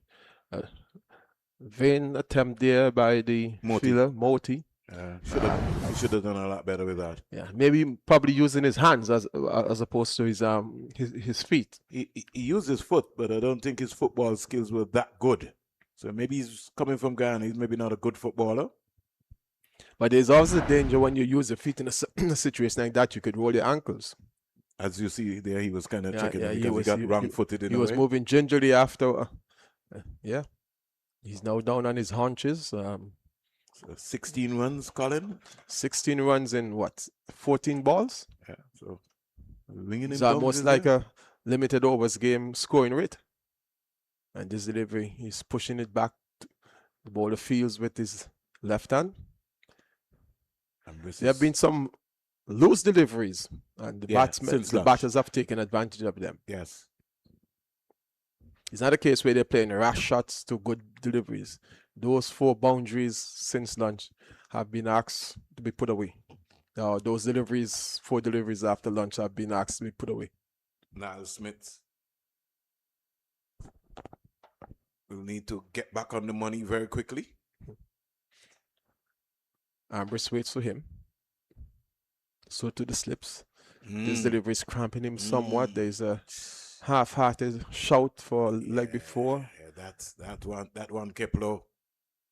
He could have been struck outside the line of the leg stump. Yeah, but you could see Smith and Paul aiming at those pads.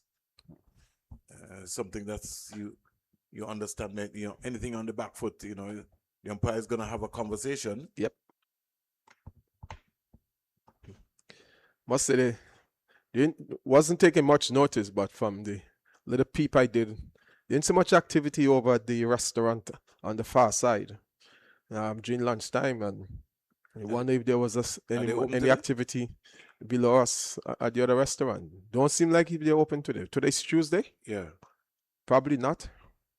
Because normally over there would have some traffic. Yes. You would see people coming in to get lunch. Right. That's the point I'm making. I think they're closed, Colin. Yes. They look like they're closed. Maybe they close on Mondays and Tuesdays. Well, I know downstairs one tip closed on Mondays. They open today because I came and had breakfast today.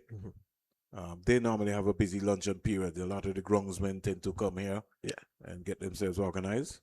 So, and the boundary bites do, what's they call it, a brunch on Sundays. So maybe they operating hours of Wednesdays to Sunday. Could be. Smith.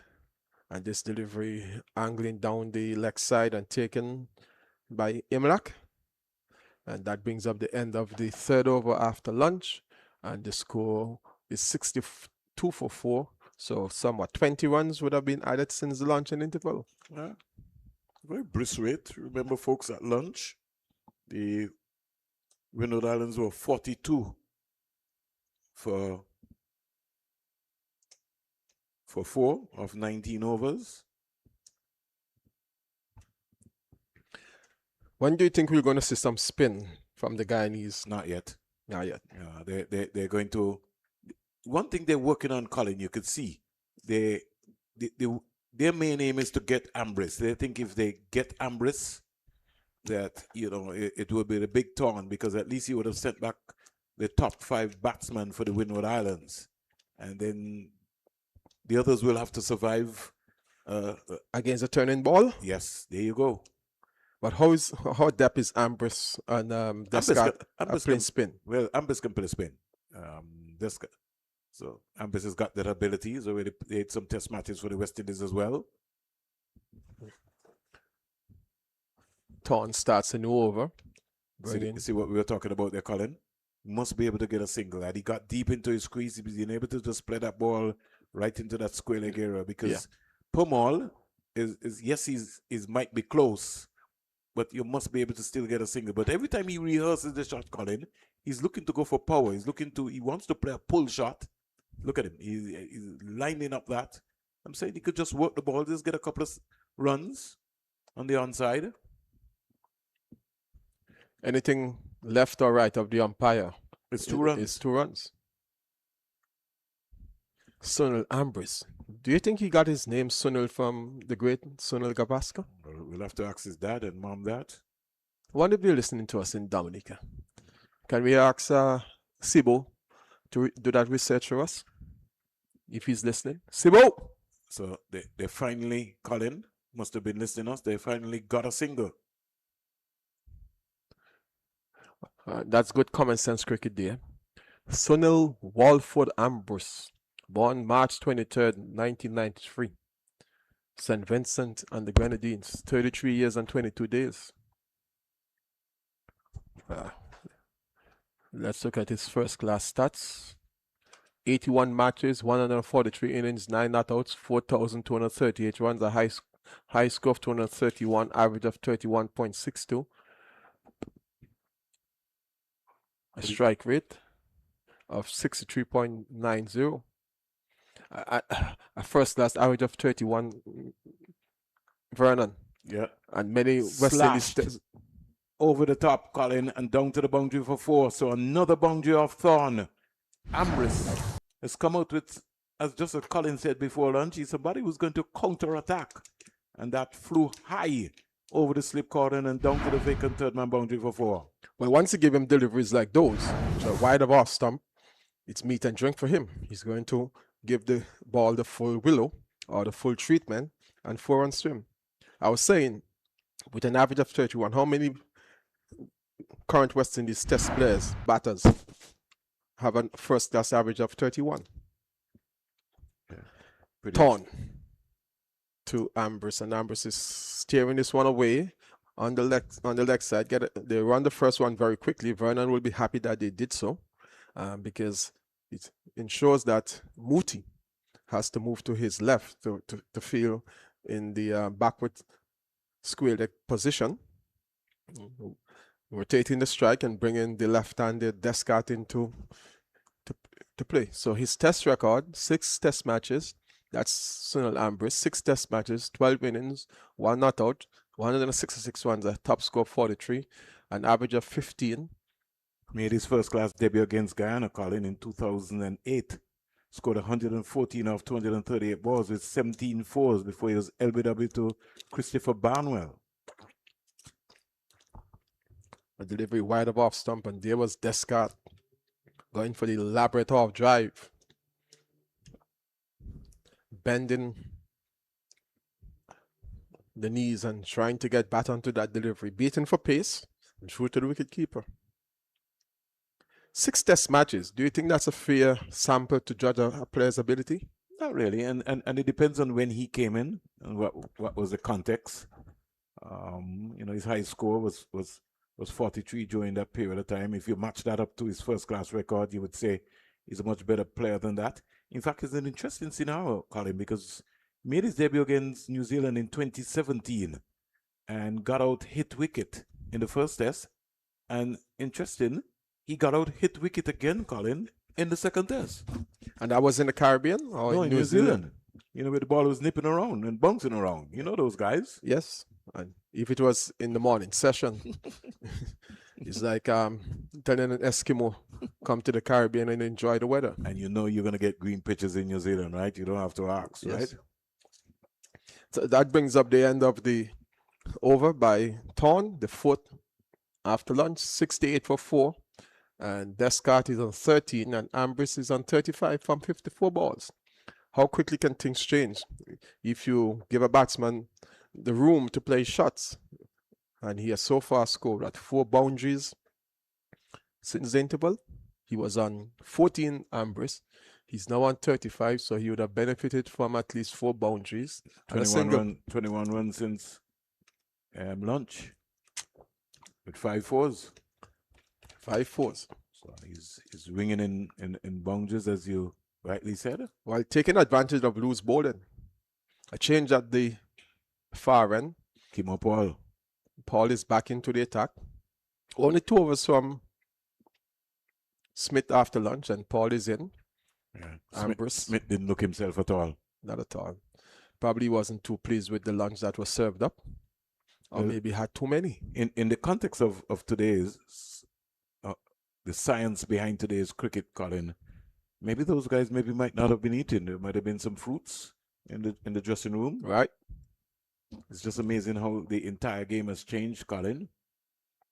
And it's in, you see a lot of people trying to eat heavy food at lunch, Colin. I remember the days of people like Viv Richardson, so they used to take their food and just put it up somewhere in the dressing room. Until after the day's play. Until after the day's play. Enjoying much better. Other folks would have been trying to make sure they get their lunch.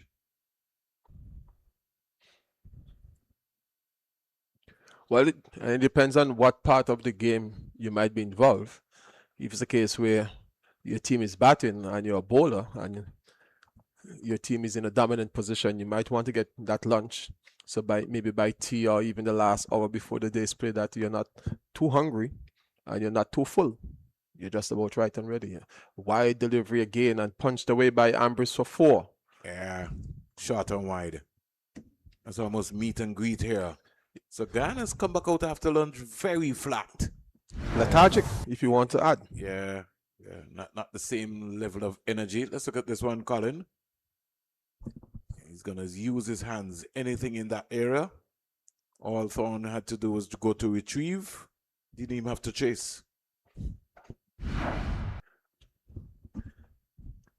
So, 6 boundary for Ambrose after the interval. He goes up to 39.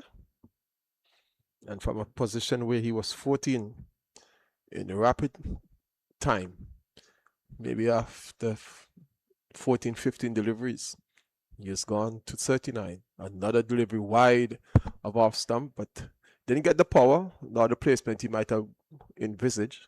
But he gets a second run because there was a misfield. Yeah, Thorne down on the boundary there. Captain Imler just looking at him to say, come on, got to keep your eyes on the ball.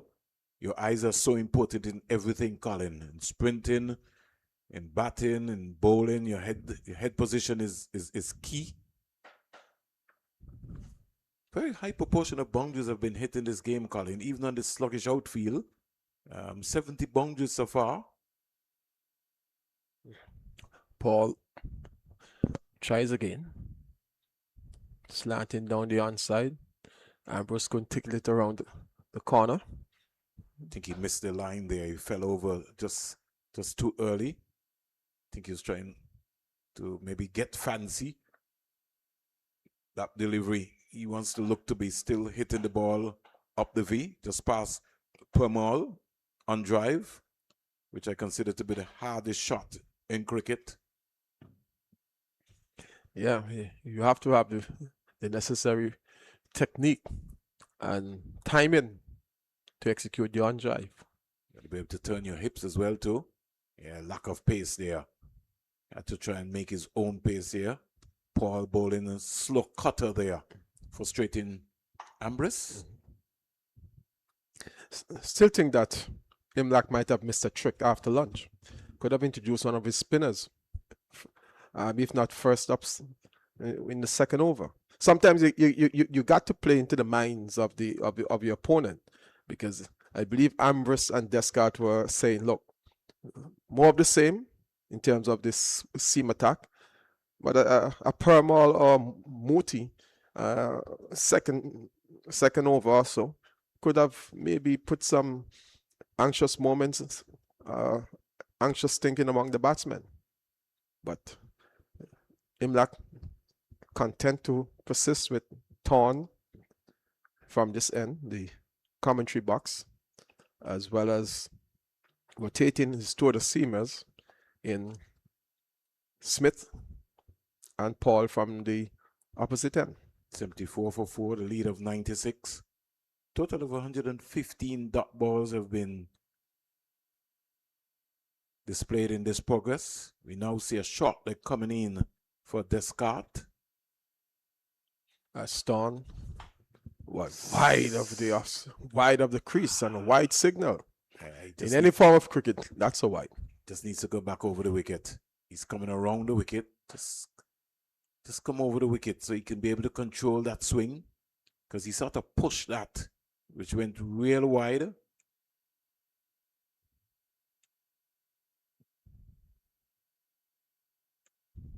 Any update from Coolidge, Vernon? I sent a message to Denmore, but he must be on the air. Yeah, but unless that the system is down, I think maybe the scoreboard system might be down.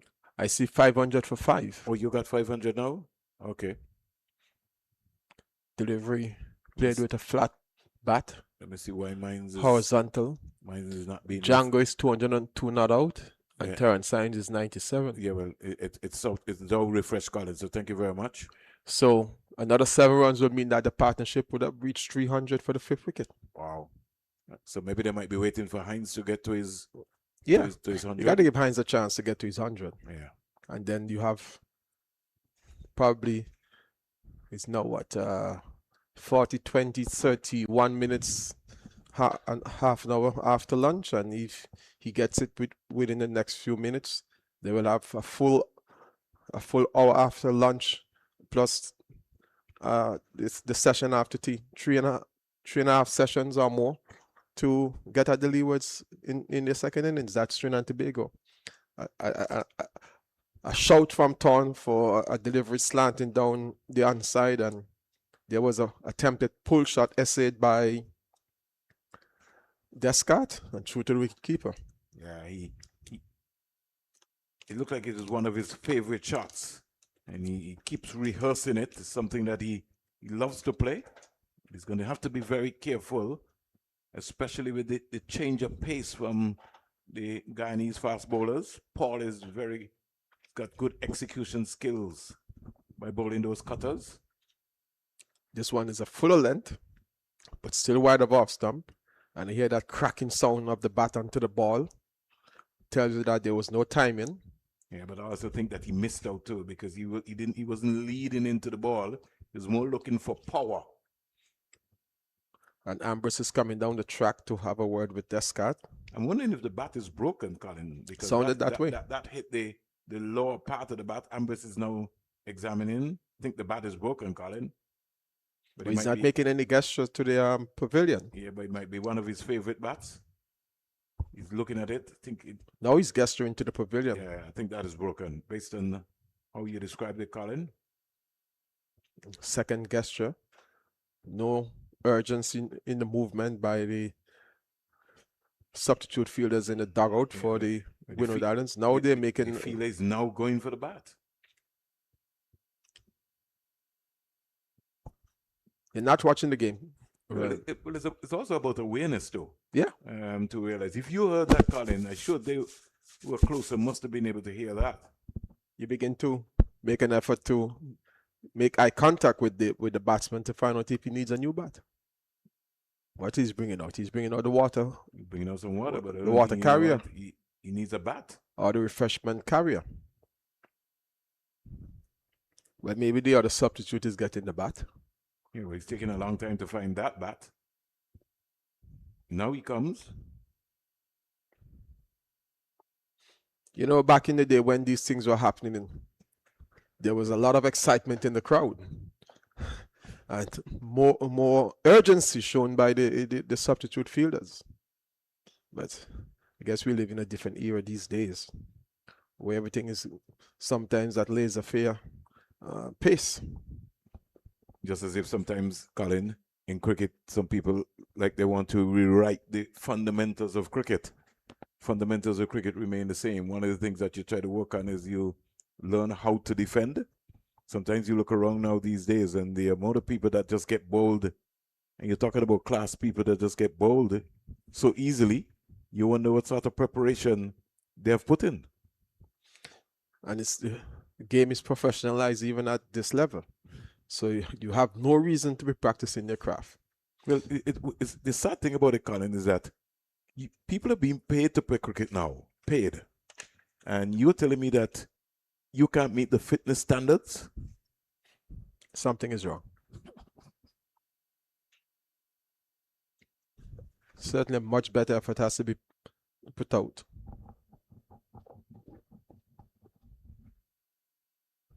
It's almost like an entitlement kind of situation. And not really appreciating, you know, what is happening around you. Descartes has finally got a bat, Colin.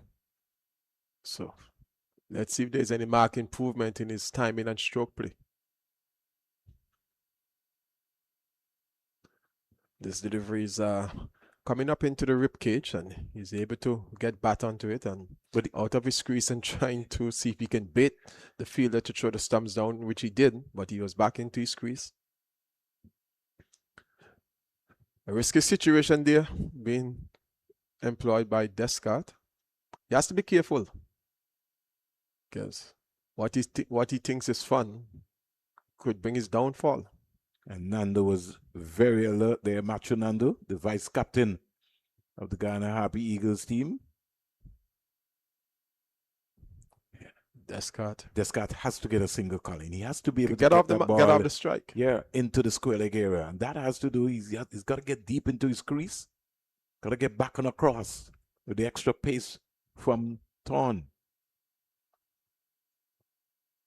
He's driving, but no timing again. He's got to lean into the ball. It's almost like he got to kiss the ball. If he wants to drive that ball through the gap, what he's doing is he's in a standing up position. So he's got to lead. He's got to come on his heel and lean into the ball. He's just got a half prod. It's just like the bat is coming through, really. Got to kiss the ball. You got to lean into it. Every now and again he rehearses. The right foot really is not going anywhere. He's just looking to just hit through that line. It's almost like a ballerina with no movement. Just sticking in one position. Thorn tries again. And Descartes waits. Oh, he's out caught, is he? Did it take an edge? Nah. No, says the umpire, but that was a good take going down the onside by Imlach, and the ball was moving with some pace. Might have maybe touched the tie pad on its way through, but no danger, no harm, and it score is 75-4. The Windward Islands in their second innings, and they overall are 97-4. A little mid-pitch conference between Descartes and Ambrose. Ambrose is going to be facing up. Imlach continuing with his all-seam attack after what? 30, how many overs? 25 overs. 25 overs. Still no sign of any spin. Back in the Vernon, when you had the guy in the spinners in Lance Gibbs and company in full control. 5 overs of seam, and the ball is thrown to the spinners. Yeah, since Sir Colin Croft opened the door, you're seeing a lot more pace attack. You're seeing the likes of Niles Smith and company coming through. That one is pulled down by Ambrose for a single. Colin Croft, there was Ryan King. Colin Stewart. Yes. Colin Stewart. Beaton. Roston Beaton. Yeah.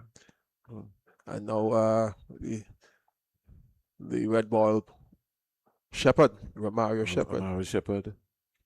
He's playing in the IPL. Yes, he is. He is.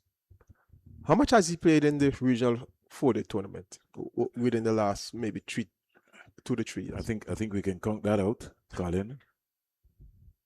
But at the same time, Colin, you would have to say that because he's been more or less been contracted as a white ball player, he's not been around to be able to play that form of the game. And the situation in Guyana as well too, because when we listen to the coaches, Colin, they was hampered by preparation with the weather.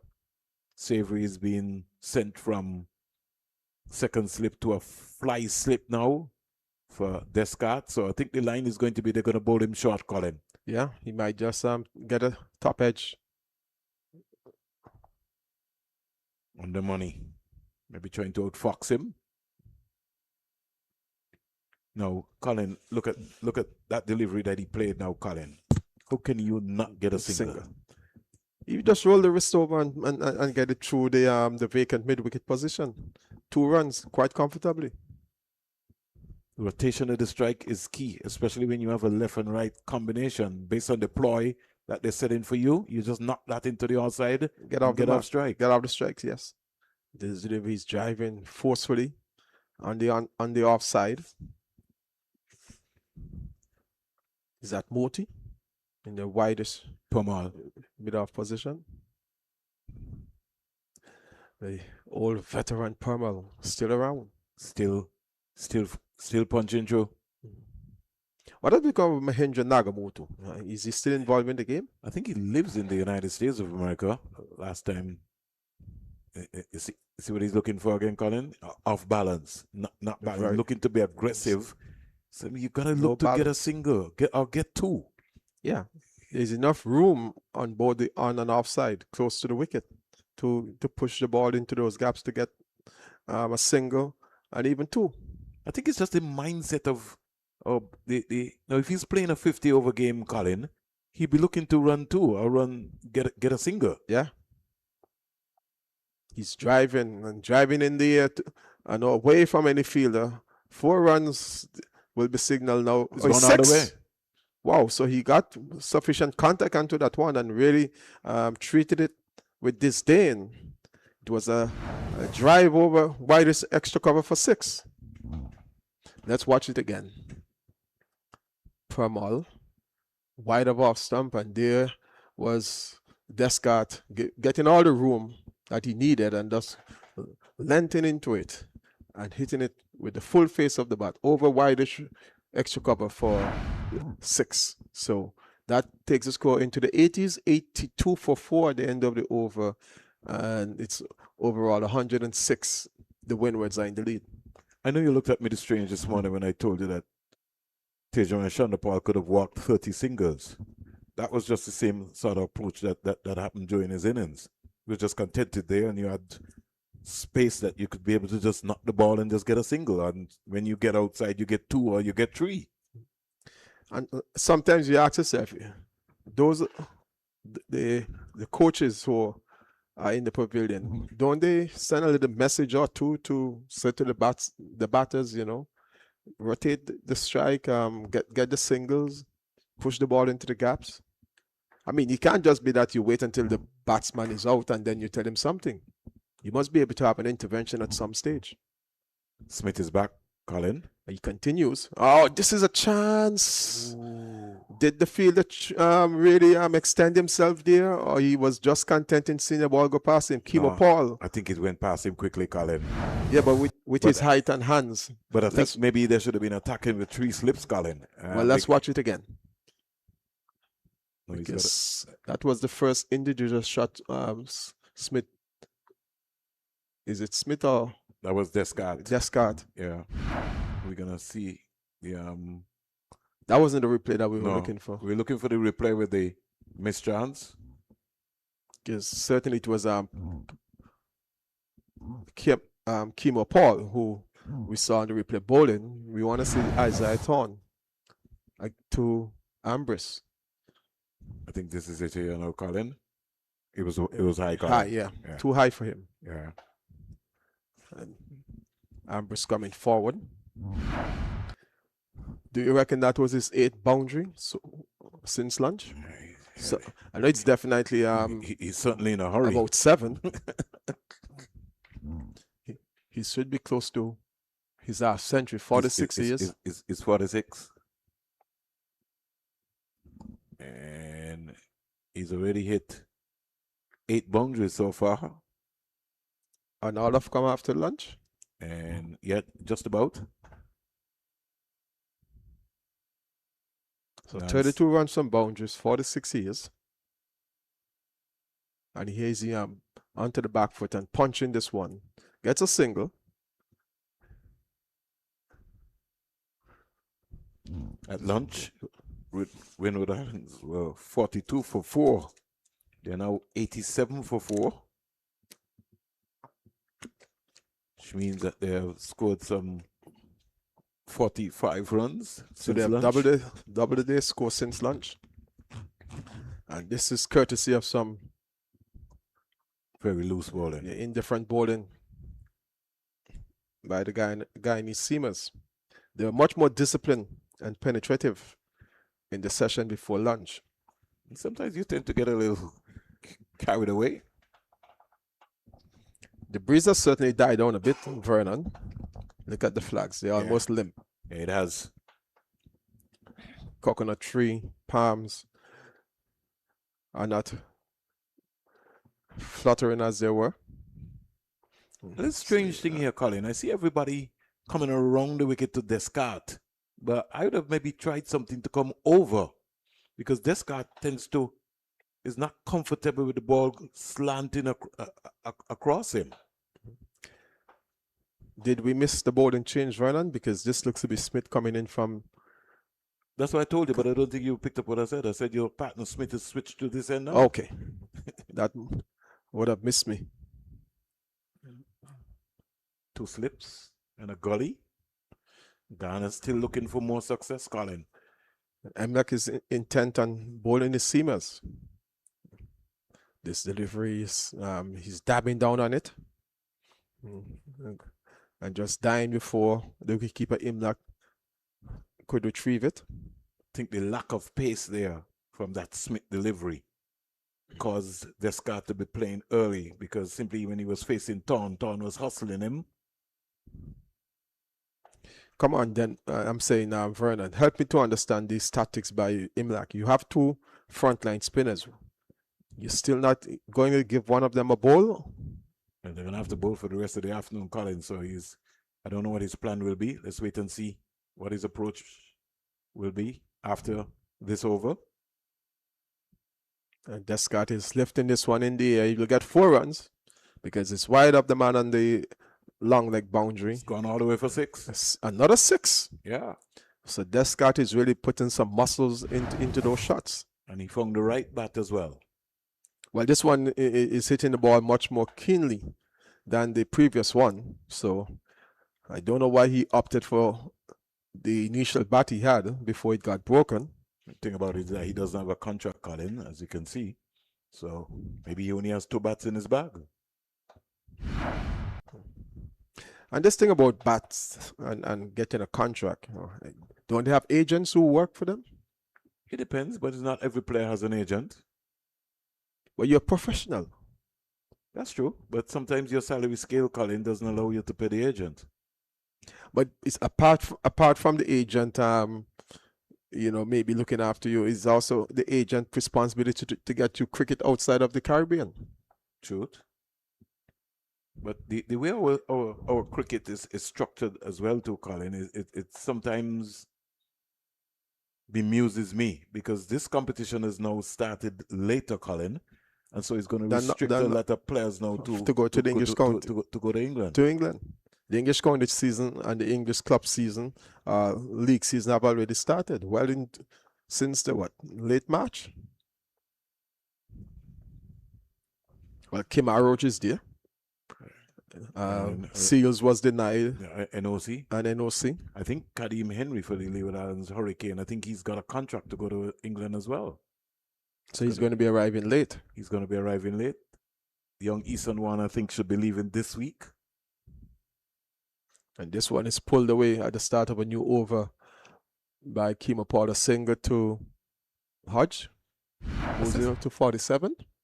You remember, Colin, about a couple of years ago, Winston Benjamin took his academy team to Bermuda. Yes. That's the kind of initiative that you're talking about, Colin. We got to find a way to be able to second team 11 to give some guys. You have people like Landavelt and company who might maybe not play a game this season.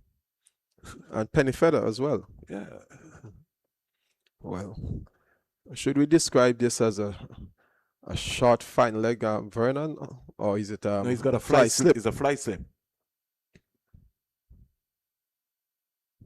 They think that they maybe can bounce out Descartes. This time he's getting this one with the full face of the bat, slapping it to the wideish mid-on.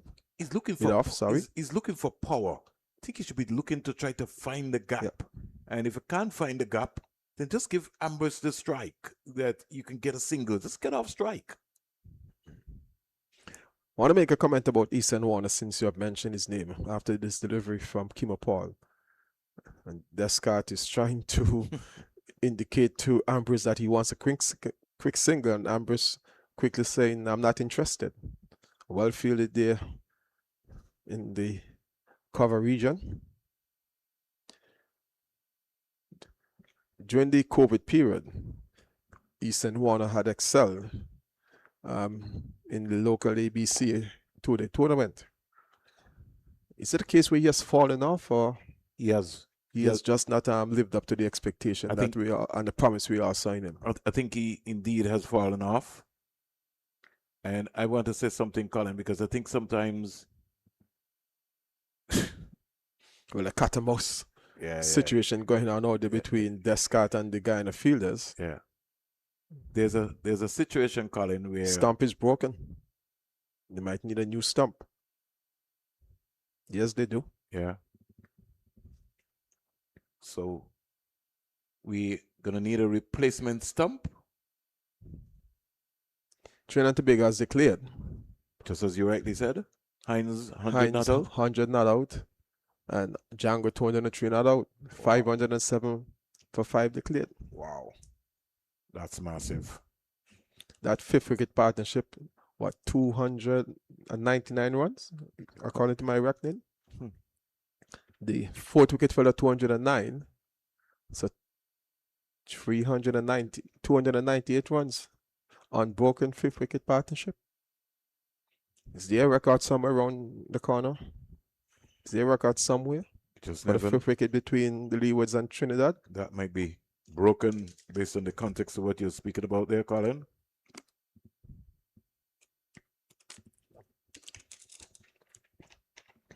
Who are the West Indies cricket statisticians? Adriel Woody Richards, think you might have to find Phyllis Spooner. A Spooner? Well, how does Keto rank among those? A good friend in Montserrat, Basil Morgan. Sure, if he goes through his stats, he might be able to pull that one up for us. Let's push his button and see what he comes up with. Roland Cox also in St. Lucia.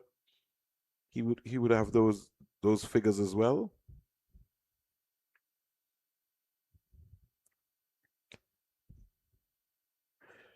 You know, back in the day, before the computers, those stats were readily available.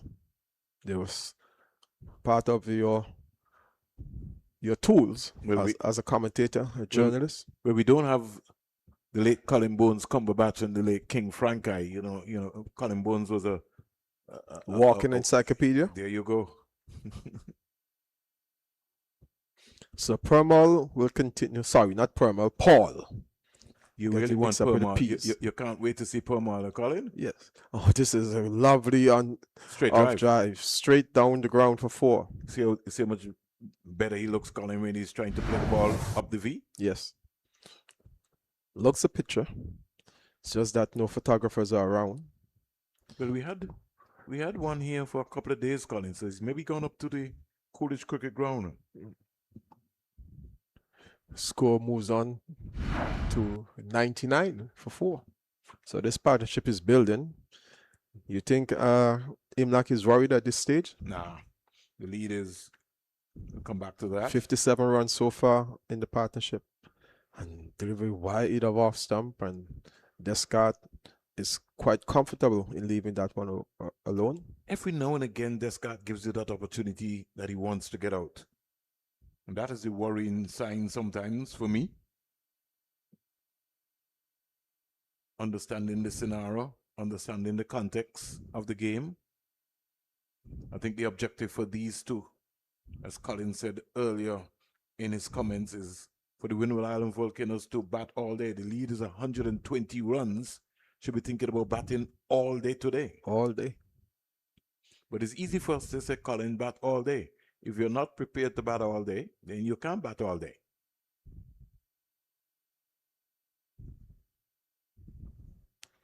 So we're going to see the introduction of spin at long last, in my view. It's going to be Moti. He's going to be introduced from this northern end. And this is where he would have picked up most of his wickets from in that spell, Colin. 6 in the first innings. Yeah, he would have bowled Moti, 23.1 overs, 3 maidens, 73 runs, 6 wickets. He's just getting himself ready in that familiar trademark style, just rubbing his hand into the crease, into the dirt, and getting his field set. It's going to be Ambrose who's going to face up to him. Ambrose now has to rethink his approach, because the ball is going to come onto the bat much more slower. As he settles with a 4 short leg and a slip in catching positions. And this one is just angling it away. Ball wide of off stump by Moti. And it was just pushed away by Ambrose and angled into the offside for 4 runs. He's now on to 52 from 58 balls. 100 comes up as well. And the 100 comes up as well. So the Windwards are making hay while the sun shines. 68 balls, Colin, 9-4. Not bad going at all from Ambrose after being shackled to a great extent in the morning session after the Windwards lost 4 early wickets. As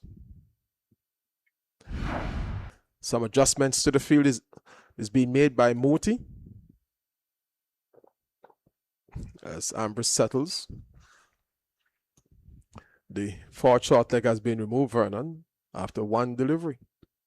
Are they going to try to get Ambrose pulling to the deep backward of square boundary where the field is placed?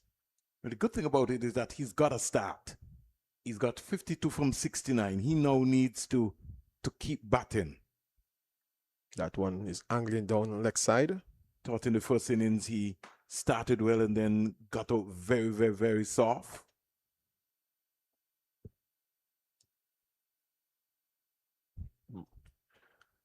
The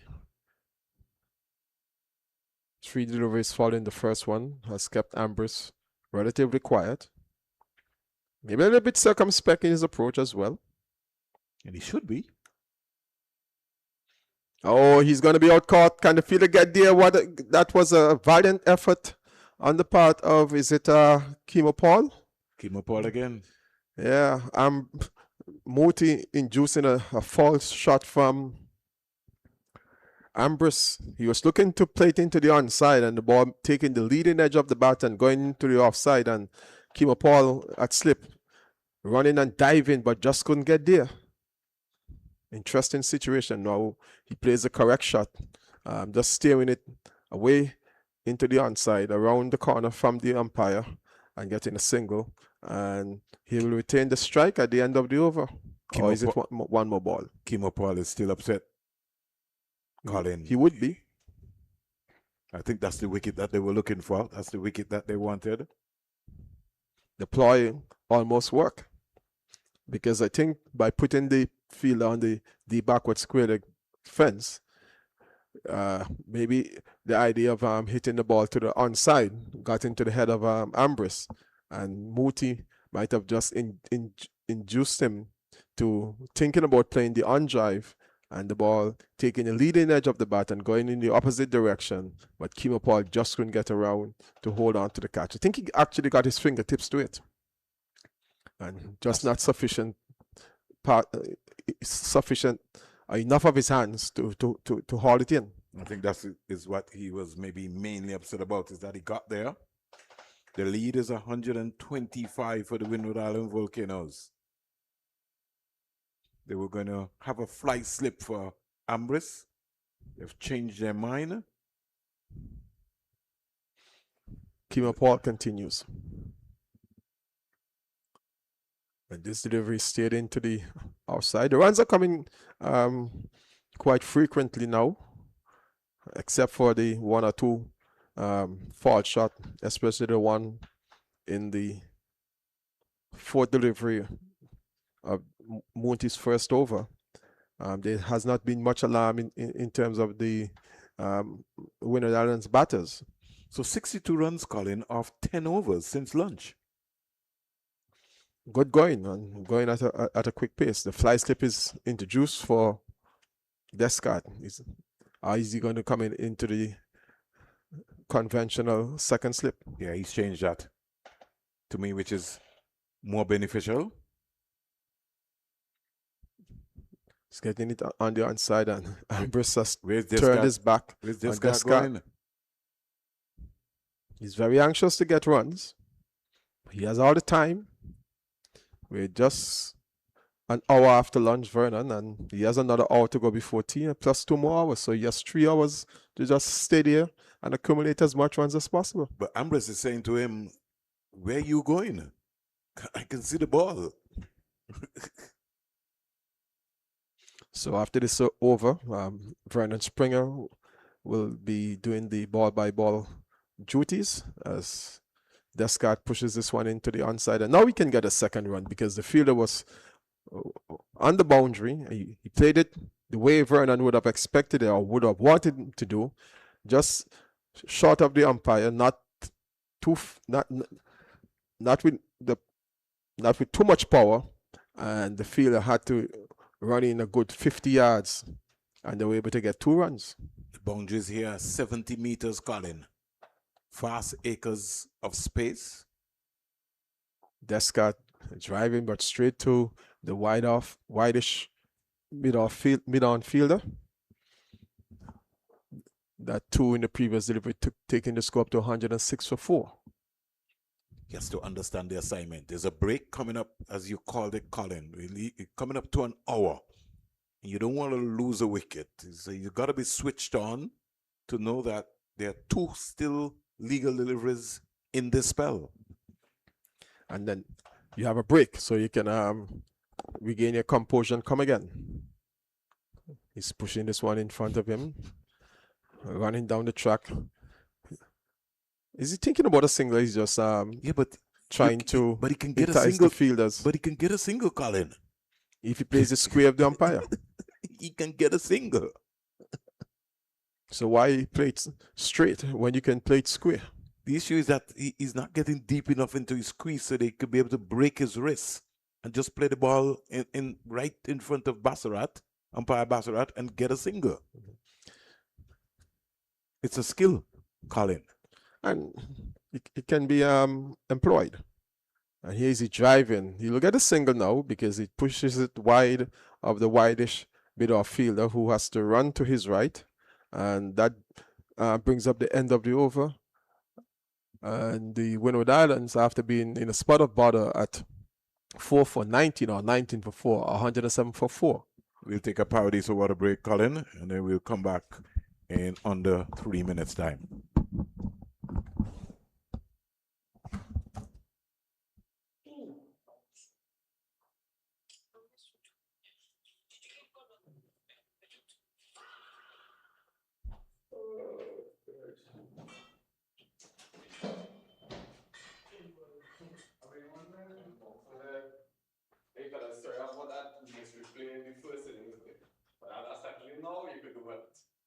Feel free. No problem. No problem.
Welcome back after the Dasani water break here, live and louder.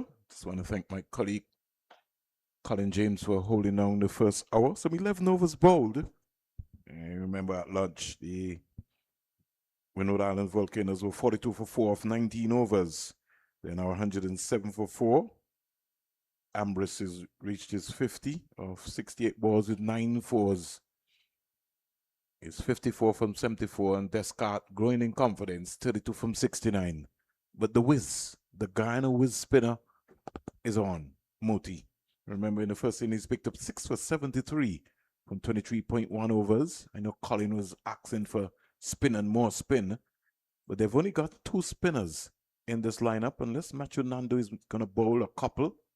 So it means that In the first innings, Pramod and Moti bowled 47.1 overs between them. Here is a delivery, which is down the onside. Umpire Basrat will signal leg byes.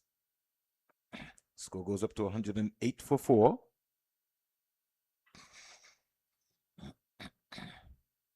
As you match that up with the Windward Islands spinner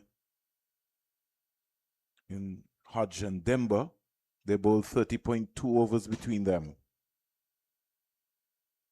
Ambus, very good player in playing spin.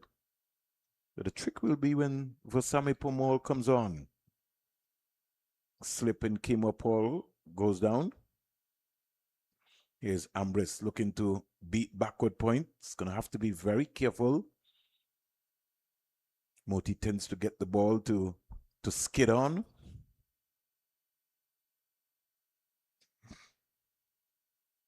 Trying to get cheeky here, Ambris. A little paddle. Moti put his hand on his head as if he thought he had gone through.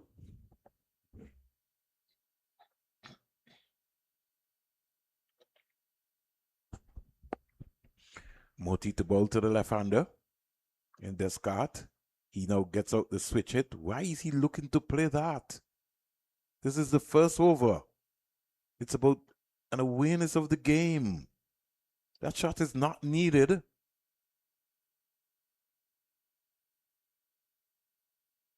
He's still trying to play the shot again, Colin. Unbelievable.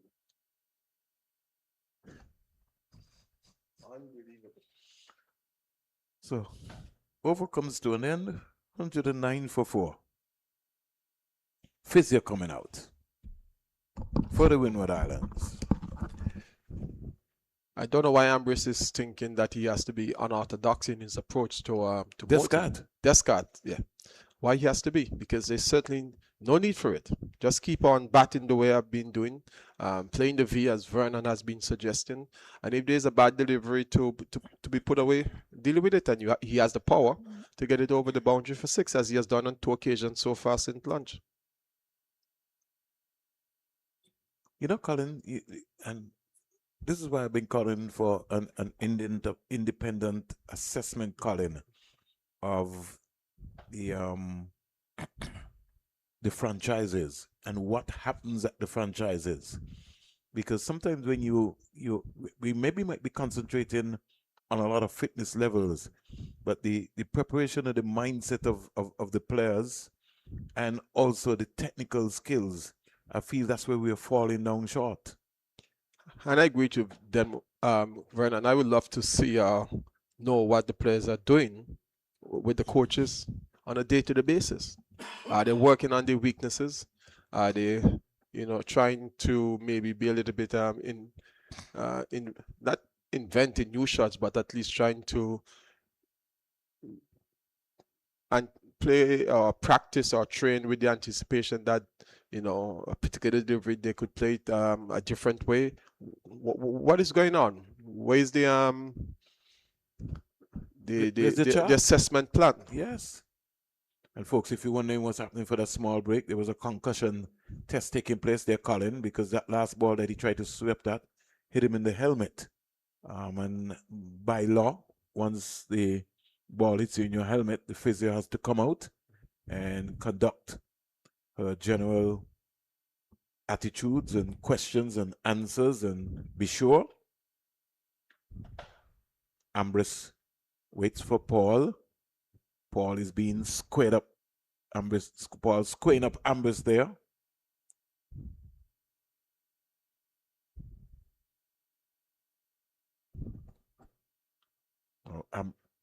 Ambrose has to maybe quiet down Descartes now. He has to say, listen, we've got an hour more before tea. You've done the hard work. You've faced 11 overs after lunch.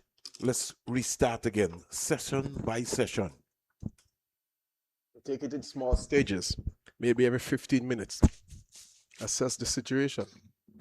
But in the process, Colin, rotation of the strike is also going to be key. That's right. Because you don't really want a bowler to be just bowling to one particular batsman.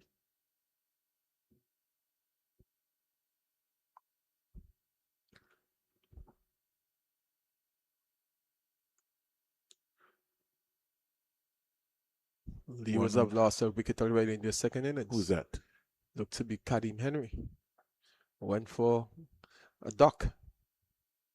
Almost like the same trend that started in the first innings when Louis went for a duck. Yes. He was scored by Evan Lewis off the bowling of Anderson Phillips, so that could have been a catch to the slips. 109 for 4. Who's coming out? Andrew? Andrew is there. No. He has so far faced 2 deliveries. 12 deliveries and 2 runs. Mikel Lewis on 3 from 9 balls. Another delivery right on the money. I think sometimes, Colin, and I might be wrong in saying this, but you'll have to tell me, Colin, if we're looking to a 17 and 18-year-old to carry a baton, then we're in serious trouble. Yes. And I was making the point to Seth Burton yesterday, why Andrew is not batting at 4 or 5. Graves or Carty has to come between 3 and 4.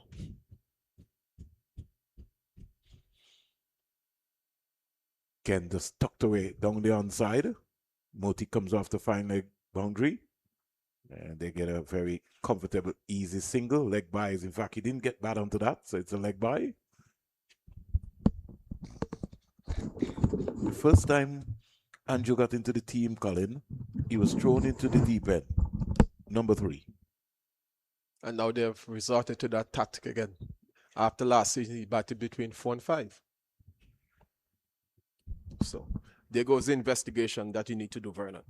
110 for 4.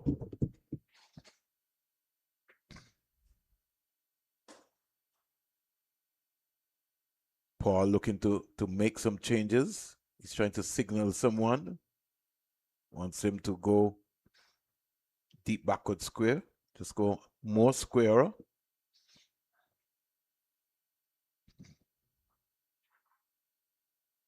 Flashing again. Descartes. Not getting to the pitch of the ball. You got to lead with your head and your shoulders. Over. Number 32 comes to an end, and at the end of it, the Windward Island Volcanoes, they are 110 for 4. Batting a second time around here at the Sir Vivian Richards Stadium in the West Indies Championship bilateral series.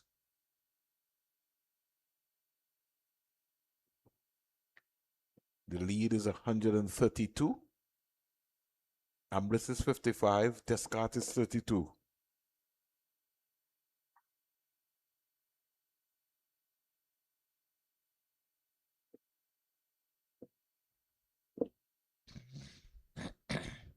Moti just remarking.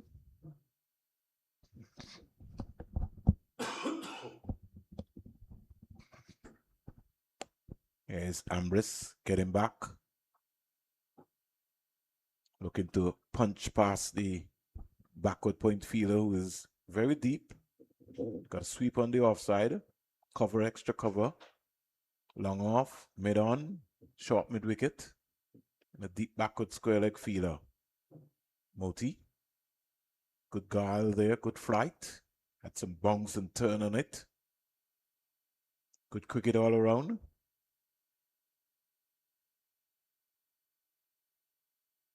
Ambrose coming forward.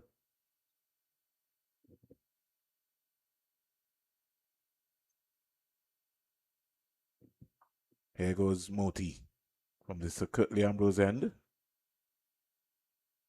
Kills the ball. It's amazing. Compared to the time when people like Victor Eddy and company would have played spin, that ball would have stayed right in front of them. Would have been just the top hand alone controlling. Kills another one. Moti getting to his overs very quickly. Ambrose just making him wait.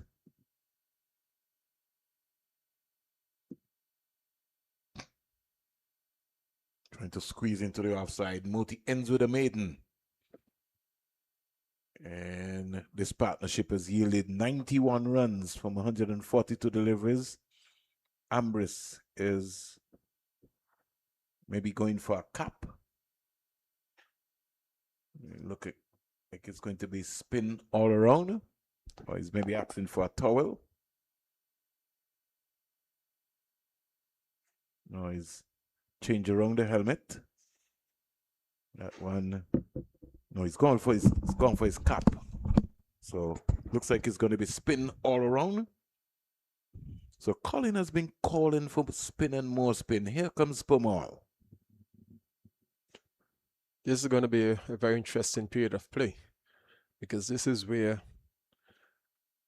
having knocked off the top order by taking 4 wickets in the first hour before of the morning session, and the spinners are now coming into play. If the Volcano batters are able to get on top of the spinners, it means that Imlach will have something to think about. So Permal and Moti, they must break this partnership, either one of them. Well, in the first innings between them, they bowled some 47.1 overs and they picked up 7 wickets. They'll be looking to maybe try and get the remaining 6 here. Windward Island Volcanoes will have other options. Their mission will be to bat all day.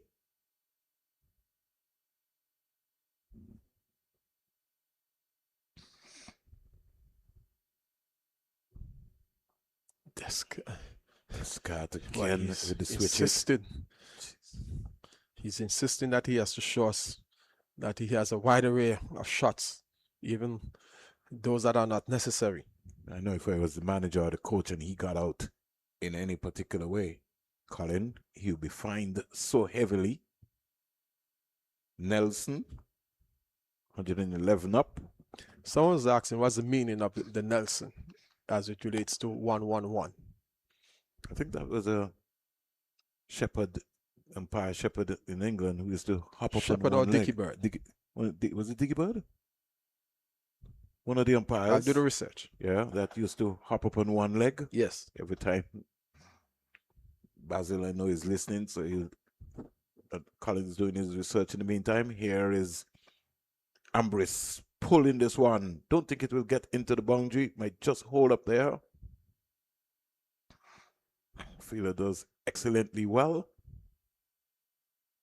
But I think that fielder short mid-wicket might have maybe injured himself. He might have maybe dropped that catch as well too. Just wide of his fingertips. Looks like it is Shanda Paul. Is either Shanda Paul or Savory? Looks like Savory. Wait, hold on. Shanda Paul, did he get a hand to it? My physio comes out. My tech guy will let me know if he got a hand to it.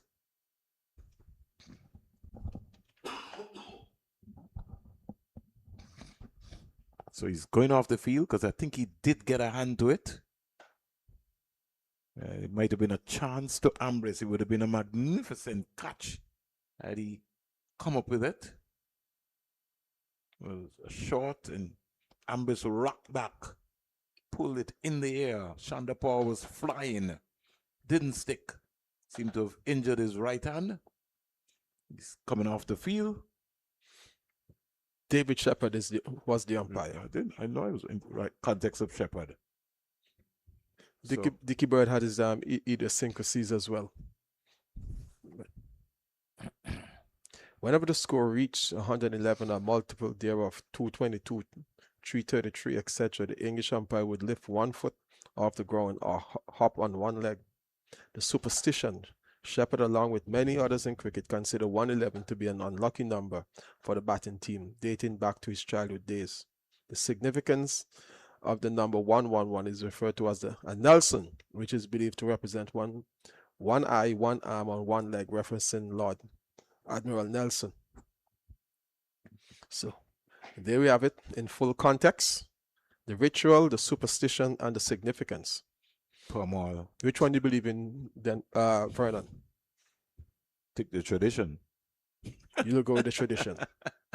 113 for 4. You know, I was talking to Sir Clement yesterday, Colin, and sometimes when you listen to the field positions of cricket, got to be quite amazing. Silly point, slip, backward short leg. Some of the positions. Silly mid on. Silly mid off. Buys signal. Leg buys. Yeah, long leg, short leg. End of over number 34, 115 for 4. Ambrose is 57, Descartes is 33. The game evenly poised. Is it fair for me to say that, Colin? Yes. And credit must be given to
quiz him, and he was asking him his opinion as to who he think is the best batter in the world at the particular time.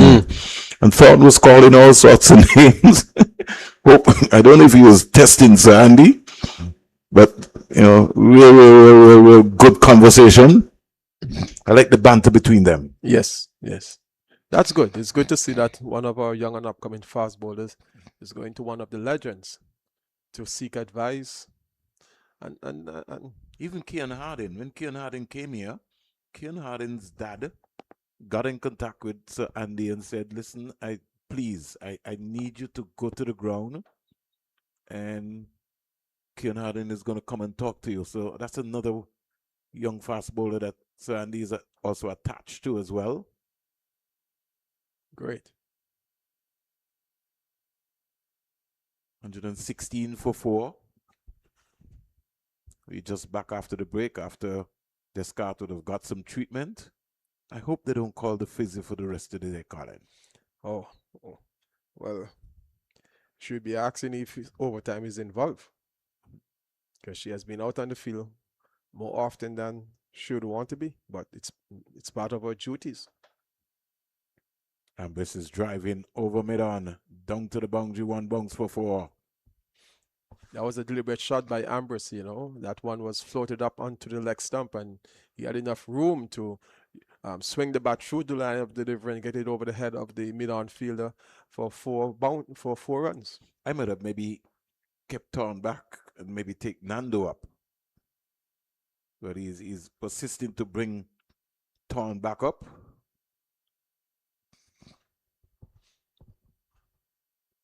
He's taking a step or two backwards. Nando. Don't think it'll make a difference for Ambrose. If Ambrose is going, he's going. As he's showing with that S8 shot. That boundary brought up the 100 partnership, 101 of 154 deliveries between Ambrose and Descartes.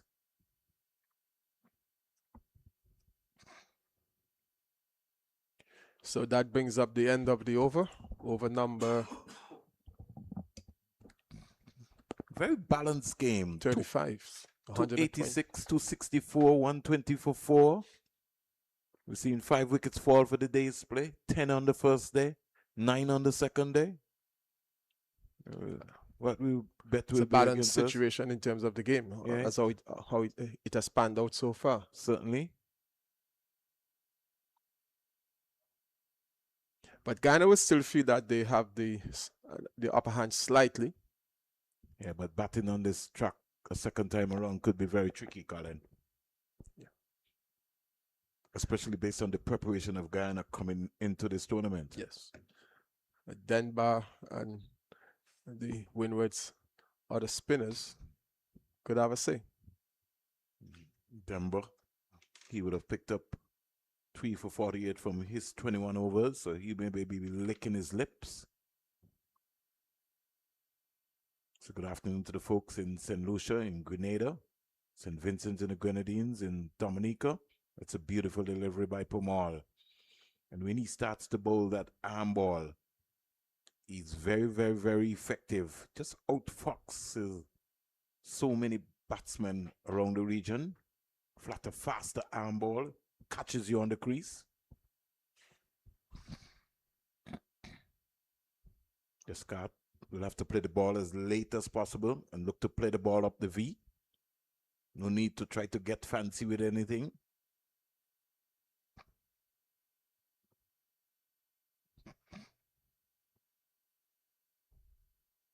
He's back and pulling this one into the onside for 4 runs. Short, he got deep into his crease, and that was a good cricket shot, Colin. Yes, he has certainly been seeing the ball much better and timing it much better and exploiting the gaps. And that's what we have been asking of him from since he started his innings more than 2 hours ago. Get your timing right. Get it into the gaps, as he's doing now again to get a single in Descartes. Moti in his first innings spell, 24 overs, 4 maidens, 94 runs, 1 wicket. He had 9 boundaries hit off him in the process. 9 boundaries also hit off Moti and Permal in their spell. And every now and again, maybe as the tournament goes on, these guys will get a lot better in terms of the adjustments of their lengths. Here is Ambrose just working this one down into the fine leg area. If they want, they can get 3, but they're comfortable with 2. 2 leg byes in the process. The score goes up to 125 for 4. The lead is 147 and building. My reckoning is that anything close to 300 in terms of a lead is a good game. Yeah, it's going to present a significant challenge. So Guyana need wickets, and the Windwards will be more than content in seeing these 2 batters stay there and accumulate more runs. But it's going to be interesting to see what the approach will be now by Descartes, who's going in confidence. If he'll continue to still be attacking. Moti, he's leaving alone, padding up to that delivery. He's out like before. He misjudged the line of a straighter one. He was looking to pull Colin and got himself all in a tangle. Played around a straight one. Descartes goes. If it's one time that the Guyanese needed a wicket was on this occasion. And maybe Descartes might have been getting a little bit too overconfident, thinking that he has the measure of the Guyanese spinners. He was leaving alone and maybe struck outside of the line of the off stump. He was struck in between wicket and wicket, Colin. He was in the middle, on his middle and leg stump. He misjudged the line of the ball because he fell over. I'm saying you got to look to play the ball. My first intention, Colin, his first approach looked like he wanted to pull the ball. If I can get my guy to just replay back that wicket again. Look at the positioning, Colin. Let's. Well, the decision has been made. So let's see it again. If you just look at his position, Colin. Look. Yes, he's almost playing from the off stump and got cramped in the crease. Was he playing a shot at all? Yeah. Well, he wanted to play a shot and then he wanted to leave alone. Yeah. So that's what I said. Caught He in two misjudged minds. the line of the ball. Simply because, again, his head position was out of the line of the delivery. Can't look to premeditate. Ned played very circumspect in the first innings for the Windward Islands, Darren Ned.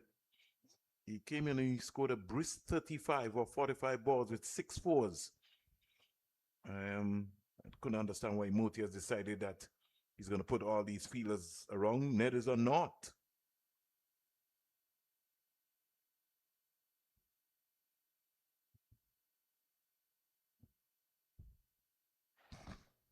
You know, when you go at the international level, Colin, there's no way that you come in or not and they're going to have somebody down here. They're going to have a mid-on and a mid-off up. You got to apply the pressure.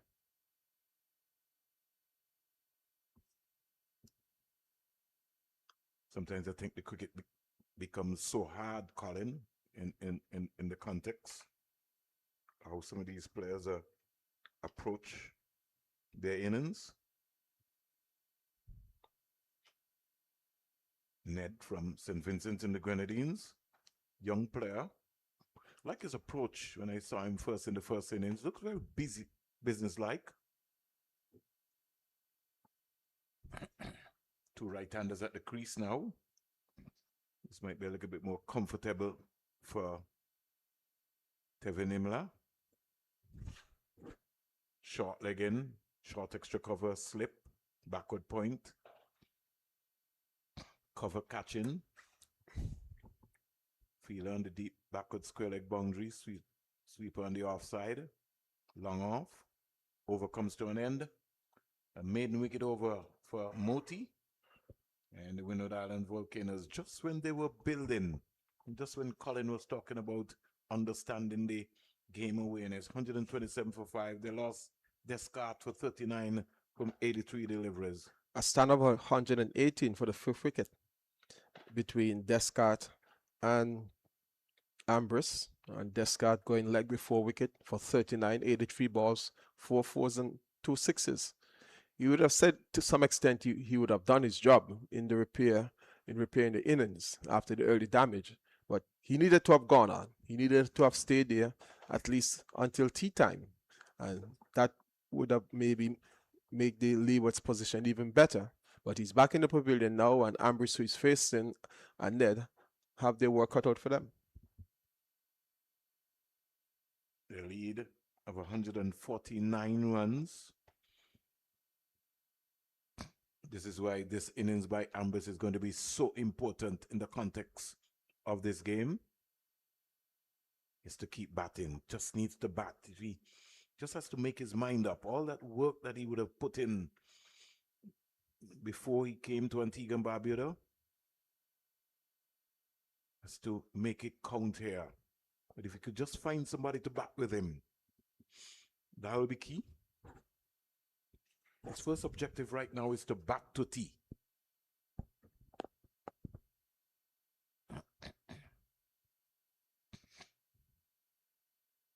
It's back and looking to force that one. Is a lot of bottom man going into the play there with that one. Yep.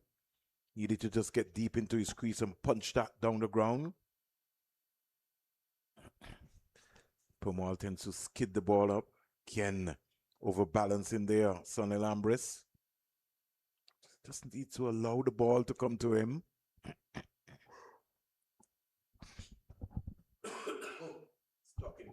He's talking to himself. He just needs to just gather his composure, restart all over again.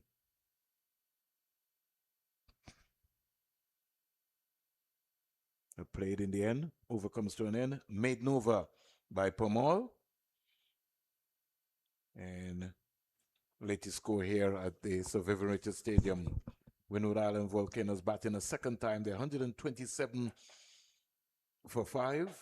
38 overs bowled, a lead of 149 because they lead by 22. Well, I think they thinking in the mind of Ambrose in that over was just to be as defensive as he could be, having lost the wicket of his partner in the previous over. I don't think he wanted to, give the Guyanese another sense of a wicket, or another sniff of a wicket. So he probably opted just to be cautious rather than trying to get any run in that over. Ned just picking up the line of that delivery. Leaving it alone.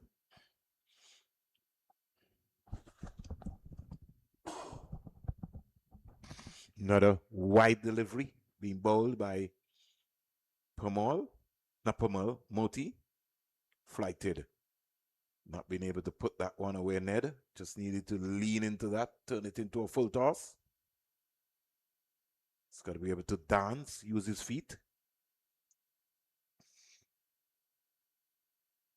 Here goes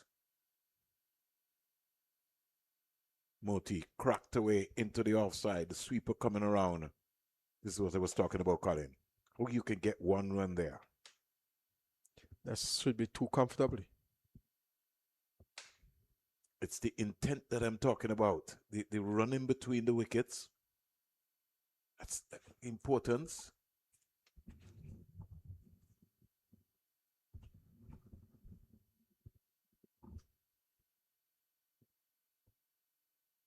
Imla goes down.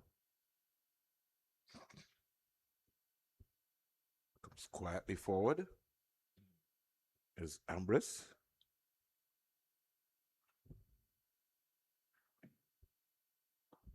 2:20. So we have at least another 20 minutes, according to our watch before tea.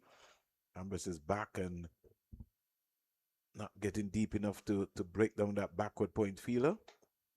Over comes to an end. 39 bowled. And Windward Island Volcanoes are 128 for 5. Another steady over there. And Ambrose, I think, has said to himself, I'm going to try to take as much of the strike as possible while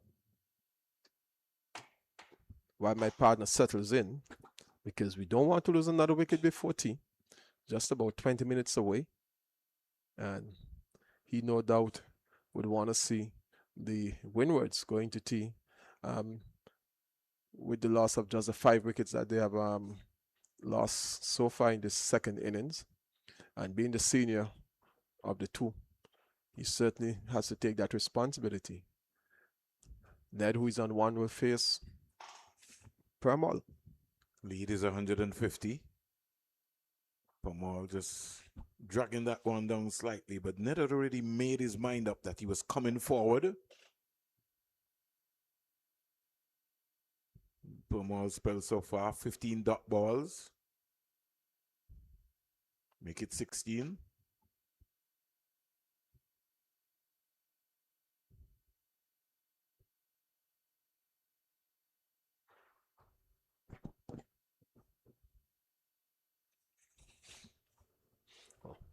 The delivery turned in the opposite way. Yeah. In fact, it squared him up completely. Yes. Ambrose is now calling him down to say, listen, you got to look at the length and just thinking that you're going to come forward, pick the link and see what's going on. maybe on your trigger movement rather than you're looking to commit yourself. Just a slight trigger. Don't commit yourself. He just pads up, just tightens up there and just defends it. Young Ned.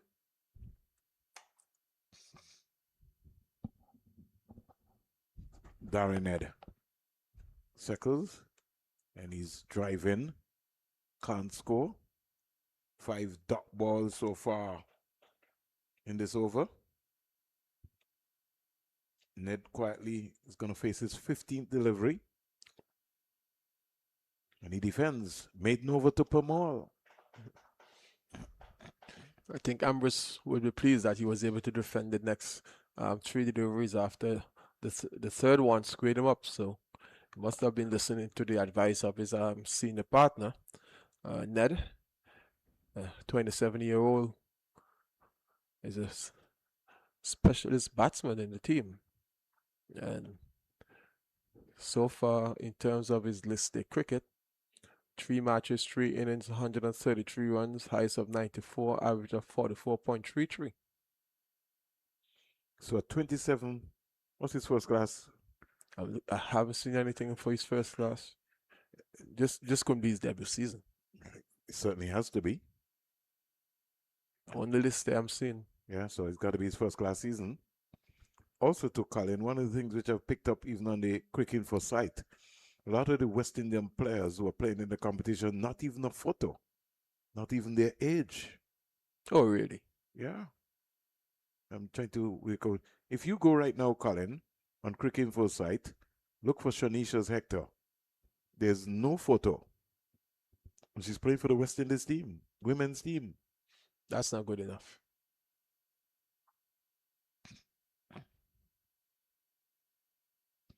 $130 for 5.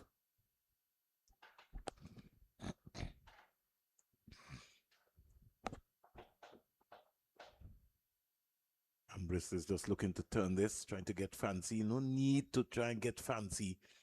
Just you get cheeky. That's when you lapse in concentration and you get out. You're trying to take the easy way out. You're trying to find a route that is not advisable. Steered past first slip, racing away down the road. Ambrose is coming back for 2. He's got to hustle. He could be in trouble. But he had to get out the dive, Colin. Well, if he didn't make that dive, he would have been a goner. But I think he didn't change his bat, Colin. He just used his right hand. If I can get my colleague to just show you in the process, Colin. The physio comes out again, Colin. Not that one. We're looking for the Ambrose. The attempted run out. The attempted run out. That's the last one. Savory there. By the time he finds it for me. He's gone too far back. Yeah, I think so. He'll find his way. Ambrose is down, Colin. Well, he had to make a desperate dive. Fully extended. And while diving, he might have just maybe bruised himself around the stomach, abdomen area. Or but if that dive didn't come out, Colin, he would have been in trouble. He would have gone. He would have been a goner. So it comes back to what we have been saying. You got to run the first one quickly. And if you're going to attempt a second one, you can do so with some comfort. I'd just like to see when he was coming for the first run. When he turned, my tech guy is trying to create and come up with some magic for me. Just want to see if you can give me when he made the turn from the non-striker's end, coming back. If you can find that one. All right, he didn't get that one. No problem, Colin. But all is good in the process. For the Windwards, at least. Yeah. Comes quietly forward. Had to get that dive out. When you see Ambrose playing with this straight bat and, negating the delivery as he has been doing on several occasions, that tells you that he's really into his game and a big score is on the cards for him if he wants it. Here we go. He's on 65. He's maybe still nursing that, thinking about that fall, that dive that he had to get out.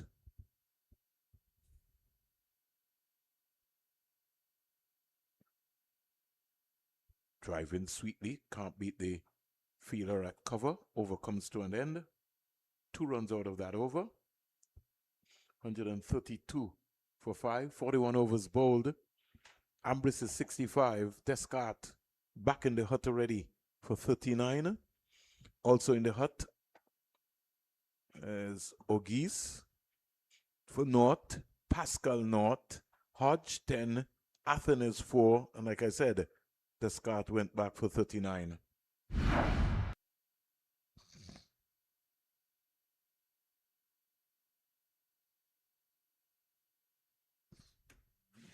Still trying to find a different angle. Yeah. Savory there with a magnificent. See, he almost like he dived into the crease. Yeah. Colin. Like a rugby style goalkeeper to get in there. Was what attempting a try? That's what they call it in rugby. Yeah. Try. Yeah. Rugby sevens. Ned is dancing down the track when he gets there. Plays a check drive. So a little pressure on the young Darren Ned. He's one. But if he wants to play at this level, here's where he has to prove his mettle. He's got a good platform, good stage to be able to cement himself in this Windward Island Volcanoes team.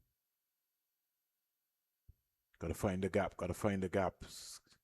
There's a big gap there to the left, to the right. Just keep batting. 1 from 18 balls. You don't need to worry about that. Just think about the next ball. There's a appeal for a catch, but I think it came off of his pad. Tie pad. Tie pad as well, too. That was what the umpire signaled. Yeah. Earlier clock, Butler did raise his hand. Imla can't believe.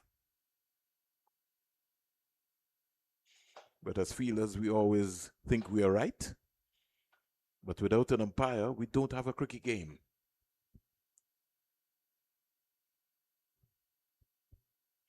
$132 for 5.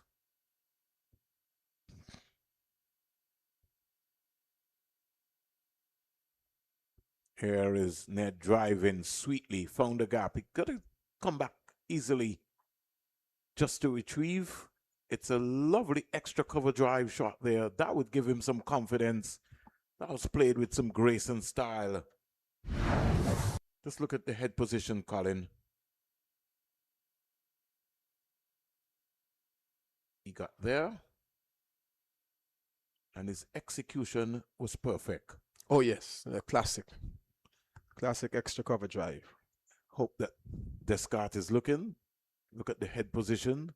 Leading with the head and the shoulders. Oh, dropped that for a slip. Paul is having a torrid time. That should have been a sitter. He was going one-handed, Colin. He needed to be going with both hands. Paul puts down his second catch for the day.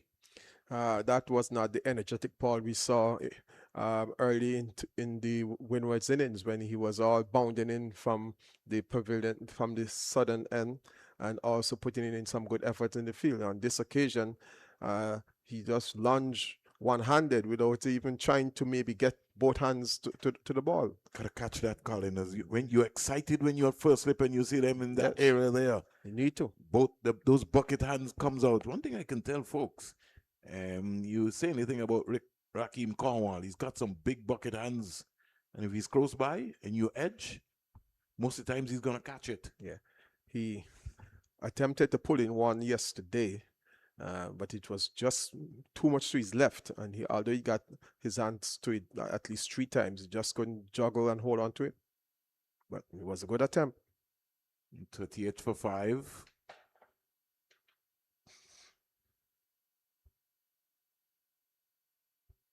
$65 is Ambrose. Ambrose driving. Moti Just misfeeling for a while, but not too far. You're able to parry the ball. Kimo Paul, you can't worry about that. You have to catch the next one. He's still thinking about it. Trying to work this into the onside, Ambrose.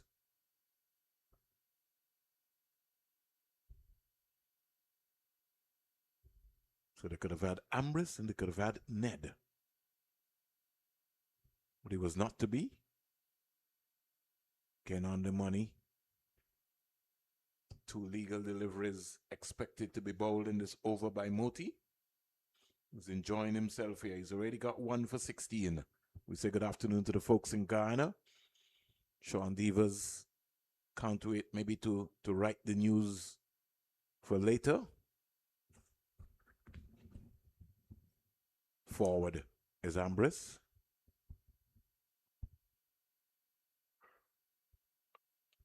Moti is hurling at those pads. You got to be able to make sure you get that bat in front of the pad. Well played. Maiden over to Moti. 138 for 5 of 43 overs. The Windward Island Volcanoes. And they're punching above their weight. You add 22 to that, you get 160.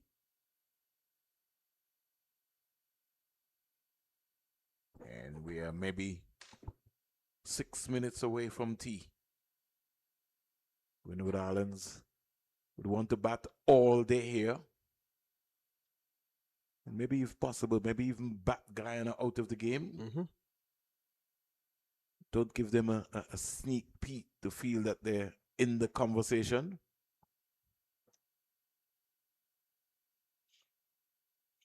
Ned.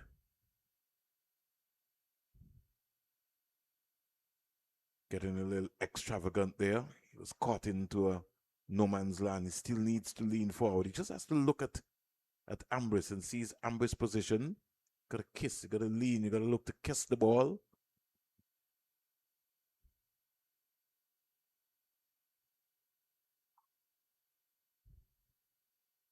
Much better in his approach there. Just needs to find the gap again. He's got the potential, young Ned. He's got a good platform. Just keep batting. He's on 7. Gets a short delivery. Stands up straight and defends it nicely. Played right back to Nandu. Nandu's parents will be glued to the iPad or the television. Nice flighted delivery. Pomal is smiling, saying, I'm going to fox you today, young man. So far, Ned has not been tempted. Pomal getting through his overs as well. Ned is driving again, can't beat the feeler at cover. Who swoops around nicely.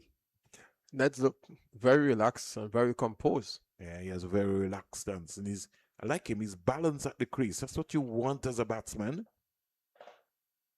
Short in stature. So Pomal will have to adjust his length. Stands up and punches that. Can't score. That's okay. Maiden over by Pomal. And the score remains on 138 for 5 at the end of 44. Yeah, need not to worry whether or not it's a maiden over or you got a single or 2.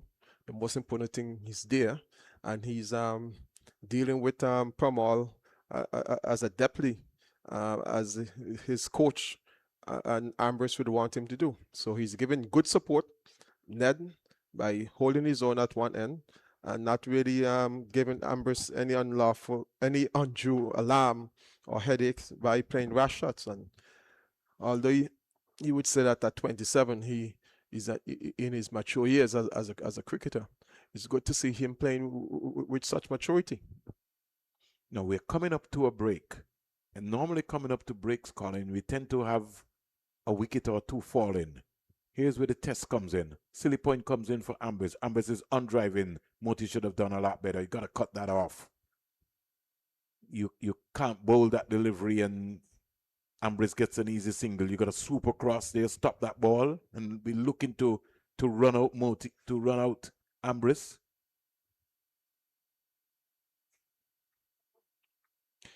You gotta show up in the field. You gotta bring some energy. You gotta show that you want to be out there, not irrespective of the position of the game. And you got to defend your bowlers. And that's why sometimes, Colin, the intensity is being laid off, even in the run in between the wickets, because you're casually just going on. Oh, we're playing a 4-day game, so I'm conserving energy. So I'm just going to just amble down. Everyone is important. Very much so. Especially in this tightly contested competition where points, here is a lovely shot by the young man. It's gone all the way for 6, Colin. That had some class on it. Very much so. He was onto it on the front foot and just waiting for the delivery and then hiking it over mid-wicket for 6, and well executed. One of our cameramen had to come down from the gantry to get that. Look at it, Colin. It was a full toss. Certainly had to be put away. Well, it asked for the full treatment and it got it. Yeah. You see how life is, Colin. Moti gave away a single to Ambrose. His next ball was dispatched. 7 runs in 2 balls when it could have been none. Lead is 167. Ned is gone to 13. On the money. That was well played. Stayed low to the ball, so it means that he's watching Coach Ambrose at the other end. Not bothered by Pascal in front of him, who is chatting away. Well played. Don't need him to rush though. He's rushing when he's playing the defense, like he wants to get back up. Just stay there. Pose for the camera. Let them see you. Moti to Ned. Ned leaving it. Good leave. Picking up the length there very quickly. But the most important thing, he was getting onto his front foot. Leading with his head on his shoulders. I like young Ned. Yes, I like him. Moti making some changes.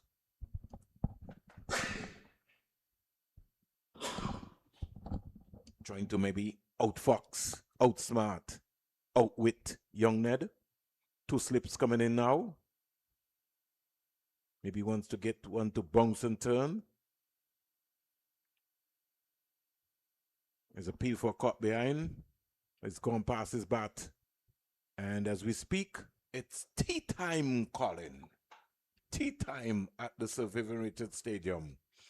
The score, 145 for 5 at tea. Remember, at lunch, there were 42 for 4. 45 overs have been bowled. In the process, Ambrose got to his 50 of 68 balls, 9 fours. He is left not out on 66 at tea, 118 balls with 10 fours. Darren Ned, very impressed with his short stay so far. He's on 13 not out from 31 balls with 1 4 and 1 6. Shadrach Descartes is the only wicket to have fallen after lunch. He was LBW to Moti for 39, 83 balls, 67 dot balls, 4 fours and 2 sixes. The bowling figures for Team Guyana. They came back after lunch and they were very flat. Niall Smith, 11 overs, 2 maidens, 47 runs, 2 wickets. Kimo Paul, 12 overs, 5 maidens, 31 runs, 2 wickets. Isaiah Thorne, 7 overs, no maidens, 18 runs, no wicket. Gurkish Moti, 9 overs, 3 maidens, 23 runs, 1 wicket. Vasami Pamal, 6 overs, 3 maidens, 14 runs, no wicket. At tea here at the Sir Vivian Richards Stadium, the Windward Island Volcanoes, who lead by 167 runs, are 145 for 5 or 45 overs. Ambrose is 66. Ned is 13. We'll be back with you. We're taking our Dasani tea break. And just to let you know that Live and Louder team will be back with you in 15 minutes' time.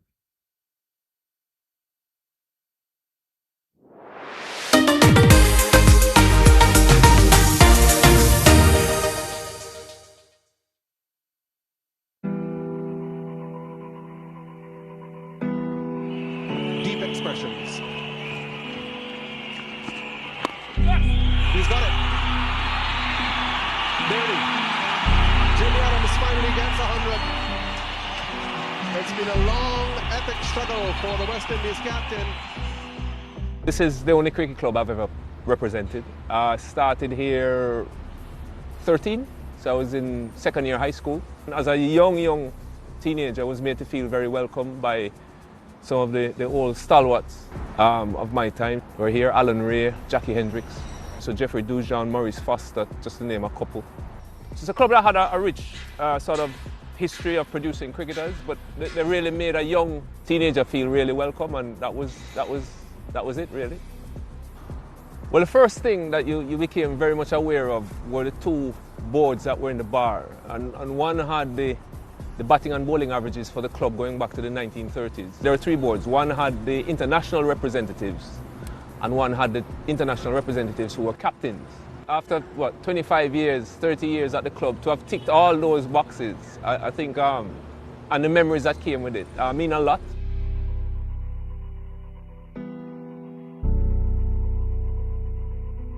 There was a rich mix of sort of generations here, and all of them really made me feel welcome and were very helpful over different periods in my career. And then just what the facility represented, it was the international ground, and over time I just became very familiar with it. Every blade of grass, I knew the wicket inside out. The atmosphere here, even before these stands were built, was something that I was very much aware of, and it became part of the whole experience. A full house was just very loud, as any Caribbean full house can be. And I grew up experiencing the big crowds, even at regional level, to be honest. And the occasional club game, when Kingston played Michael Holding's Melbourne or Lawrence Rose, Kensington, you would see more people than you get for Test cricket now. And international games, it was fantastic. The noise, it was a little bit intimidating for those who didn't know it. But it was home for us, or for me anyway, and I thrived on it. I loved, you knew who the people were, what sort of instruments they were bringing on the day, and just the whole atmosphere. Having the Jamaican crowd come to support cricket was great as a youngster.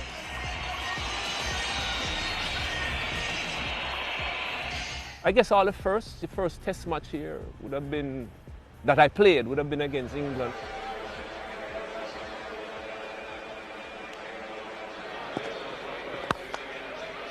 Jimmy Adams, of course, is the local boy. He's a Jamaican. He looks pretty solid though, doesn't he? Once again, it's another West Indian batsman who set out his stall to get onto the front foot wherever possible. It was a really good occasion for me. You got performances in. I only got in because Hooper was injured, which was sort of like the story behind my first 9 or 10 Test matches. So thanks, Carl, I appreciate it. It was very late the night before the game that Hooper said he wasn't going to make it. So maybe that helped to control some of the nerves. Well, that's a glorious stroke as well. All timing from Jimmy Adams, so he gets into the act as well. And this crowd at Sabina Park is alive. It was a good wicket, good batting wicket. We had a really good informed batting lineup. All left-handers, Arthurton, Lara, myself. And he's got it.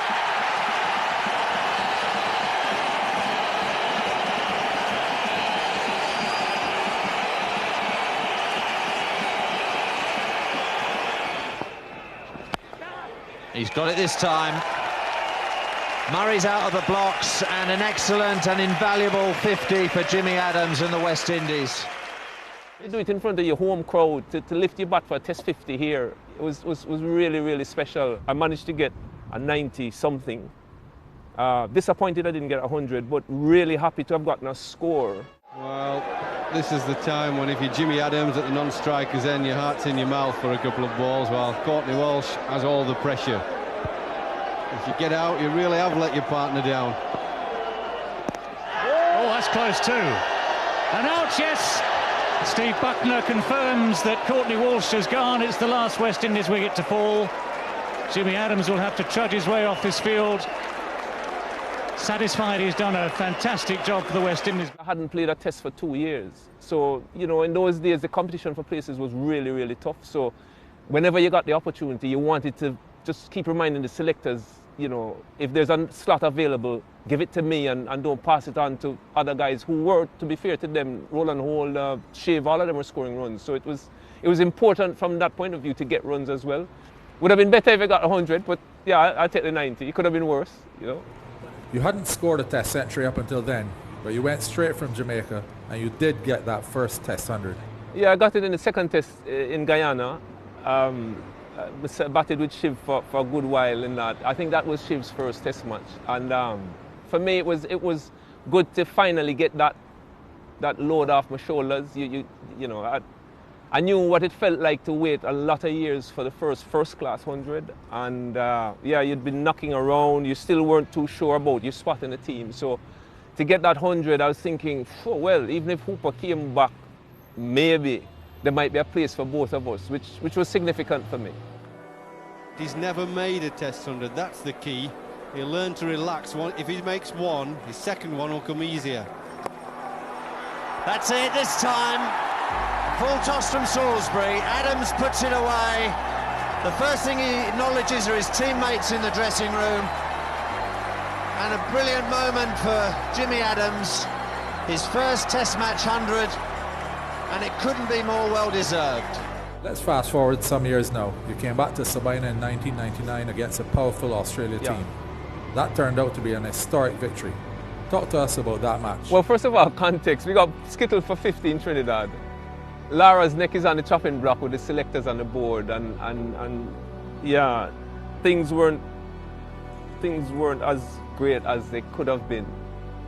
And I remember walking to the wicket, and the usual chit-chat with me and Brian. We've been batted together for years, and so Pedro Collins had just got hit in his nuts and he retired hurt, and it was in the morning, so we probably had maybe 80 overs left.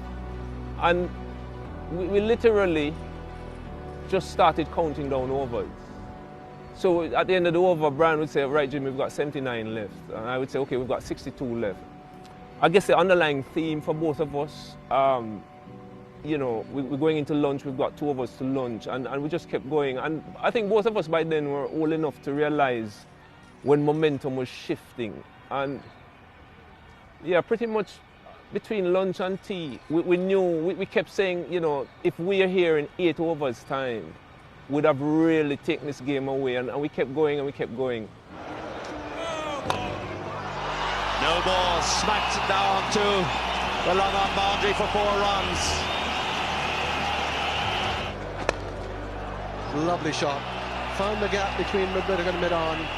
Nice placement. And they'll come back 4-3. Good 15 for Jimmy Adams. A claim for him now on his home ground here at Sabina Park. Lovely shot. Beautifully played by Lara. He's hoisted up, down towards Lawan, into the mound stand. That'll go for another 4. Brian Lara in full flow, moves into the 90s. What Brian did was special, to be honest. I don't think anybody can understand or appreciate the kind of pressure he was under, just generally going into that series, first of all, and then that game. Selfishly, to have gotten the bird's eye view of the innings at the other end was just the best seat in the house. I mean, I've seen Brian play some magnificent innings, right? But some of them, I didn't spend as much time with him in the middle as I did on that one. So to have been 22 yards or 20 yards away and sort of been a part of it. 150 not out. Well played by the West Indian captain. It was a huge day for West Indies cricket. We desperately needed something coming off the South Africa series and then that first test loss in Trinidad. So, yeah, I mean, the greatness of Brian, what can I say? And yeah, to be there and then to get that view of the innings was superb.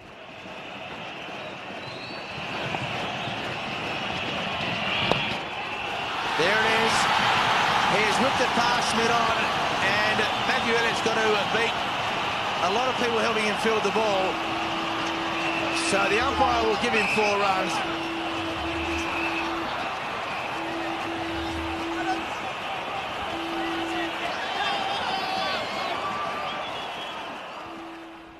The 200 for where we and he was at that point in time, that week. He had momentum going to Barbados. He had nothing coming into Jamaica. And for anybody under that kind of strain to produce what he produced in the way in which he did it, like, he just dominated and from the whole day. And yeah, you're at the next end, I'll take the crumbs off the table, I'll be fine, you know what I mean? But it was great. It was great week for us here, and yeah, the crowd here was unbelievable as well. We always talk about the crowd at Sabina Park, but it was a full Sabina Park, and it just, you couldn't get away from the atmosphere that the crowd created here. It's fantastic. Coming back to Sabina Park a year after that as captain was very special for many reasons. One, to captain the West Indies obviously was a great honor for me, but to get the chance to do it here at home, where I'd played, I'd learned the game at Sabina Park, which was my own club, and you literally could pick out hundreds of faces in the crowd that you knew personally going back many years. And I remember batting, friends of mine saying, Jimmy, you must have set some world record to bat 3 days for 100. He's got it. Nearly. Jimmy Adams finally gets 100. It's been a long, epic struggle for the West Indies captain.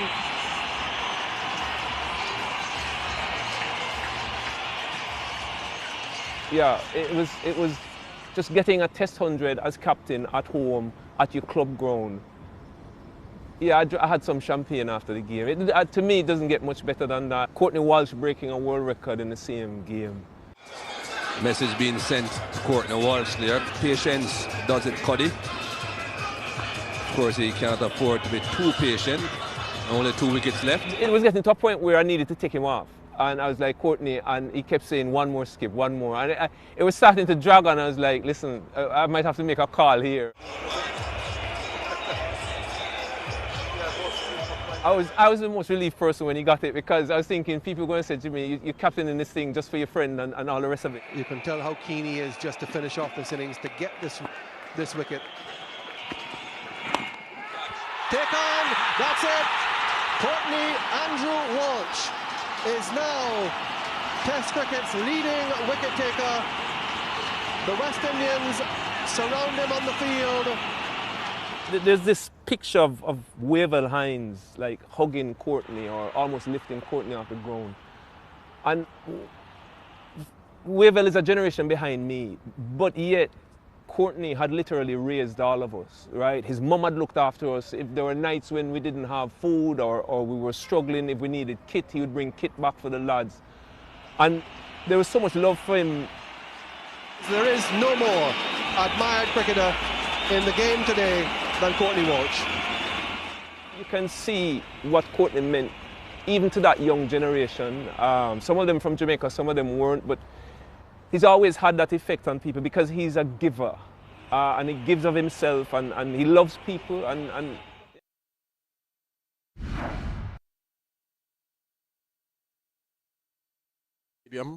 in North Sound Antigua, just up on the Sir Sydney Walling Highway, as we watch the highlights of the post-lunch session. And this is Smith bowling to Ambrose, and Ambrose is on driving for one of his boundaries. The flurry of boundaries came in the first 4 overs after lunch, and pulling away again is Ambrose. Some loose bowling by the Guyana team, and I don't think Tevin Imlach would have been happy with the performance of his teamers after lunch. This one helped on his way and lifted over the boundary for, was that one of the 6s that was struck by Descartes, a boundary? Descartes, the left-hander, was very positive in his approach, but he lost his wicket before tea. He went for a well-played 39, 83 balls, 4 4s and 2 6s. And Ambrose, who is facing up to Moti, is swinging this one away. He gets a boundary. He played well. Ned was the batsman. That was the boundary before tea. going for 6. And as we see the replay once more, looks really subtle in his crease and driving and driving with panache. Certainly showing some flair there in that cover drive. So T 145 for 5, the Windward Islands, a lead of 167. Ambrose is on 66 not out, and Ned, who has impressed me immensely with his approach, Vernon, is 13 not out. It's going to be interesting to see the approach of the Guyanese bowlers after the interval and how the Windward Islands batsmen continue to accumulate runs, because with a lead of 167, another 75 to 100 runs could put the Windwards into a very good position. Well, the lead is not so much important, Colin. It is about now understanding the session by session play. Ambrose has got to start. He now has to motivate his team to know that he has to come up with a big 100. He just can't settle for 80, or he needs to be there at the end of the 3rd day's play, and I think they will be able to set the game up. They have to back Guyana out of the game, so they can't afford to get bowled out to their Colin and then just give Guyana all day tomorrow maybe to get 230, 240. Has to be a situation where they come back tomorrow and have Guyana guessing in terms of what is going to happen. So runs plus time is the name of the game. Umpires coming out now, and Colin will be got Zaid Bassarat, age 42, from Trinidad and Tobago, and Dighton Kelvin Butler from St. Vincent and the Grenadines, 51 years of age, stepping out. Butler, former Windward Islands player. West Indies as well too. Left-arm fast bowler. He would have played some 5 ODIs for the West Indies. During his time, would have picked up a number of wickets during his period. Left-arm fast bowler. Did he have injury issues? I think, not off the top of my head, but I think sometimes when you get to a certain level, Colin, and you realize that the West Indies selectors are not looking into their direction. And I think he came at a time, Colin, when Carl Tuckett had retired and went into umpiring. Butler also picked up the umpiring, but I think when you look at the halt of where Carl Tuckett is, Carl Tuckett is really not advanced. Butler is also stagnant. But what I'm also concerned about too, Colin, on the West Indies circle, on the international scene, we only have one man on the world scene, which is Dr. Sir Richie Richardson as the match referee. And one we don't have any umpires on the elite panel. Joel Wilson was removed. And how is Leslie Refer? Well, he's on the lower panel. So in terms of being in the top tier, we're talking about, Colin, we have to start repositioning ourselves to get our officials in that conversation once again. So is it a case where Cricket West Indies have to create some sort of program, some sort of initiative to graduate our match referees to the elite panel? Well, I find it strange with all the cricket we have in Antigua and Barbuda, Colin. Why are we still bringing in match referees here? We need to have a workshop. We need to bring to some new young match referees. We already have James Stevens, when he was president, did an excellent job with the Antigua and Barbuda Umpires Association, and because of that, you've been able to see a young cadre of umpires coming through. You have here Shekels, who is a standby umpire, Melissa Laurie, who's highly touted to go far. She's at college. Yeah, so you have an abundance of umpires. So the talent pool is there. I'm concerned, Colin, as to what's happening in St. Kitts, what's happening in Nevis, what's happening in Anguilla, what's happening in Montserrat. Because for the cricket to go, it has to go around all these islands. I agree with you 100%. I'm just reading something here on Dighton Butler.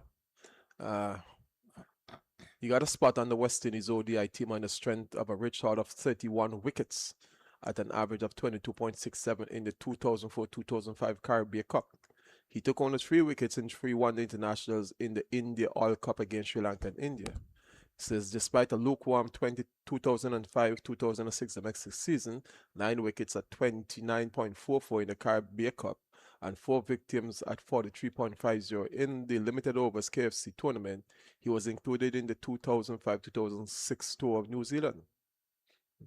That's very brief write-up on Dieted Butler. So Yeah.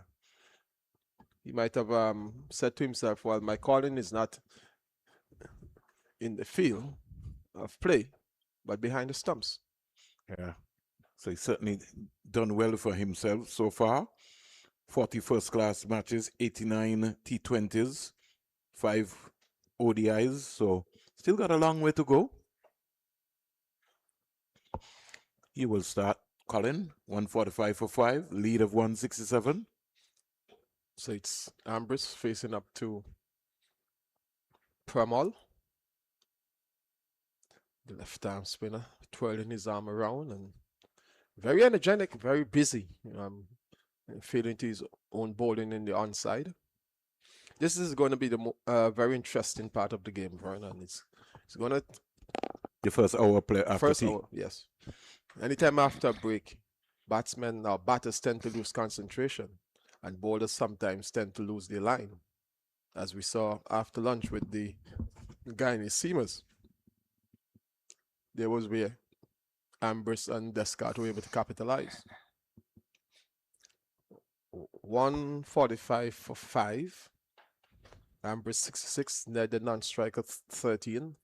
And this delivery is going down the onside, while taken there low to his left by Imlach. Glove work has been exceptional. In fact, you have to say he's a current West Indies test keeper. Imlach, sorry, it's Pramall. This one is outside of off stump, and there was Ambrose onto the back foot, looking to cut it away, but missed the ball completely. He's looking for power there rather than looking to make contact. Just needed to make contact. And stay between the slip and the point fielder. This delivery is squaring up Ambrose to some extent. Now here's where Pramall is very crafty. You got to look for that arm ball, Colin. The one coming back into him. Yeah, it's almost like a slider. He's outsmarted so many Caribbean batsmen. He starts with a maiden, Colin. Good steady over from Pramall, except for one delivery which was wide of off stump and should have really been dealt with by Ambrose. The next 5 deliveries have been just on about middle and leg, or just on off and middle. So he has been showing some variety, some variation as well, and keeping the score at 145 for 5, the first over after tea. Now, both teams have come into the competition, Colin. You look at the context of their bowling lineup. Guyana have gone for 3 seamers plus 2 spin bowlers. Their main spin bowlers in the first innings would have bowled 47 overs between them. Pramall bowled 24, Moti bowled 23, and they got 7 wickets between them. So they'll be looking to do the bulk of the bowling this afternoon. Moti picks it up from the commentary box end, or the London end. And we're looking forward to see Ned really bat with a sensible approach, driving. But there is a protection there. So it is a short, straightish mid-off. Extra cover. Is that a city point? A slip. A point. Silly point with all the gear. Yes. A deep backward square. And a wideish mid-on.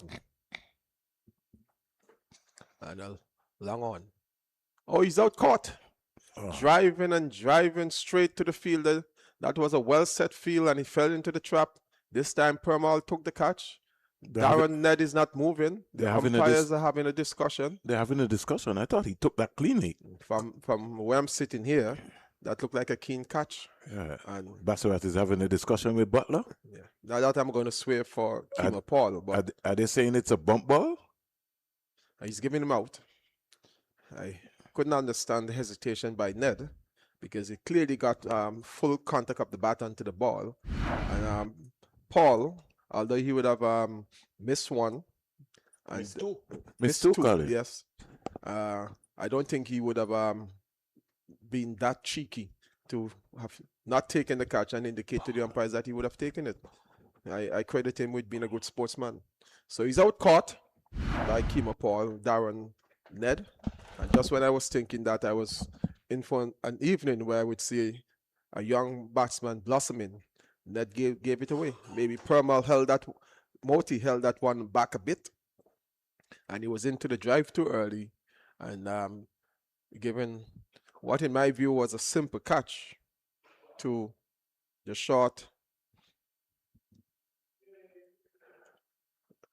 mid-off fielder in Paul, Darren goes back to the pavilion for 13 as Moti striking in the second over after tea. The Windward Islands declining 145 for 6 after resuming at 145 for 5. So a wicket would have fallen without a run without any addition to the score.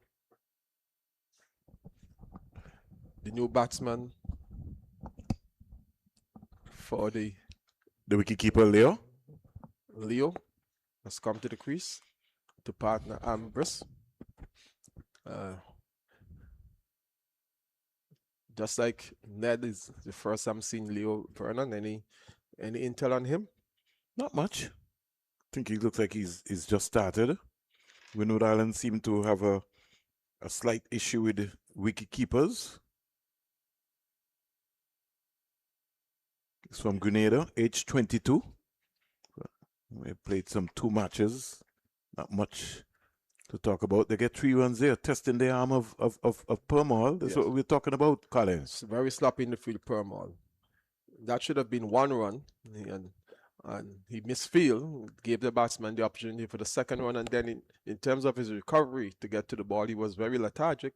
And the batsman seized on the opportunity to get a third run. So 3 runs for Leo to take him off the mark. And he has pushed the score up to 148 for 5 at the end of the over. Permal at the age of 36, Colin. Played some 9 test matches, he will tell you, Colin. I've been around for some time. 668 wickets. First class, 34 5-wicket hauls. And still going. Barbados 121 for 3 in their second innings. So quite a little bit of a fight back by Jamaica. Pete Salmon getting 2 of the 3 wickets and Mansingh getting the other. Craig Bartlett 44, Moses 65, Jonathan Jakes 10, and Kevin Wickham is there, not out on 1. So a wicket would have just fallen as Kyle Mills will make his way to the crease. Remember, Wickham scored 153 in the first innings of 193 balls. I wanted to know what sort of boundary or ground they were playing on in Colin, because he hit 12 sixes. So they're playing at Chedwin Park. Here is a Leo going over the top. 1 bounce for 4. So the Windward Islands seem to be in a hurry, Colin. Well, they can only know the reason why they want to be, or is that was just a loose delivery from Vermont. Let's watch the replay. As Permal delivers to... Oh, we're going to wait for the replay because he's on his way to Leo. And Leo's playing a shot with the attacking intent.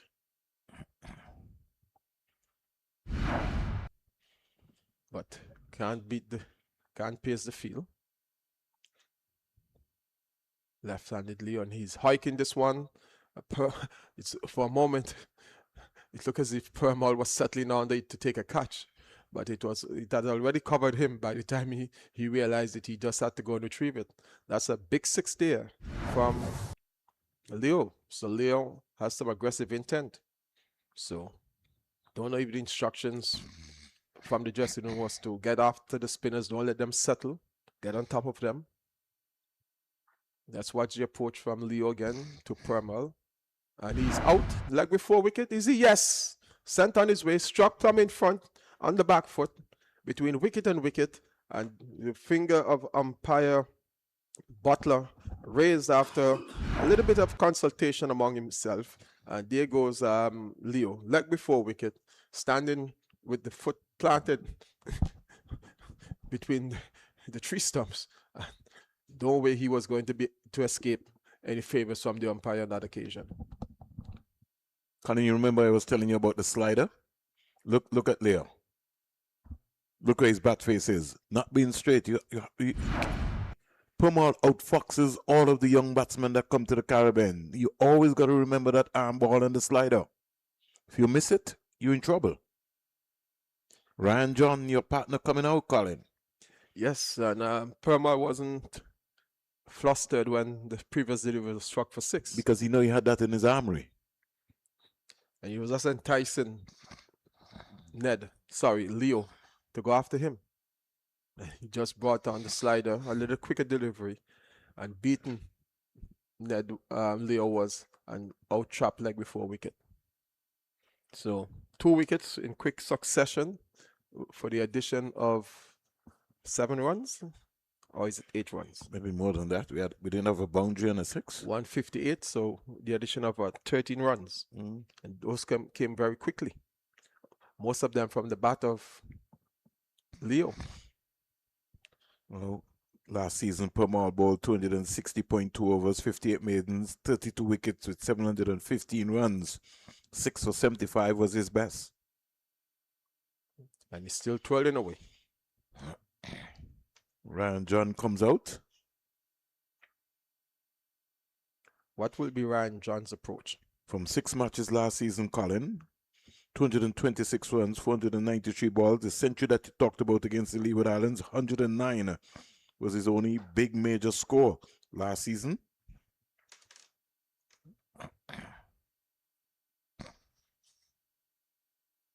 He want to get as close as possible to that individual score. And got 11 wickets to complement that. But right now it's not bowling time, it's batting time.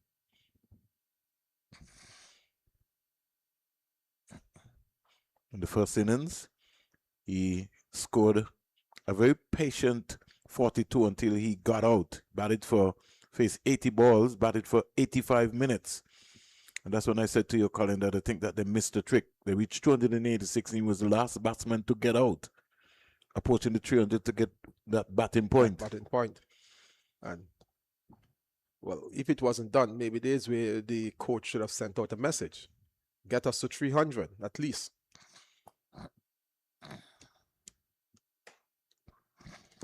A bonus point can make a big difference.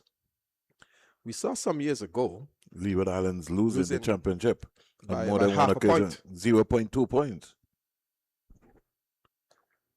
Well, that was a scenario here at the Surveyor Stadium because you remember the league was actually declared. You know what's sad about that, Colin? Peter Abraham and myself, I think we went to a meeting and the coaching staff called us and indicated what they were doing, and we're trying to indicate to them. They're saying they have enough runs, they're going to declare. We're saying to those guys, bat. Next thing, on the wager we heard that those guys had declared. And they lost the championship. It was one of those strange decisions because there was no need to declare. And we were in the commentary box wondering what is going on. Even the Barbados commentators and journalists who came to cover the game were nonplussed about that decision to declare. Well. We've seen some strange things, Colin. Yeah, cricket will ever remain a game of glorious uncertainties. While we are, should I say deliberating or prattling?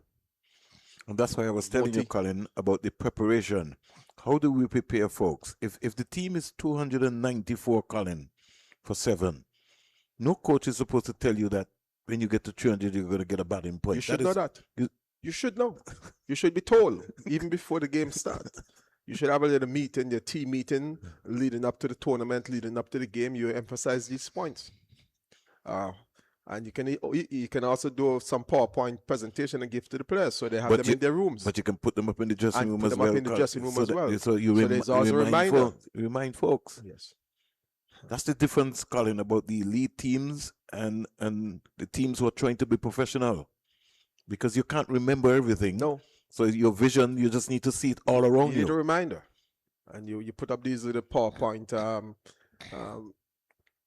slides. I'm going to bring something for you tomorrow, Colin, out of the Australian dressing room. Everywhere you go, in the bathroom, when you enter into the dressing room, you just what you're talking about. You have presentations to remind you about the team's mission and their goal and their objectives. So you can't miss it. You can't miss them. And it's always reinforced. So when you get out there on the field, whether it's batting, bowling, or fielding, you know what is expected of you.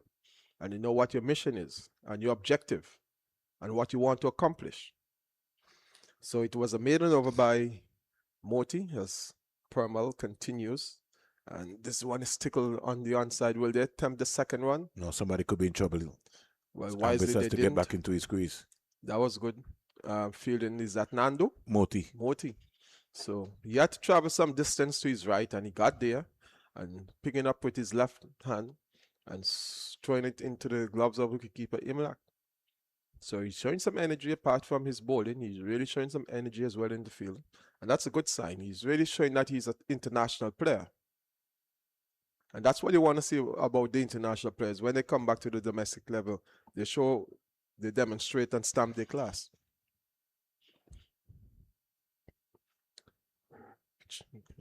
A quick look at the Windwards batting in the second innings. August, no score. Pascal, no score. Hodge, 10. Atenes, 4. Ambris, not out on 66. Descartes, 39. Ned, 13. And Leo is on 13 as well. And Ambris is getting the delivery, turning away from him, down the onside. Collected by Imlak. Score remains on 158 for 7, and Ambrose is just playing this one somewhat gently into the offside. But why is Leo still leaning on his bat? He's not John. Sorry, John is just on his bat, relaxing. And but Ambrose is saying to him, "You got to be backing up." Well, what is fooling me a while ago is that this electronic scoreboard is saying that John is out, like before to Permal, and Leo is batting. Can we get that confirmation?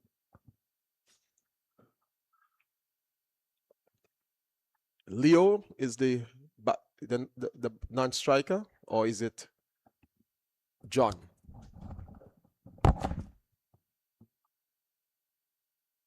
We know Ambrose is definitely there. And Ambrose is driving powerfully down to a shot long on. He gets a single and takes the score up to 159 at the end of that over by Permal. As we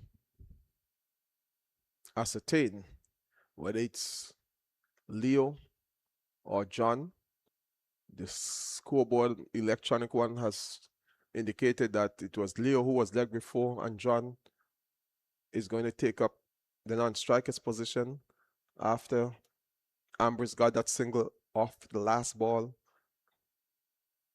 of the over that just ended.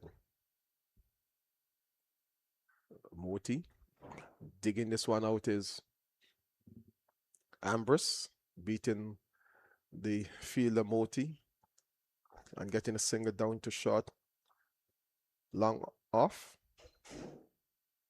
Brings John to face his second delivery. John waits for Moti with a city point and a slip, exerting some pressure. Not enough. You don't want to see a forward short leg? Of course. This delivery is beating John as he prodded forward. See, he's overbalancing. So if you have somebody else around the bat, what do you think is going to happen? He has to look out of his left eye. And they can Imlach can apply the pressure because the lead is just 183. Don't think the lead is important right now. You want to bowl them out. This should be 2 runs comfortably for John as he gets off the mark.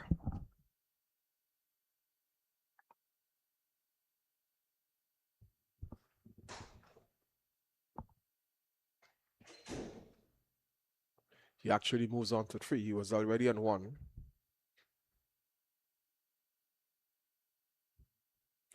John can be a big hitter,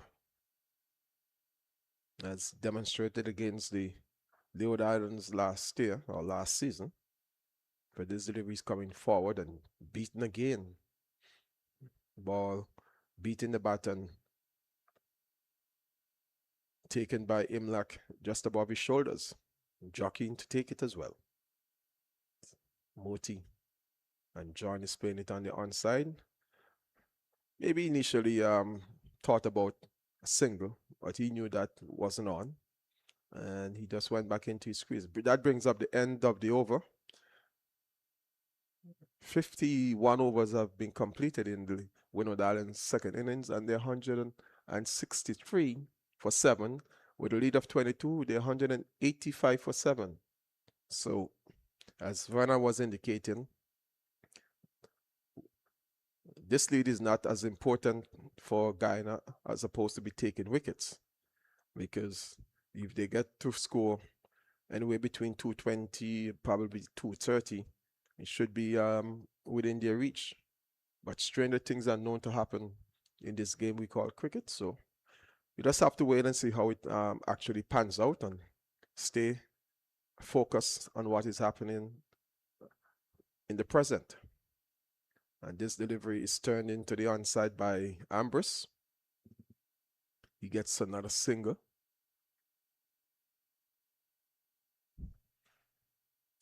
Moves up to 69.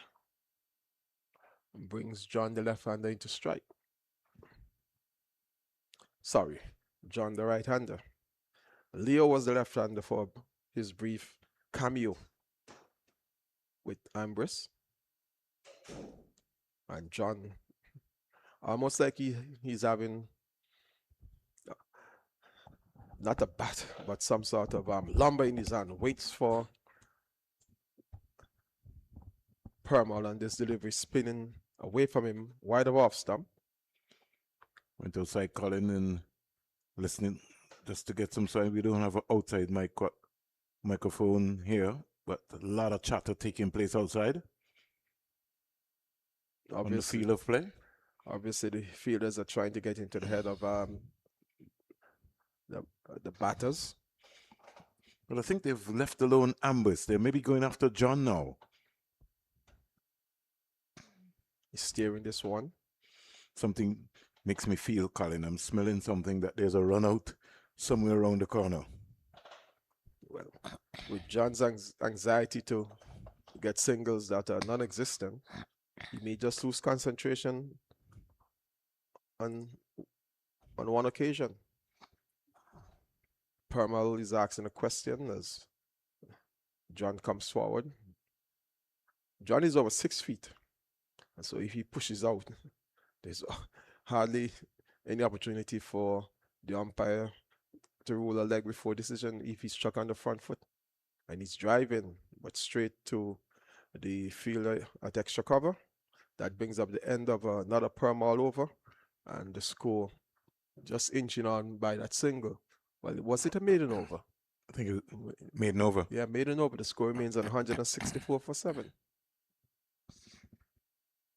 As the two batsmen have a mini conference in mid-pitch. I believe Ambrose is telling John, you just stay there, you just stay there. Play each ball on its merit. I'm going to do the same thing. Runs are not important as now. It's a much more longer we can bat to the end of the day's play. And if possible, come back tomorrow and see how much we can make it difficult for Guyana to chase whatever total eventually we would have given them. Bearing in mind that Shanda Paul is off the field. Colin. Any word on his condition? Not really. Maybe just might be resting that right hand. You know, when he comes to bat, you know he's going to come and bat, Colin, so you don't have to ask that. Would never miss that opportunity. This one is stayed into the onside by Ambrose for a single. Well judged, well quickly taken.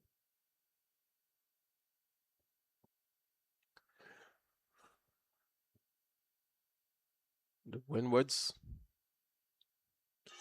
would have recovered sufficiently enough, but they still need more. Barbados against Jamaica. Barbados in the second innings, 134 for 3. They have to be careful here, Vernon, because we'll lead about over what, just about 6 runs. 6 runs. They are not out sailing comfortably at all.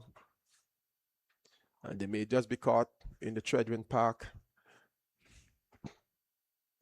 Melu.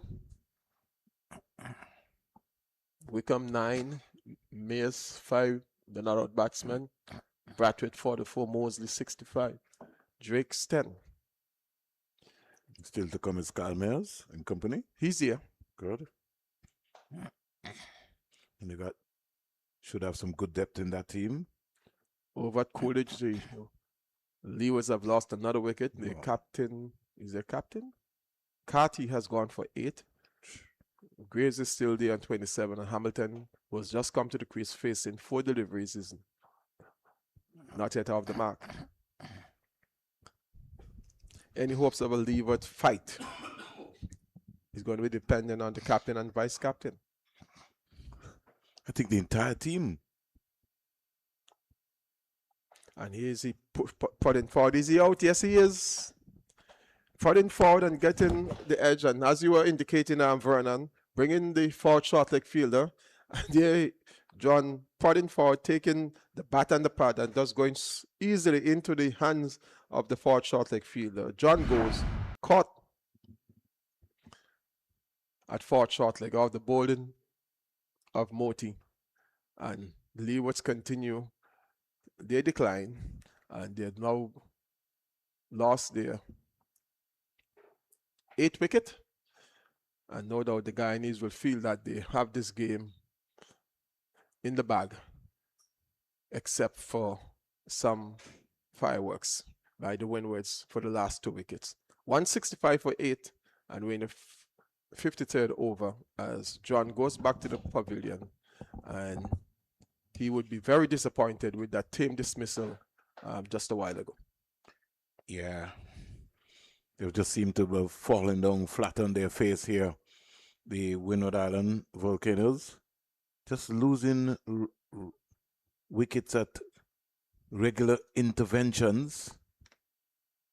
And once again, who's conducting the damage, Colin? Moti and Pramal.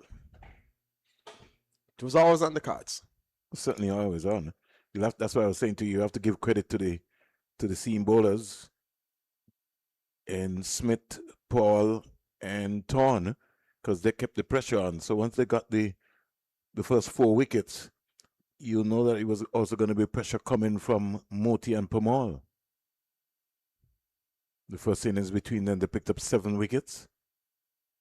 And now they're conducting the slide here.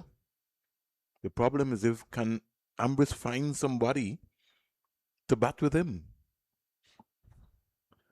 The first innings, Denver scored 18 of 26 balls. He had 17 dot balls. He had 2 boundaries. So Denver can bat. But it's not a situation of can bat. It's a matter if he's ready to bat. And applying himself to the task at hand. That's a crucial point. Is he going to apply himself? Is he going to stick around? Is he going to really put in the graph that is necessary at this time? Got to get a silly point in front of him, Colin. He's just come to the crease. He's not. He's gone for a second slip. He's pushing forward. Get a silly point in front of him. The second slip really is no use, is because they're looking to lunge to come forward. 53 overs bowled, 165 for 8. I know they used to have a batsman and a groundsman, and I think it's the late Vincent Deming at Warner Park. Mm. And he used to say it's going to be an early day for beach, Colin. Today or tomorrow? Well, sometime. The rate at how the cricket is going right now is going to be an early day for somebody. And how close is the beach to Warner Park? Well, you would have had to get to the Frigate Bay area. In fact, if you wanted, Colin, you didn't have to go so far. You could have just gone down the bay. Down the Newtown Bay. Or down the Irish Town Bay. So that would have been at least about a 5 minutes walk away. Permal is on his way to bowl to Ambrose. Ambrose gets a flighted delivery and missed out there.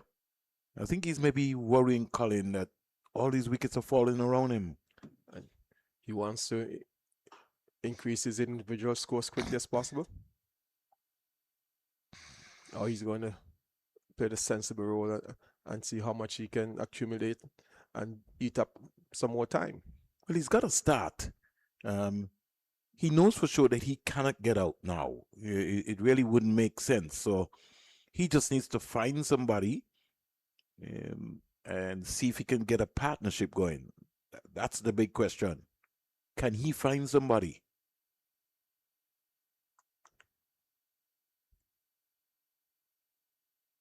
He found a partner in Descartes, but Descartes got out, and everybody's gone, left him since that time. Descartes, Ned, Leah, John. He's still there.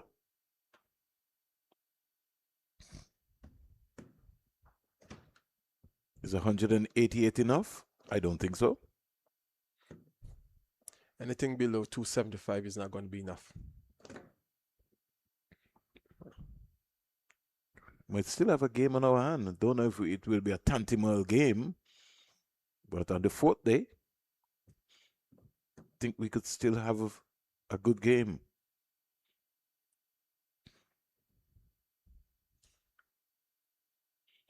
And with this track having some wear and tear, anything is possible.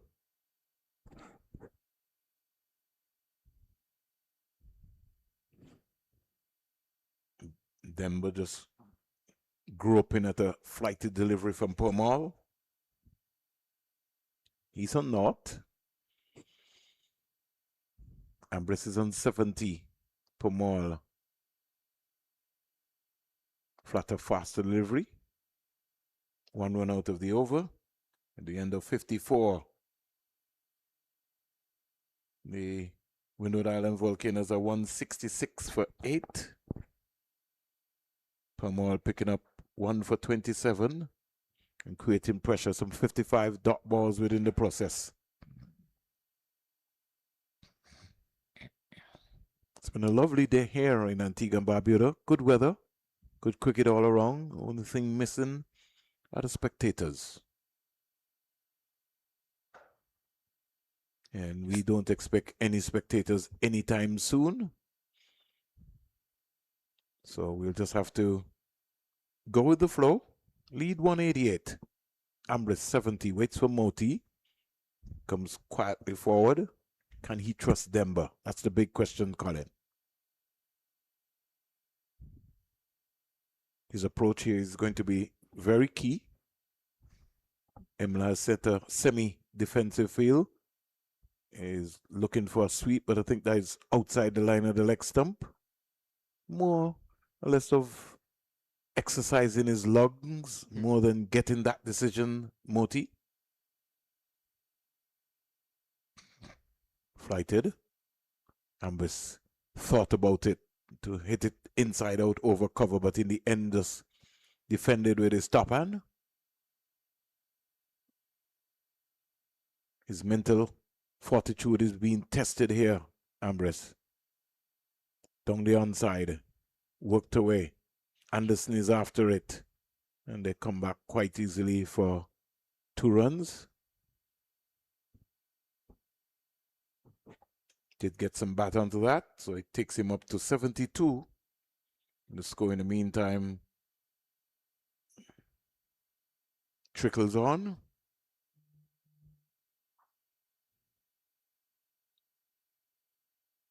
Moti hustling through with his overs.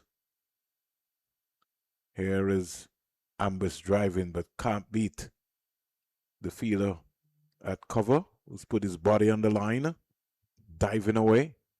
That's the sort of commitment sometimes you want to see from fielders as a bowler. Paddled away. Will it have the legs to go all the way? It should. It does hit the rope now. So badly line delivery from Moti. And it gives Ambris a very comfortable boundary. He goes to 76. Let's look back at that one. He's maybe trying to get the short leg into play. But he stayed very low to it. Anderson was after it, but only to retrieve. And the Windward Island Volcanoes have picked up another boundary. 172 for 8. The lead, 194.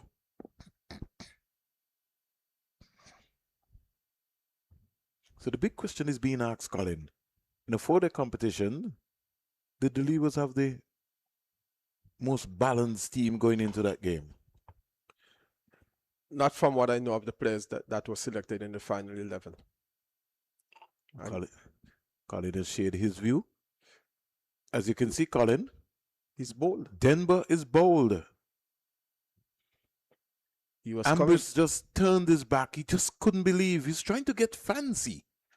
I don't know, for a straight ball, trying to steer a straight ball. Something's just not right, Colin. Look at this delivery, Colin. Look at Denver. Nothing shot. Just play the ball up in front of you. The ball is keeping low, so you're trying to. It's not like it's off the wicket. If it's off the wicket, I can see you looking to try to play that. You can't be looking to go square. Got to be looking to play the ball up in front of you. Denver goes. It's all falling down here. All falling down. Senior Windward's batters are not showing the resolve that they on the 15 showed here in Antigua just over 2 weeks ago. You saw the matches and commentated on them, Vernon. Especially the low order from the Windwards on the 15s.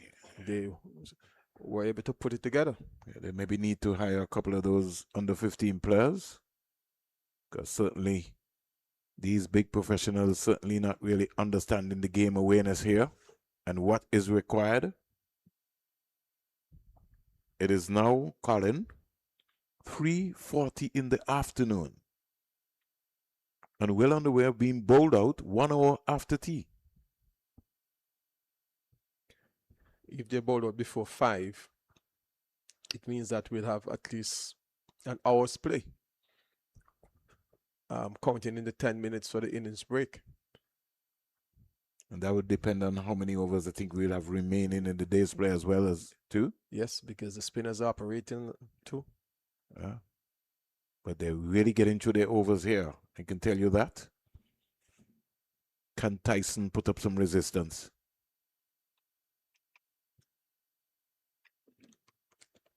Ambus looks like he's going to be left alone. Left not out. Tyson drives down the ground, gets a single. Very good cricket shot. Yes.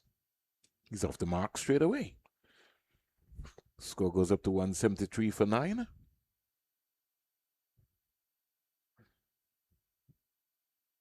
If you were Ambris, what you would do, Colin? Certainly, I would bat at least 5 balls out of every over. Really farm the strike. The lead is 195, Colin. You think 250 might be enough on batting on this? You think this could be a tricky period to get 250? 150 would be an interesting target because it means that Guyana would know that they can get there. And if they don't bat well, let's say the first 10, 15 overs, it means that they could be under pressure and that could really bring the Windwards back into it. It's one of those tricky totals that could, go either way. 173 for 9. There's a P for leg before. He's not going to get that. Permal is upset. Ambrose is not bothered. Permal can't believe it. He think that he had his man with that arm ball. Dayton Butler, he's still looking at Butler.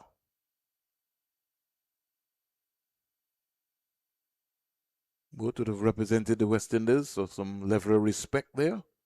Permal just says, well, I will go and come again. Here is a delivery which is more or less like an uppercut over the first slip and down to the boundary for 4. Permal just losing his focus. He's still looking. He can't believe that Dayton Butler didn't give him that decision. I too would have felt the same way like Permal. Very close call there. The previous delivery for a leg before shout. The question is, did he get any bat onto it? Well, umpire is in the best position. We are armchair umpires in a air-conditioned box. And we will be told to shut up. Lead 199. Permal comes again. Ambrose keeps that out. He's on 80. And it is really almost very disappointing in the way most of the batsmen for the Windward Islands got themselves out today. Yes, especially the last 3 batsmen.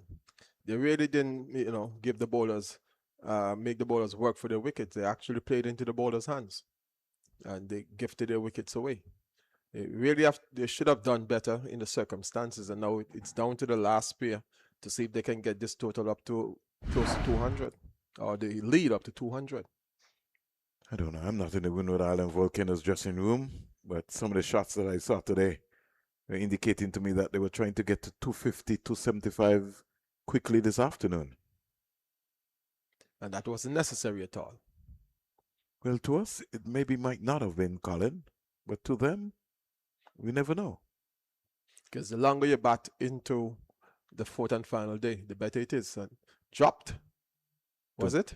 Don't think it carried. He maybe could have scooped it up. Roger Harper might have scuttled that one up with his long arms when he was playing. But he made an effort, a good effort as well by Moti. He did.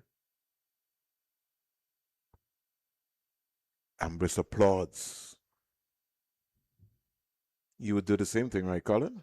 Oh, yes. You got to give your partner some support, notwithstanding that he's the number 11 batter. Tyson plays inside the line of that delivery. 2 slips, a silly point, a backward point. Cover, extra cover, mid-on, mid-off. 1 fielder on the leg side. Lovely shot by Tyson. Timed it beautifully. And if he wants, he can get 3. Is Ambrose interested? He was. But Ambrose is saying, what is happening? Let's get the runs. But did he tell him? Well, he gestured to him to come for the 3rd, but Tyson wasn't interested.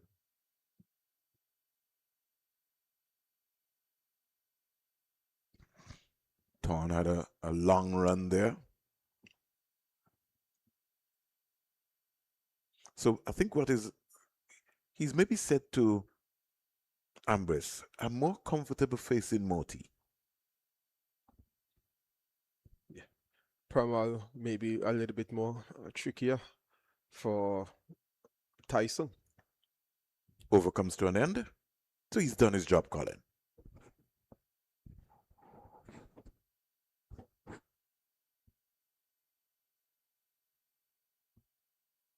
On 70 for 9.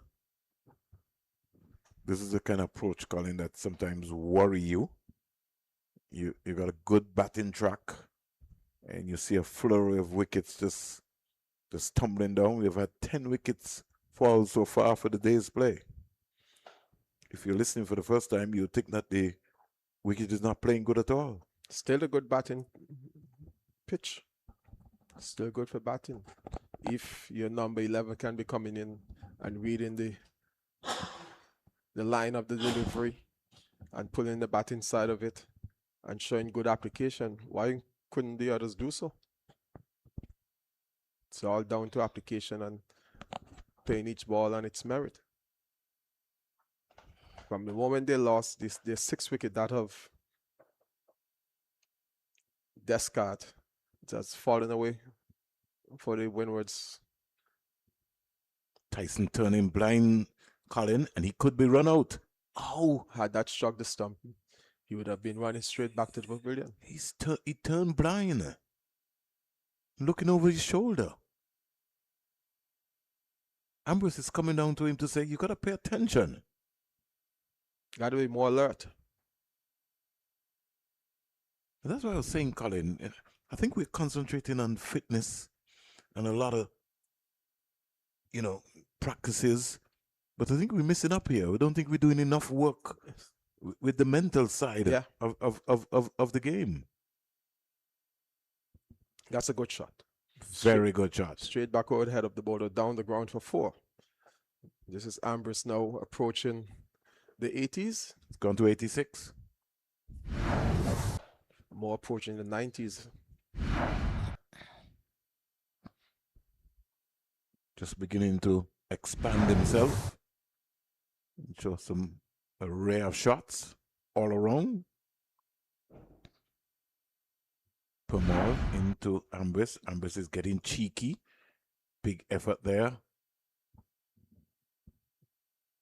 Tyson's got the bat into his left hand.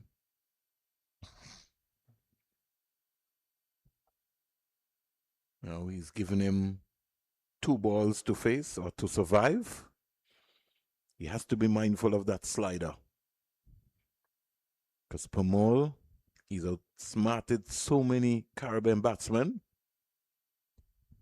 especially if you don't know him.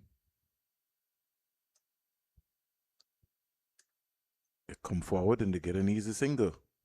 Thorne put under some pressure there. No, I think Guyana is going to have to tighten up, Colin. They have to be clinical because everyone is going to be important.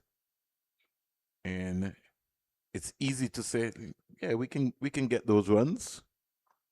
But the less runs you have to chase, the better it will be for you. Certainly. And that is why I was calling for the spin duo even before lunch.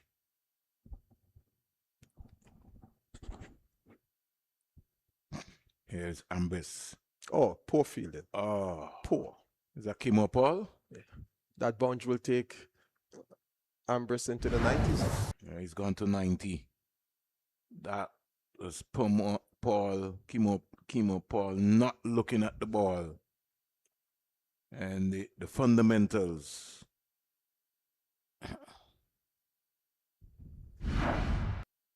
So 191 for 9, 58 overs bowled. Ambrose is 91. Who's playing today, Colin?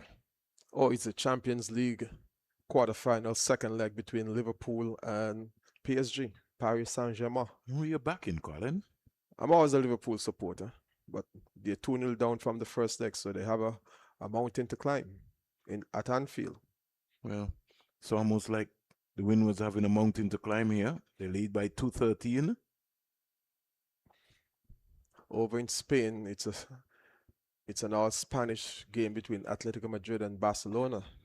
Barcelona lost 2-0 at the Nou Camp last week. They're now leading by 2-1, so Atletico still have the advantage 3-2 on aggregate. Here is Tyson driving down the ground to Thorne. And they're getting a quite easy single. The game has just got busy within the last couple of overs. And the big question, can the Guyana Happy Eagles deny Sonny Ambrose from scoring 100?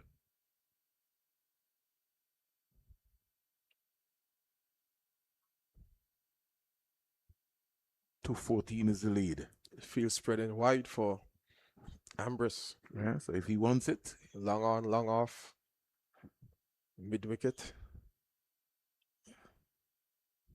Deep backward square. Fielder on the offside. Right. He's going to be circumspect. I don't know if he's willing to run a couple of twos here today, if he can't get the boundary. Or he might look to paddle one around. Just work that down to the deep backward square leg feeler.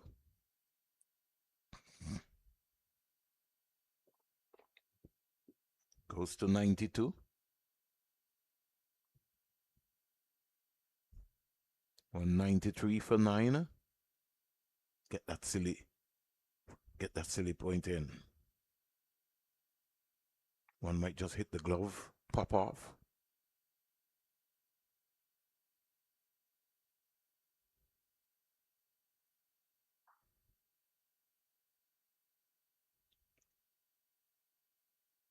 Here goes Pamal. Ken playing well inside the line of the delivery. Tyson survives. 59 overs bowled. 193 for 9. Ambus is 92 from 157. He'll be looking for his 7th first-class 100. Sonny Lambris. And what a knock it will be if he gets it at the Sir Vivian Richards Stadium in North Sound, Antigua and Barbuda.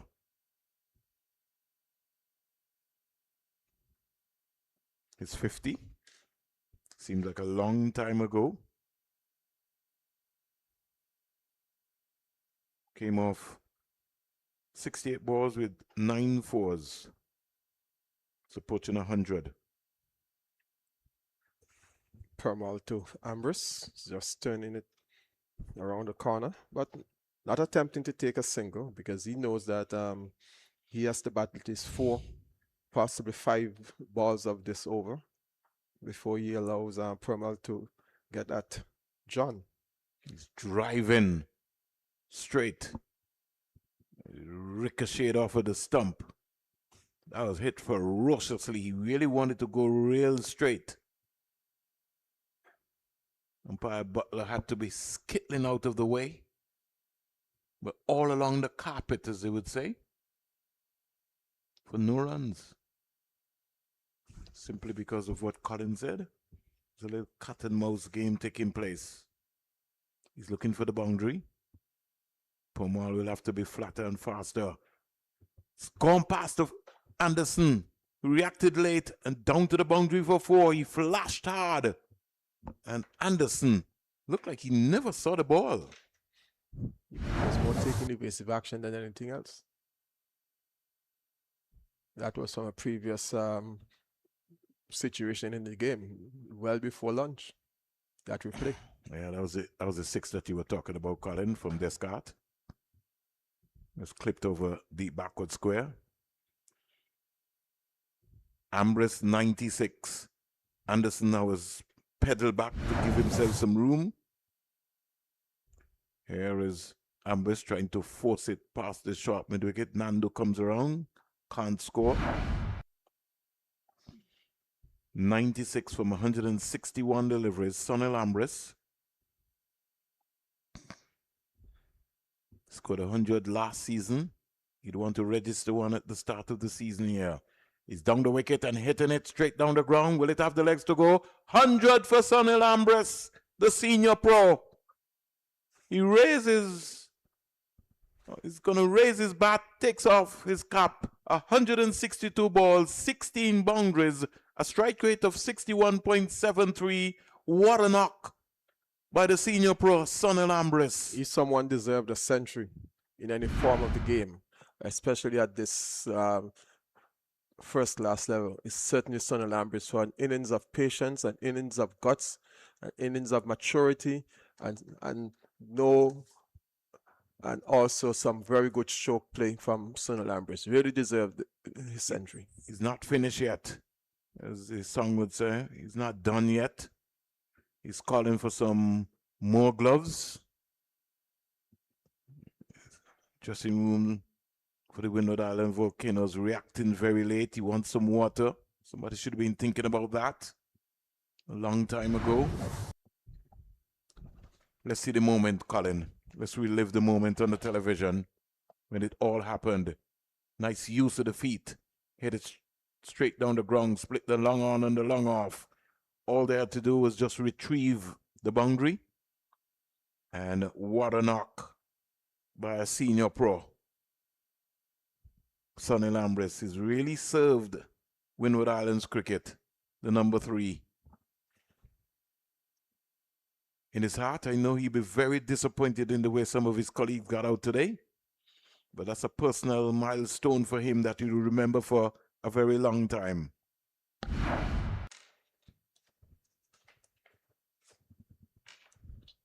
So 163 balls, 119 minutes and 16 fours. Yeah. Tyson. He's still fighting. That was Ambus's 10th first-class 100. I think maybe at this level, under the professional setup, I'll get some figures, some stats on that, Colin, because Ambus has played a number of games already at this level coming into this series.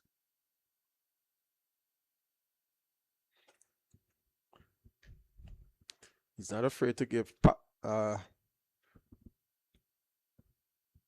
Tyson the opportunity to face Moti.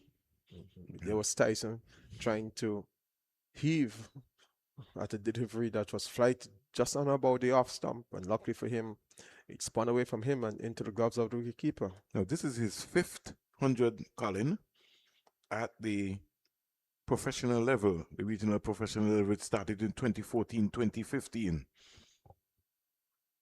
He appealed for a leg before. Guyana getting a little frustrated, Colin. Well, with the number 11 at the crease and you're unable to dislodge him while Ambrose is taking the attack to the borders, that is going to build a certain level of frustration in the fielding team. Moti still working at it. He's got 3 for 40, 9 in the game so far. He's looking for 10. That's a good leave here by Tyson. Partnership is 29 from 34.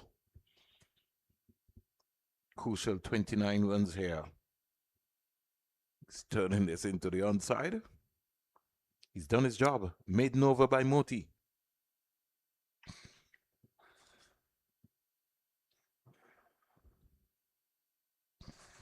So, Moti.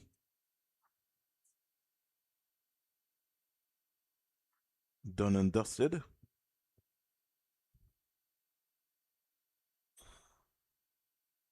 His spell so far. 17 overs. 5 maidens, 40 runs, 3 wickets. Torn, 7 not, 18 not. Paul, 12, 5, 31, 2. Smith, 11, 2, 47, 2. And Pamal starting his 15th over. 5, 52, 2. 5 wickets on the spinners. 4 for the seamers. Ambrose keeping out that arm ball. The lead is 223. If they can get up to 250, 260, I think we have a game on here. Ambrose is still fighting, still working. It's not going to give his hand away. And no need to. Absolutely no need to give it away. Another 20 runs could make a difference. 4:01 in Antigua and Barbuda. We call it the drive time hour around the Caribbean. And you're listening to the Live and Louder production for Cricket West Indies in the West Indies Championship 2026. I'm alongside Colin James. Here's Ambrose back and looking to find a gap.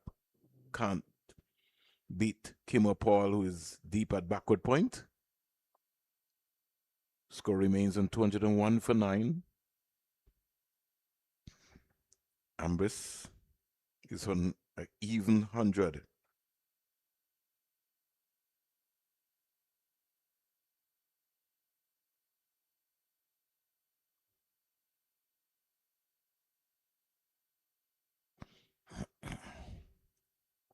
So far, in the first round of the West Indies Championship, we've got 4 century makers: Kevin Wickham, Amir Django, Terence Hines, and Sonny Lambris.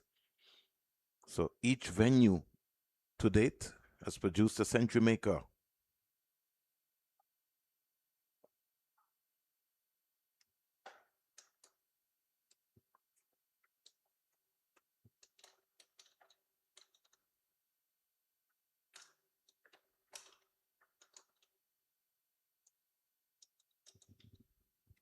Over comes to an end. At the end of 62 overs, Windward Island Volcanoes at 202 for 9. Well, still steady going by the last pair for the Windwards. I think no need for me to say that Tyson knows that he has to stay there with Ambrose, who is on 101. And Ambrose, no need for me to be repeating, knows that another 20-30 runs could give his team a chance of bowling out Guyana in their second innings, especially if they were to take early wickets second time around. Yeah. So it's still all to play for, in my view, as Moti continues. Number 68, down the onside, looking for a single.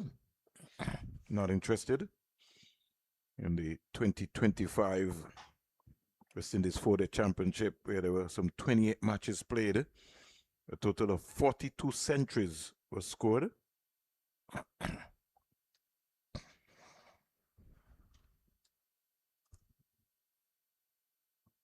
Here is Ambrose just whipping this one on the onside and getting an easy single. Allow Tyson to face 4 balls.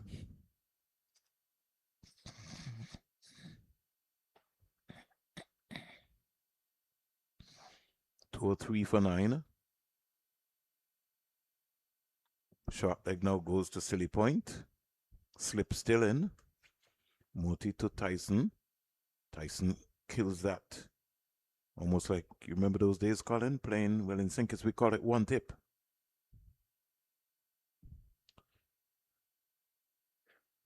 He played defensively and then run. Oh, yeah. Thought he was thinking about it. Ambrose is trying to tell him, pay attention, look at me. Well, he look like he's just made his mind up that he's just going to defend. And he's maybe showing the other batsmen, listen, this is how it is done. Down the onside to get an easy single. May earn himself a promotion in the next match. Yeah, but that's the problem. He maybe just needs to bat where he's batting. Don't want him to get too ambitious, eh? Yeah, when you get ambitious, Colin, then you know what happens. You get knocked over. Don't get ahead of yourself.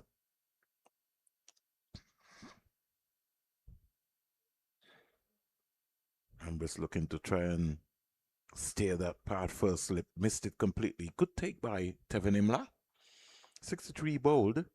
The latest score here at the Sir Vivian Richards Stadium on day 3.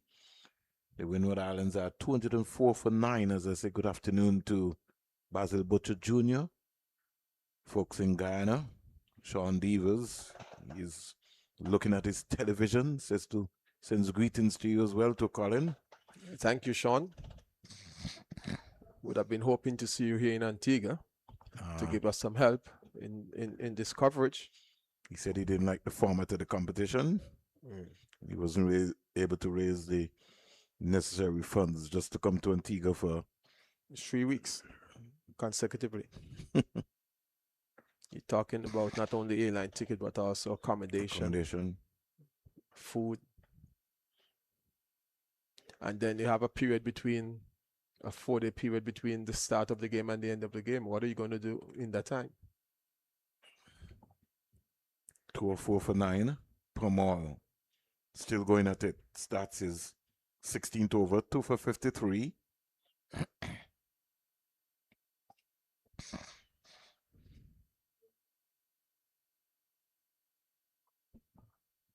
Down the onside is Tyson. He's faced 23 balls so far for his 5. So he's done his job. He's applied himself. He's fighting. He understands the assignment, Tyson.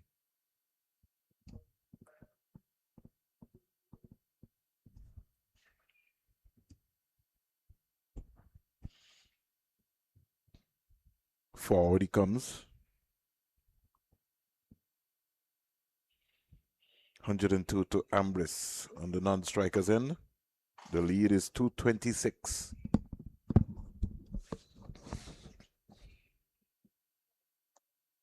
Forward again comes Tyson. Ambrose wants a piece of Permal.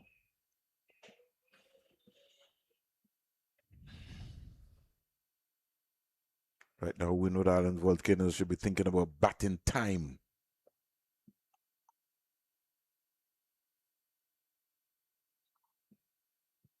Could leave. Well played by the young man.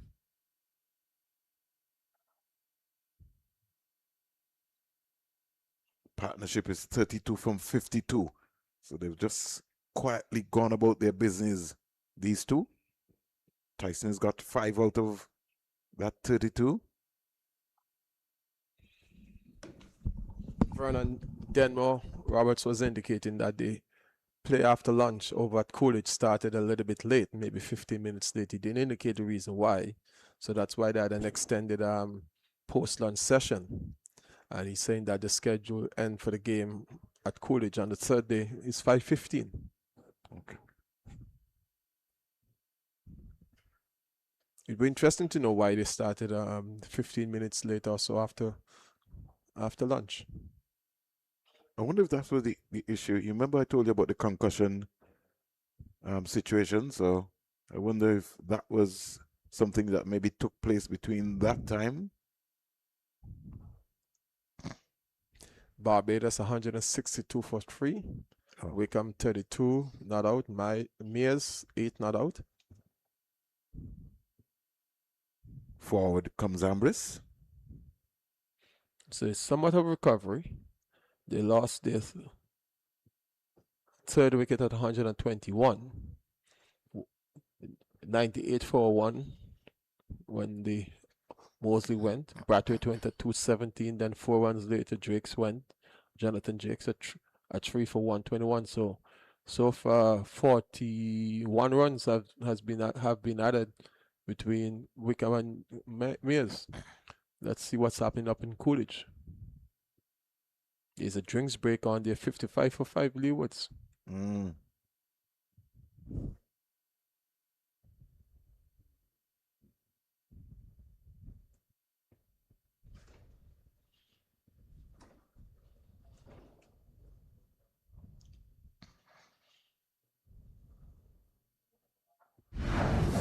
So boundary hit there by Ambrose.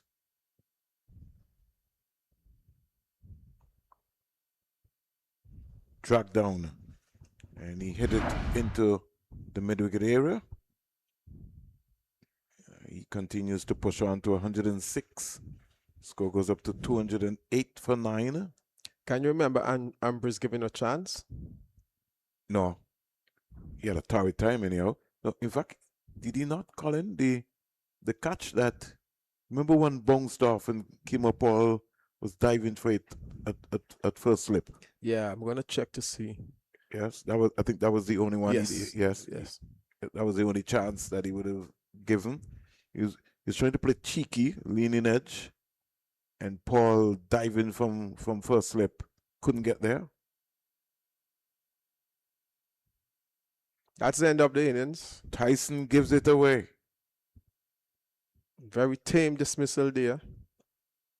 Just lobbed a simple catch to Niall Smith. As if like he had enough, Tyson.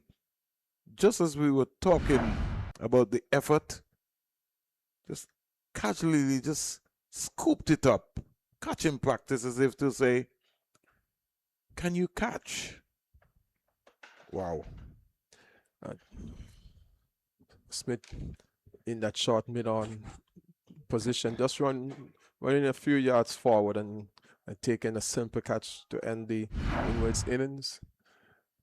And at 209, so it's going to be 231 the overall lead, 232 to win for the Guyana team, and they still have another 48 minutes to go. Or I think we have to look at the number of overs remaining. Look at the number of overs remaining. I think that's going to be key.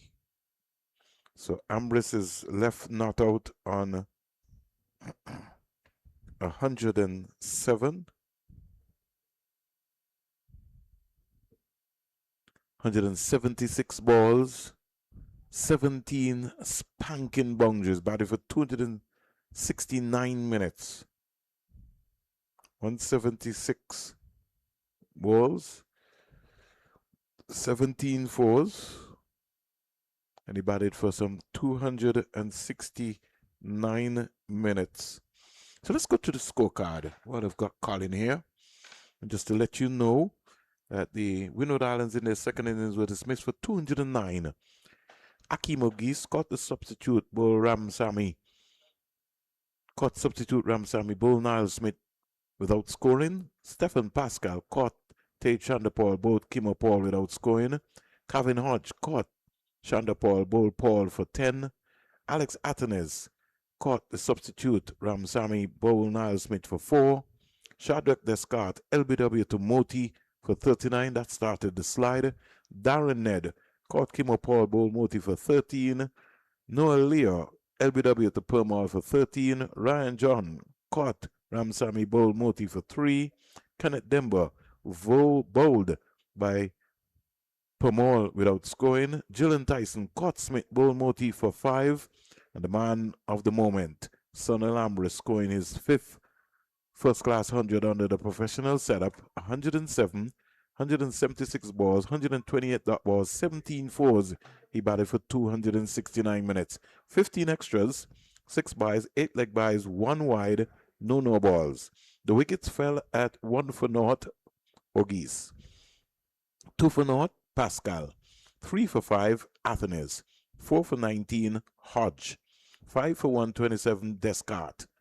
6 for 145, Ned. 7 for 158, Leo. 8 for 165, John. 9 for 172, Dembo. And 209 all-out, Tyson. Bowling figures for Team Guyana. Niall Smith, 11 overs, 2 maidens, 47 runs, 2 wickets. Kimo Paul, 12 overs, 5 maidens, 31 runs, 2 wickets. Isaiah Thorne, 7 overs, no maidens, 18 runs, no wicket. Gurkish Moti, 19 overs, 5 maidens, 46 runs, 4 wickets, 10 wickets in the match so far. And for Sami Permal, the veteran, 16 overs, 6 maidens, 53 runs, 2 wickets, 303.31, the economy rate. You add 22 to this, Colin, they will need what, 254? It's 209? No, sorry. They need 232 to win. Sorry, yeah. Colin. I was getting ahead of myself. I needed to give them an extra 22 runs. So Guyana Happy Eagles require 232 runs to win. We'll take a Dasani water break, and we'll be back for the second innings of the Guyana Happy Eagles.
So welcome back to the St. Richard's Stadium for the continued coverage of the final innings of this intriguing encounter, the 4-day West Indies Cricket Championship match of the bilateral series between the Windward Island Volcanoes and the Guyana Happy Eagles.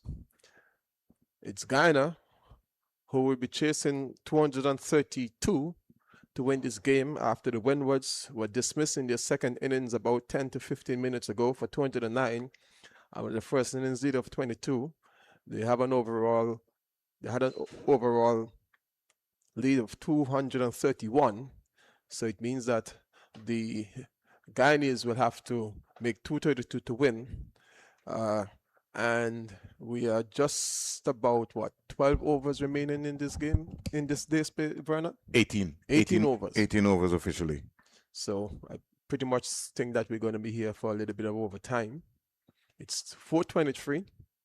And if we calculate it, play maybe should end by 5:30, because most of the times it's been going up to that time, Colin. 5:30. Yeah, I was thinking that the Windwards was going to be employing most of the seam bowlers or pacers, and that would take us beyond the 5 p.m. and regulated ending time. But still an interesting game out there. It all depends on how much the Windwards, can get among the Guyanese batsmen, or if the Guyanese batsmen will take the attack to the Windwards bowlers. It's all left to play for, all left to see.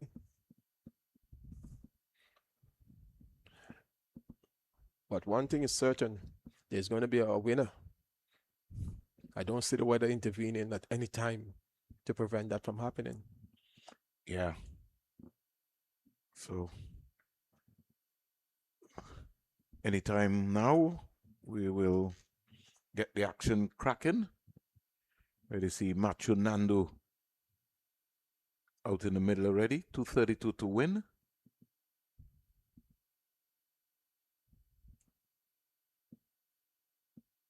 We have Kevlin Anderson. Looks like will be the opener for the Guyana Happy Eagles in the second innings because of the injury to Tej Chandapal, who automatically would have been was off the field for that injury, so he might not be able to bat that early. Ryan John starts away now from the Andy Robertson to bowl to Anderson. Anderson is slashing over the top and down to the boundary for 4. Well, that was a shot of intent. It certainly says that the Guyanese are not going to be poking around, trying to get the runs as slowly as possible. They won't get them this evening, but certainly if it's a bad delivery like that, it's going to get the full treatment. They're going to dish out what is required to every delivery. Now,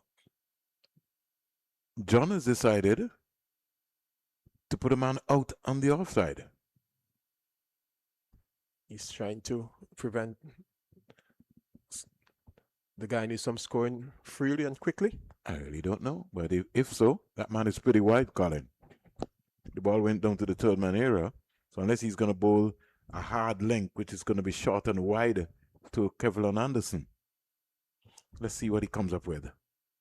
John into Anderson, and Anderson is playing a naughty shot here.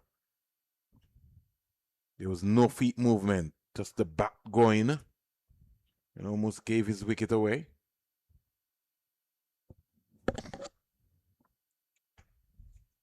Free. Followed from last season, Kevlin Anderson played 7 matches for Guyana, scored 573 runs, 932 balls, 3 centuries, high score of 116 and 3 half centuries. Made it onto the West Indies team, but lost his place. Yeah, only played 1 test. They've now pulled a man out from on the leg side, strengthening the slip cordon. Is Athenes. It's a predominantly set offside field, so he has to bowl to his field to be effective. He's bowling to a 7-2 field here, John. Leaning edge, trying to get fancy. trying to work the ball into the onside. Anderson will be advised to punch the ball down the ground. Nandu now coming down and having a conversation with him.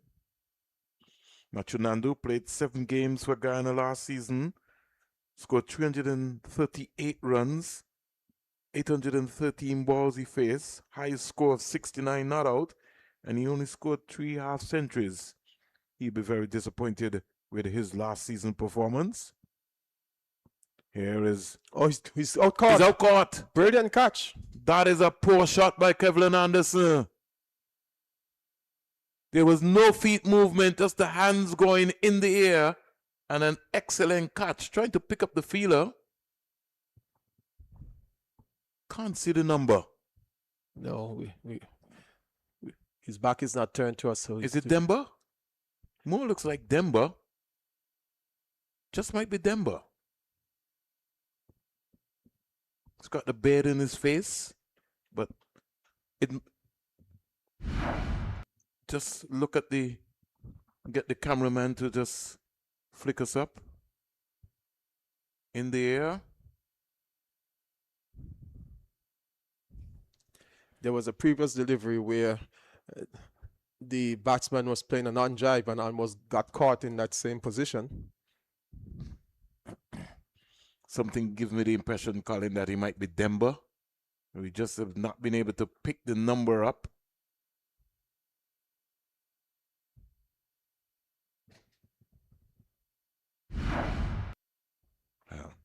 Gotta wait and see, Colin. But I think he's turning now. If the cameraman could just focus his background on him, we just can't be able to see it yet. But I think if I'm right, Colin, it could be Demba. Imla comes out. The captain. 4 for 1. Anderson. Really? Was that shot needed? Not at all. Nah, don't think so.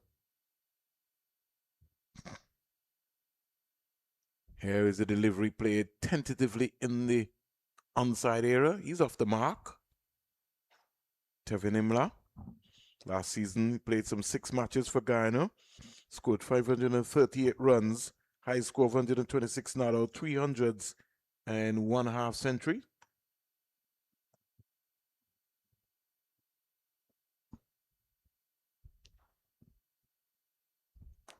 So Nandu is going to get his first strike of the second innings.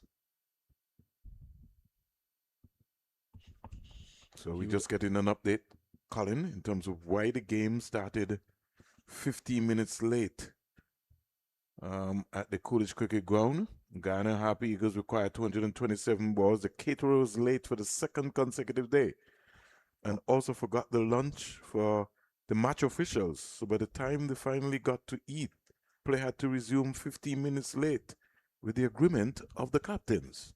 A delivery from John is creating a little bit of bother for Nandu, the left-hander. He was playing forward and the ball squirmed under his bat through his legs, and he had to watch it and was lucky to see the ball didn't go onto the stump. So very eventful over there. 1 wicket would have been taken by John. He was struck away, an uppercut by Anderson of the first delivery, and then 3 balls later, Anderson was driving loosely and caught a diving effort by the mid-off fielder and taking the catch low to the ground. So the Windwards would be very happy with that dismissal as Guyana end the first over on 4 for 1 or 5 for 1. Yeah, 5 for 1. All the action happening here, Colin, fast and furious.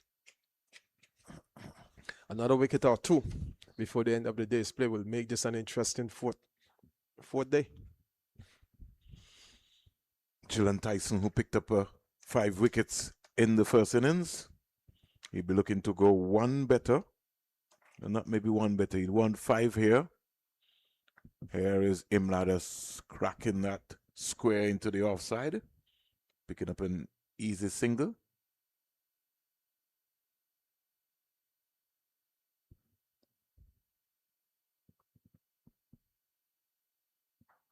Some things will never change.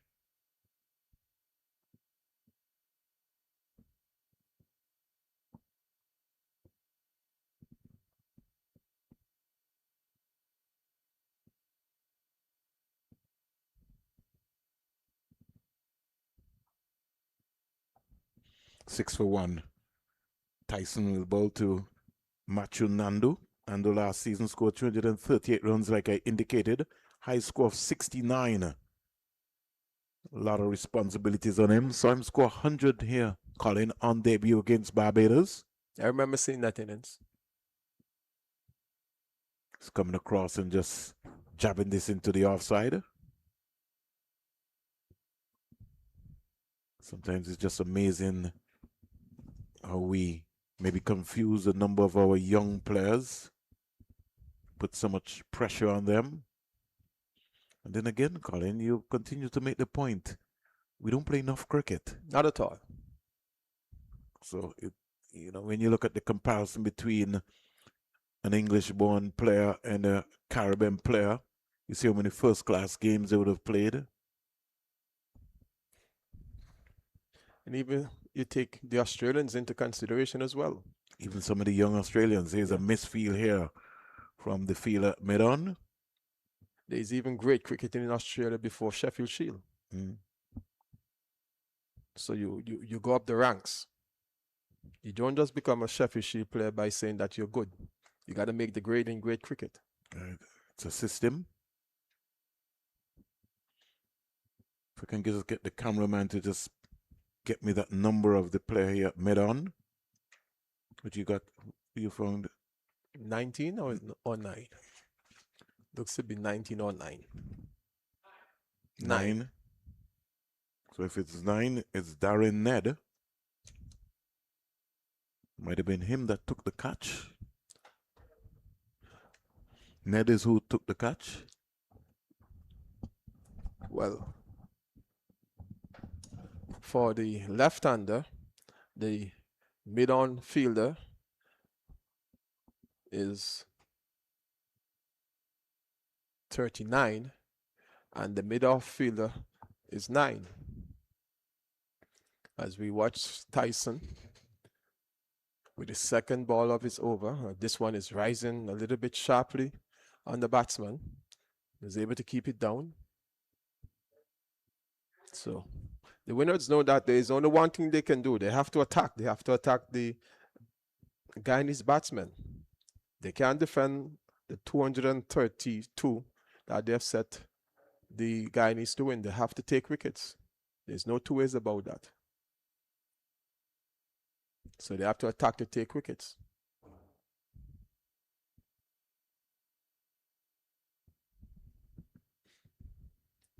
Tyson will try again. Nando waits. This delivery, he's tucking it into the onside and getting a single quickly. Ran single, well judged by both batters. The score inches on by 1 to 9 at the end of the second over.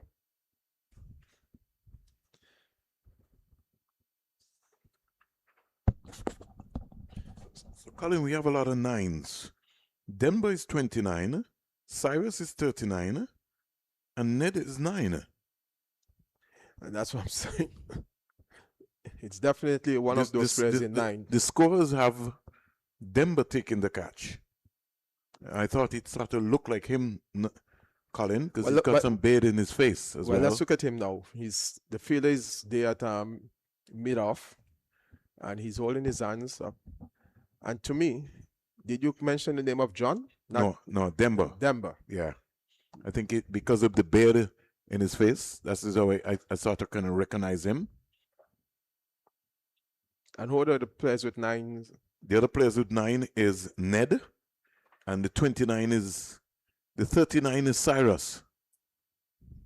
Nando defending a delivery from Ryan John.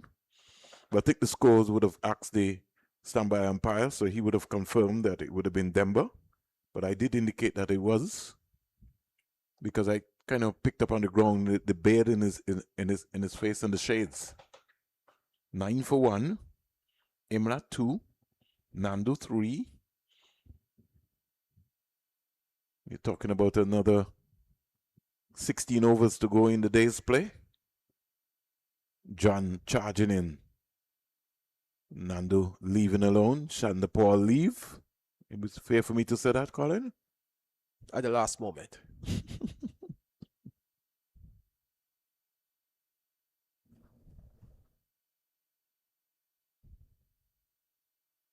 29 Denver. What's the score, Colin? You're glued to your television. Well, more my laptop. Well, PSG has just scored, so you can say this tie is over by the shouting. They're now leading 3-0 on aggregate, 1-0 with 18 minutes to go. Nando gets on top of a shot delivery and just defends it into the offside. And he can't score.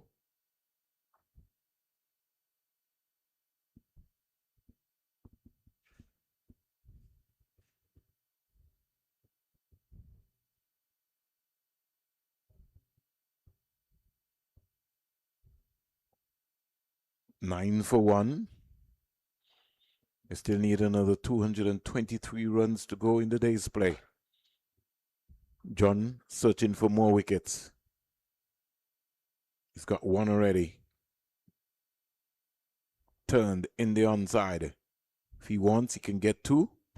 And they come back quite easily for a second. Nando goes to 5. And the score goes up to 11 for 1.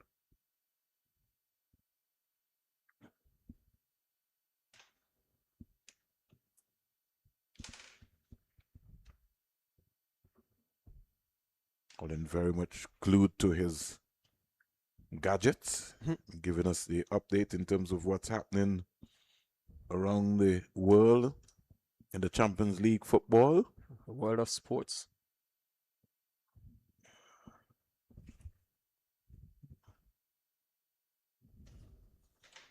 Live and Louder will journey around the Caribbean to give you an update. In Jamaica, Barbados are 181 for 5. So that is billing to be a very exciting game. Let's just let you know what's happening in the second innings of Barbados. Bradford 44, Moses 65, Drake's 10, Wickham Notto 43, Myers 10, Boucher North, Shamar Springer not out 5. Pete Salmon has got 2 for 44. We go up to the Coolidge Cricket Ground, the home of Cricket West Indies, and we can tell you that the Windward Islands are tottering. They're 62 for 7. Louis 3, Henry North, Andrew 2, Casey Carty 8. The lone man standing is Justin Graves 41, Hamilton 3, Jeremiah Louis 4, Cornwall North, and Edwards not out North. They're going on like 9 pins. 11 for 1. It's almost like watching a bowling contest. And did you say Boucher? Well, that was Jamaica. Yes, I'm saying. Yeah, Anika Boucher. Interestingly. Yeah. Bowling figures for Trinidad and Tobago. Red Force, Carrie Pear, 11.2 overs, 3 for 16. And remember, he made his test debut last season. Anderson Phillip, 2 for 18. Jaden Seals, 1 for 16. And Terrence Hines, 1 for 10. The Leewards are falling like Colin said. Is it London Bridges falling down at the Coolidge Cricket Ground? Wide delivery.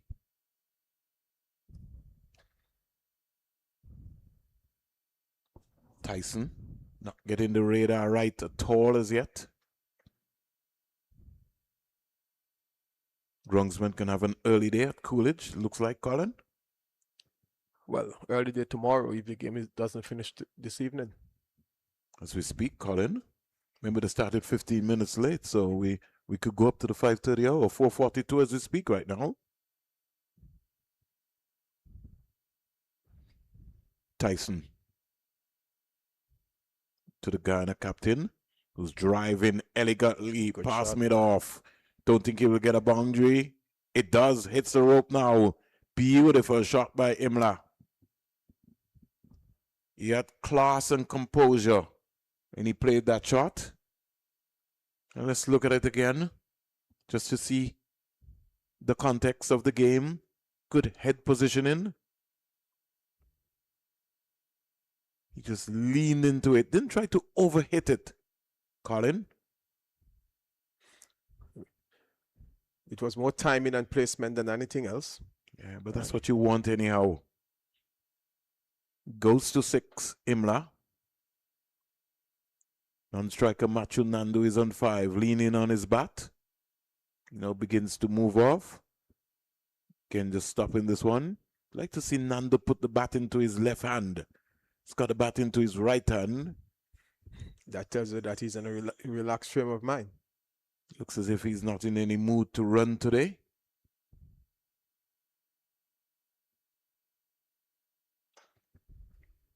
He's more or less looking for tomorrow. Rather than tomorrow is not promised, Colin. There's no promise of tomorrow. So you have to live now. You have to live in the moment. Tyson to Imla.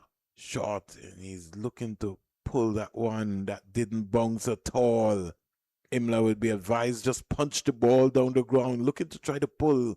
There's an uneven bounce there. You were the keeper. Why are you trying that shot? Just stand up straight and punch the ball down the ground.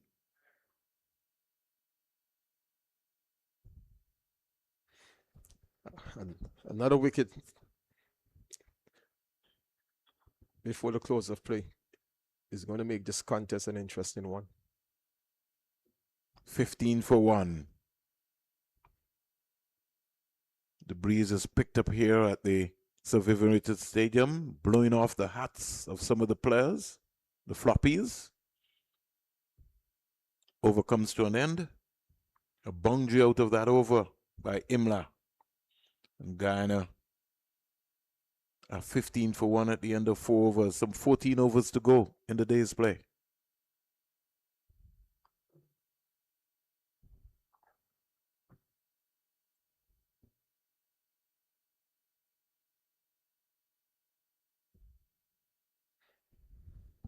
Guyana has to be careful, Vernon, because it only takes 10 balls or 9 balls to get 9 wickets. Are you a betting man, Colin? Well, it depends. It depends on the situation. But the point I'm making, you can look as good as we saw him like a while ago, but it only takes 1 ball to get a wicket. I know that, Colin. I'm just pulling your leg, man. 15 for 1. Nando is driving straight, can't beat Ryan John. He has to get back into his crease. I think John is pumped up for this contest. I think he's always pumped up. Doesn't have the pace, Colin, but what I think he has is the control.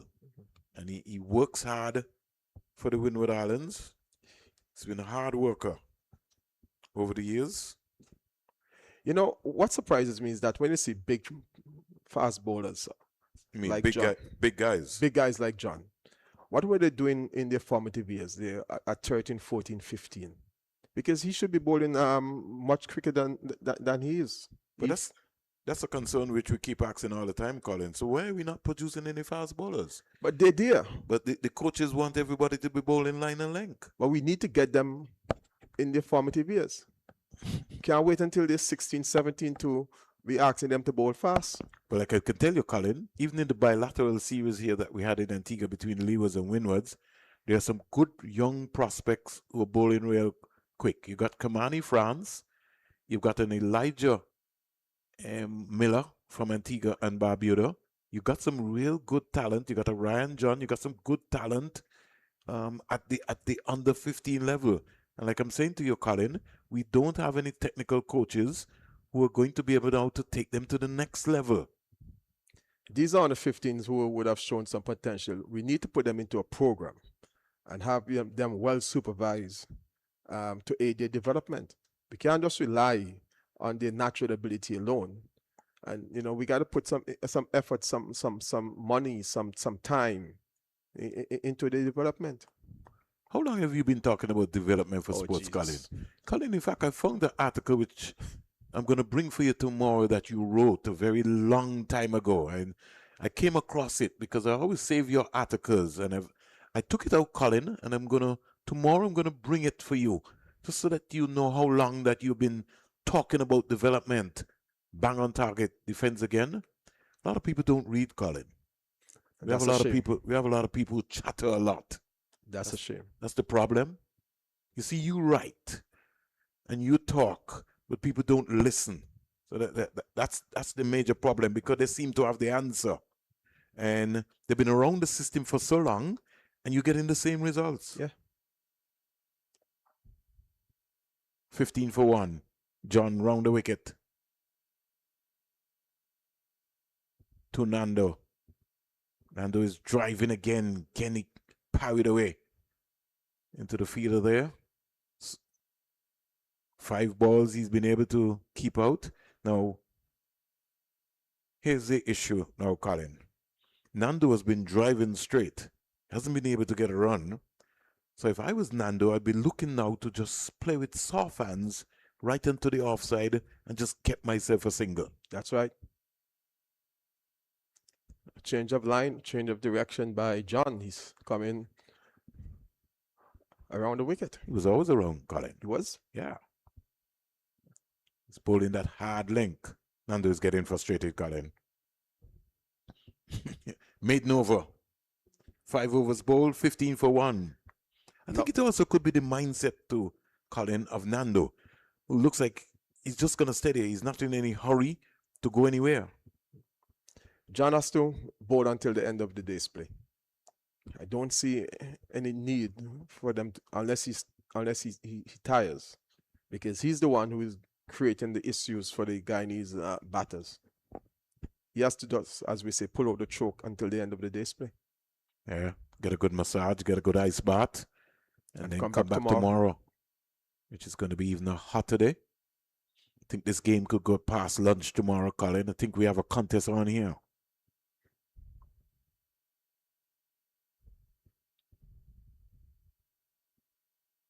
Easy on the eyes, half volley, and stroked away pleasantly into the cover boundary for 4. Tyson, you got to run in like John. You got to hit the deck. That was just too friendly. Just ambling up. It's like throwdowns. Military medium. Oh, you're much better than that, Gillen Tyson. Got to get onto your bike. Get busy. Run in and hit the deck. Get a nice bath. And come back tomorrow.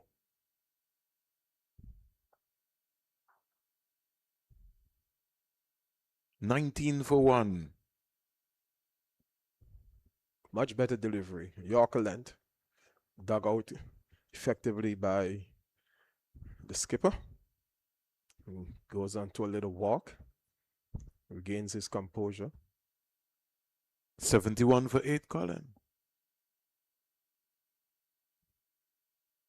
Leewards. Last man out. Nathan Edwards, LBW to Brian Charles for 4. Durham comes in. Justin Graves, not out, 44. More than half the runs. Well, he's standing still, the captain.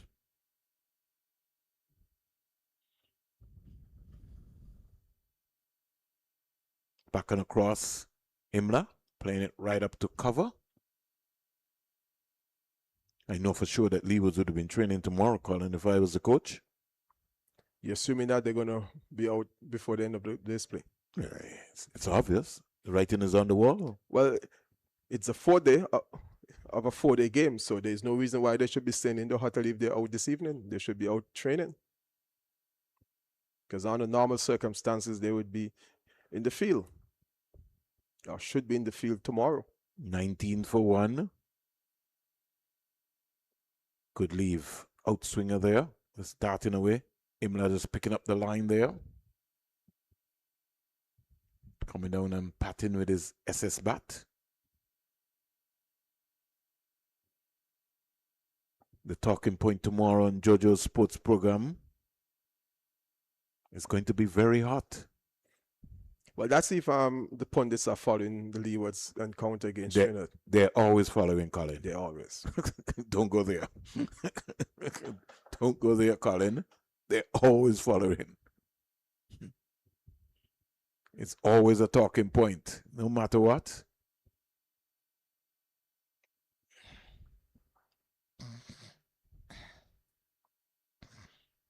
This partnership is 15 of 31 deliveries. You might think like people are not listening, Colin, but everybody's got their phone and everybody's paying attention. That's interesting. So you might not see people at the games, but trust me, Colin, they're following. 19 for 1. Imla gets a delivery, punches it down the ground. Little hesitation. Nando's been ball watching. Just needs to watch his partner. Get on your bike. Over completed. The end of 6 overs, 20 for 1. Some 27 dot balls within the process. And the wicket of Kevlin Anderson, 1 for 4. He's back in the hut for the Guyana Harpy Eagles, the defending champions.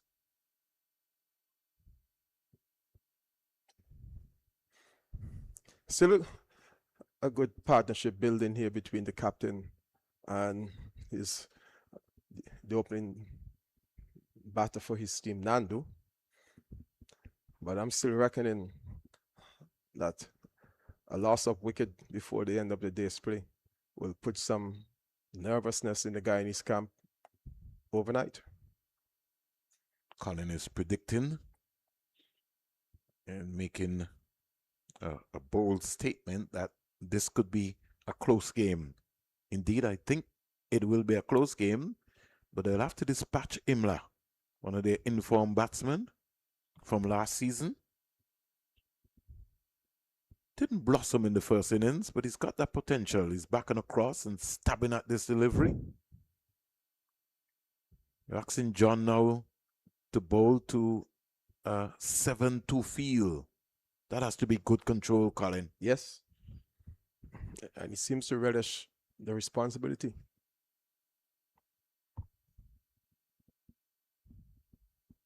His towel is being brought out for him.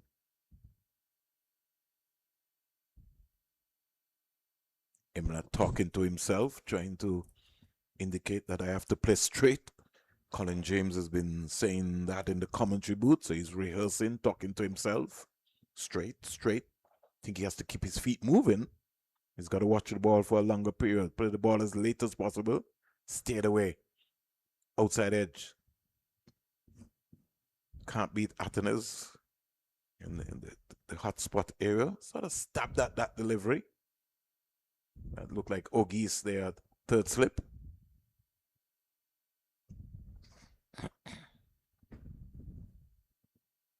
Windwards, they're going to have a headache as well to Colin. They didn't bat well at all in the second innings.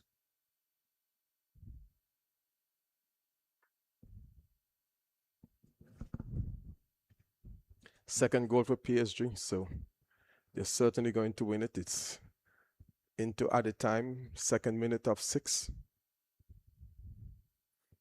So no way back for Liverpool. No.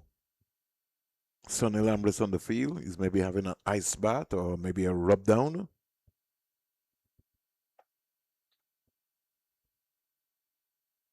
As you heard from Colin, Liverpool look like they're out of this one for this season. Yes. Second consecutive season they're going out to PSG in the Champions League in the knockout stage. What is the difference, Colin? Why we can't get past those Spanish clubs? You tell me. You follow this thing keenly. Well, even in the CONCACAF region, once the English-speaking Caribbean countries get up to the Spanish or the French, we look like we're out. What are they doing that we're not doing? It's the mentality and the culture of how they play the game. They have a culture and a mentality that builds into their lifestyle. And, you know, no matter how you look at it, you may have talent, you may have ability, but you got to have a culture and a style and a way of playing that is probably better than English-speaking Caribbean countries. Even the Dutch, you can even put the Dutch into that category as well. But the formation and the system, Colin, we have all these coaches that come to the Caribbean. Are we not adopting, or maybe the youth development program from the school level is not consistent enough? Well, the youth development program centers around winning. So you'll find most of the better players are always concentrating in 1 or 2 or 3 teams, as opposed to spreading out the talent and giving those talented players a challenge at a young age. But who am I to say this? Because some people will say that I'm just maybe jealous of the other teams doing well. I was going to say, look at our track and field team. Look at track and field at the local level. Most of the talent is centered at Princess Margaret. Not hitting at anything, I'm just stating a fact.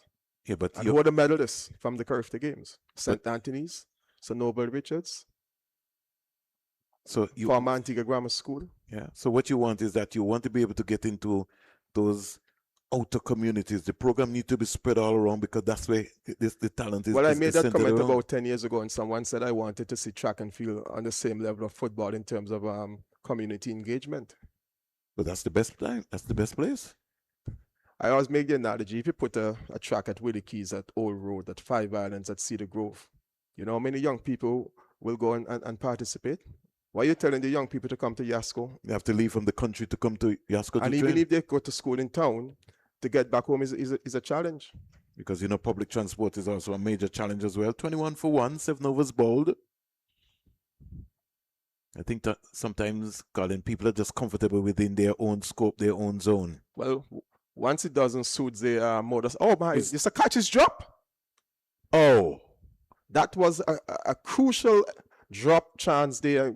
Went a begging. Kevin Hodge, did you just drop that? Maybe he has dropped the game. He's lost the game for the Windwards. No, Colin. That was too easy. I was about to start celebrating, and I had to hold my thought quickly. Like watching and recognizing that Hodge, bubbling, put it down. Gotta be switched on, Colin, at all times. At all time. Have to be switched on. Look at it, Colin. No, that's not that one. Dylan Tyson can't believe. Neither do I. He cannot believe. I was going up in celebration, Colin.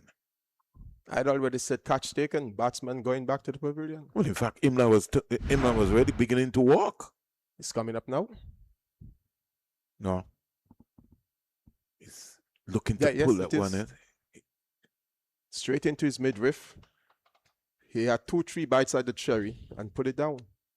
Gotta take that. Gotta take that. That's what bowlers are working for. That was the team plan in the Windward Islands Volcanoes dressing room. We going out? Coach Peters would have said that. We have to get Imla. Gotta send Imla back into the pavilion. That's a sitter. I know people drop catches, but it doesn't get any easier than that. Imla is trying the shot all day, Colin.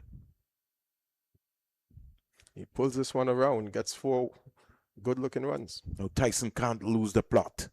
He can't get carried away, and he look like he's just lost his focus, lost his radar. He's got to come back and produce another Jaffa again.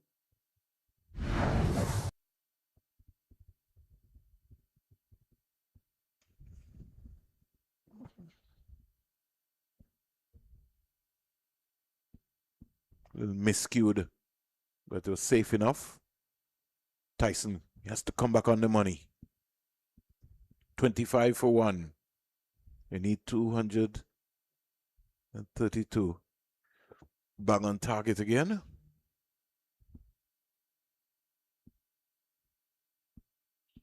I think that might have been really the first blemish by the Windward Island Volcanoes in the game.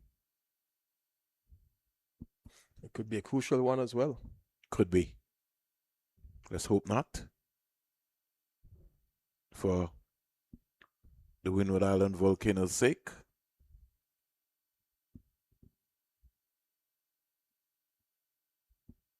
Imla 16, driving again. And they'll only get 1 run this time. As the fielder comes around.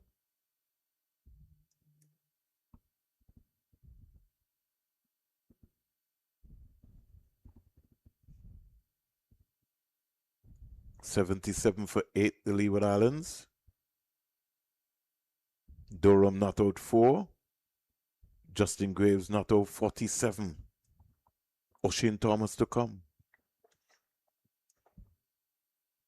The scorecard reads Louis 3, Mikal, Henry 0, Andrew 2, Carty 8, Hamilton 3, Jeremiah Louis